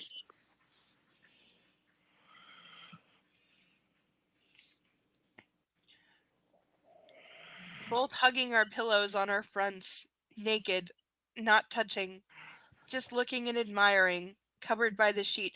Again, And if they had soaking filmed, wet. and yes, but again, if they had filmed this properly, this could have been a truly romantic, like, make a lot of shit make sense kind of scene. I really want to know the story of why this entire scene, which is this entire chapter, it's like 30 goddamn pages. It's a significant portion of the book. It's a significant percentage. Why was this scene cut out when it makes so much sense? And it's the only part that actually kind of makes any kind of sense. Again, making a lot of allowances. He's still an abusive rapist asshole. He absolutely is. But if you're trying to make this a romance, this is the scene that I'm doubling down on. This is the scene that's in all the trailers. This is the scene that I'm basing the entire goddamn movie on because it's the only thing that has vague hints of actually being romantic as long as you don't look too fucking hard. Well, if you have one scene that makes sense and is romantic, then you have to explain why nothing else in the fucking trilogy makes sense or is romantic. Quite possibly. I swear to You God, might as well just cut out the one that's that's the abnormality. Like 5 pages ago, I actually had that thought. I was like, did they really cut this out because they knew the movies were so goddamn stupid? And this scene is slightly above stupid in a couple of places, and they were worried it would ruin the effect of stupid, which they were banking on in a weird backhanded way of making money. Or they realize this is a good scene, but we can't make any other scene in this trilogy good. So yes, I had that thought. We'd have to answer questions. I literally had that thought. I'm like, did they cut this because literally it's the only thing that is not actually good in the real world, but compared to everything else in this trilogy, this is a good scene? Did they cut that for that reason because it didn't match anything else ever? Probably. I for real had that thought and thought I was being too fucking cynical, but I think I'm right. I think we're both right. I think that's exactly why it was too good and they just couldn't because everybody would ask, why isn't the rest of it good? Exactly, because if you can write this, which I guarantee you she didn't write this. No.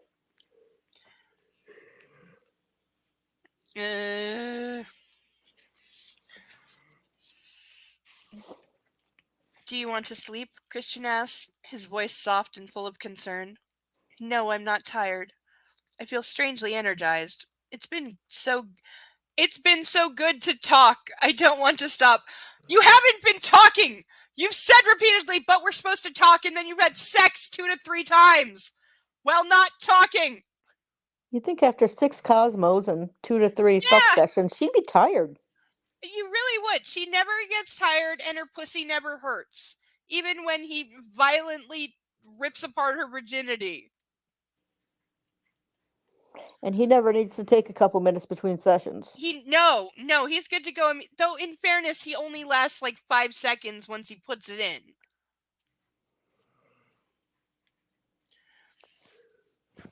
What do you want to do? He asks. Talk?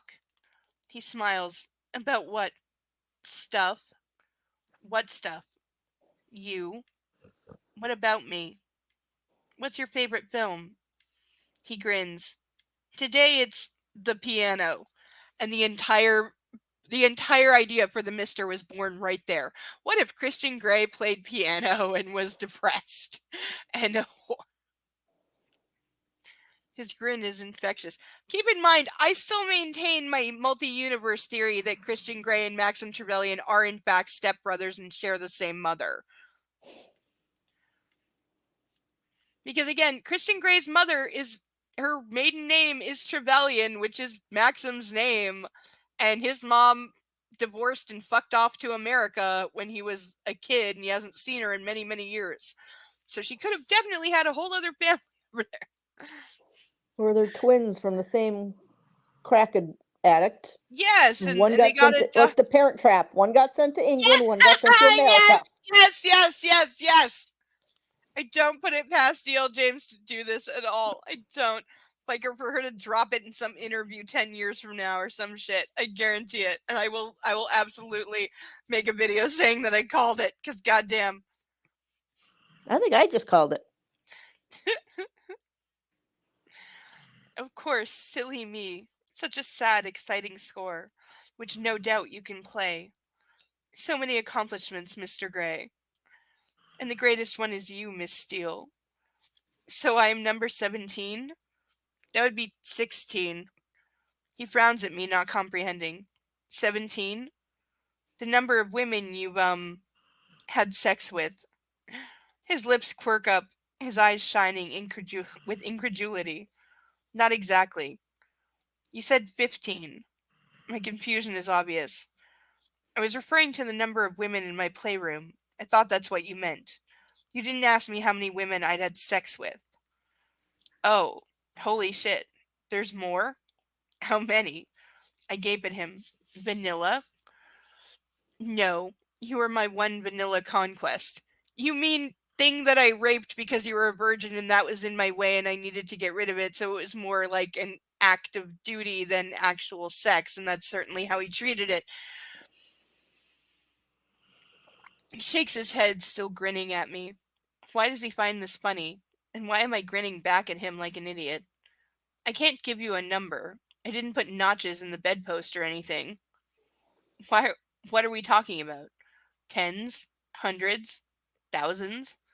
My eyes grow wider as the numbers get larger. Tens. We're in the tens, for pity's sake. All submissives? Yes. Stop grinning at me.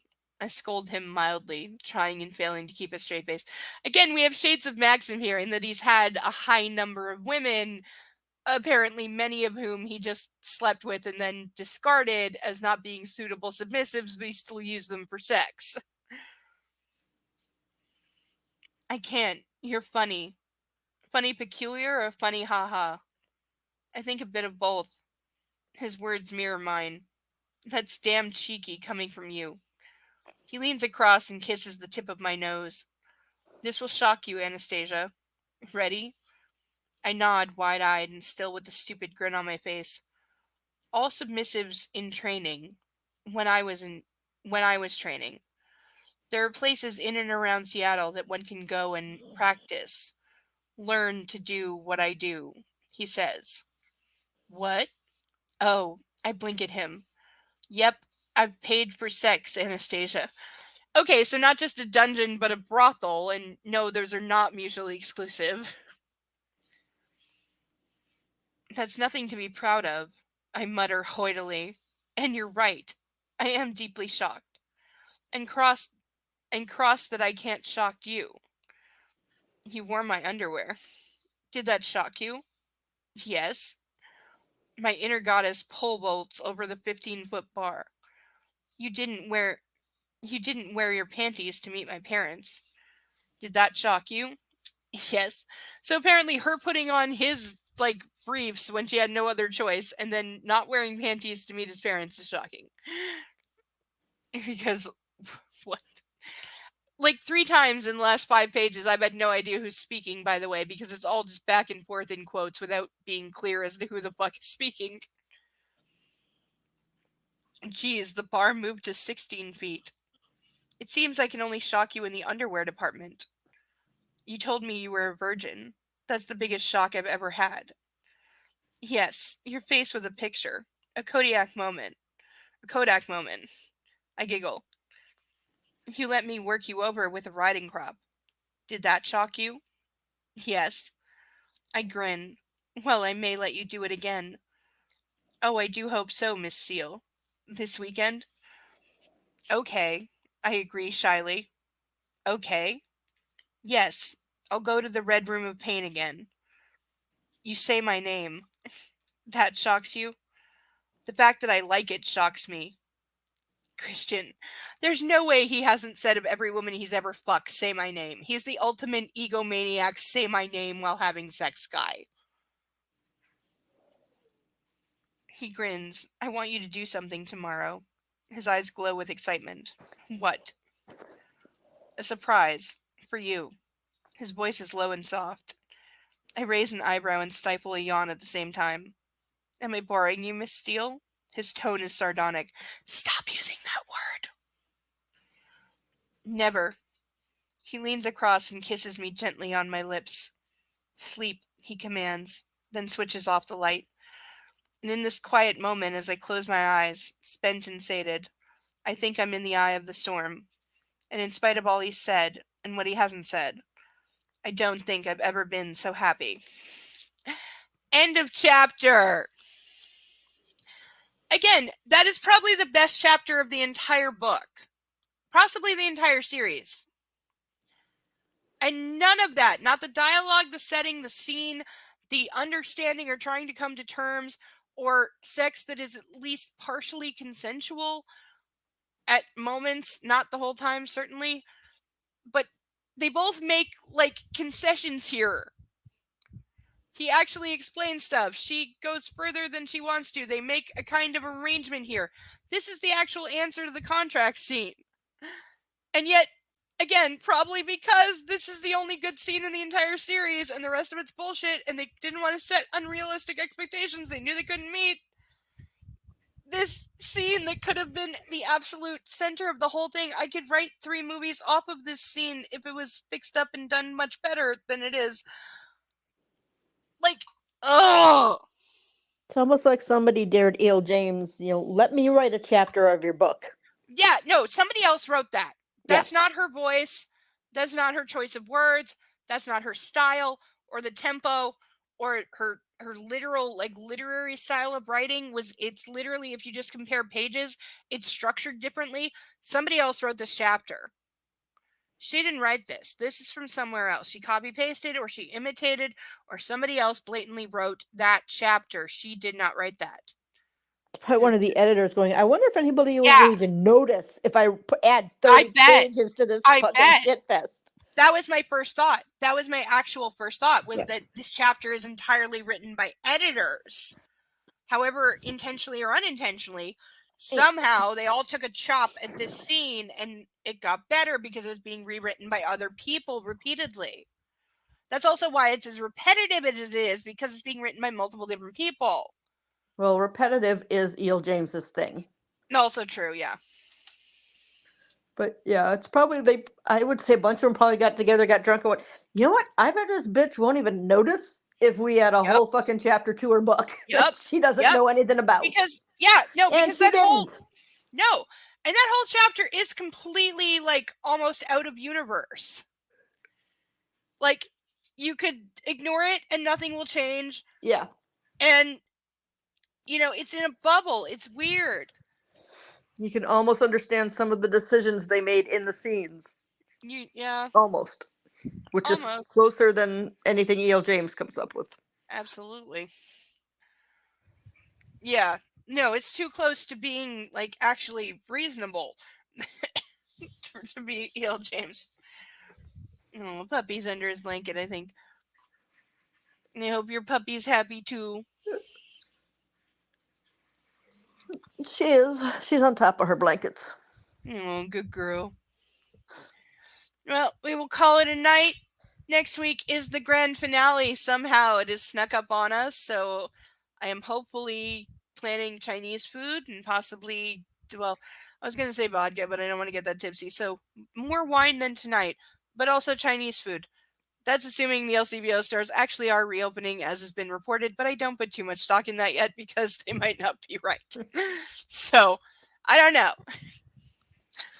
I've only tried to buy wine like this Friday, the Friday yesterday, and last Friday. That's the only time I tried during the strike, but because I was like not drinking during the week, so it's like, okay, please just one time let me be able to get a bottle of wine for book club. That's all. I'm only asking one time. So I got very lucky, but hopefully things are open next week, so that will make things better. Hope so.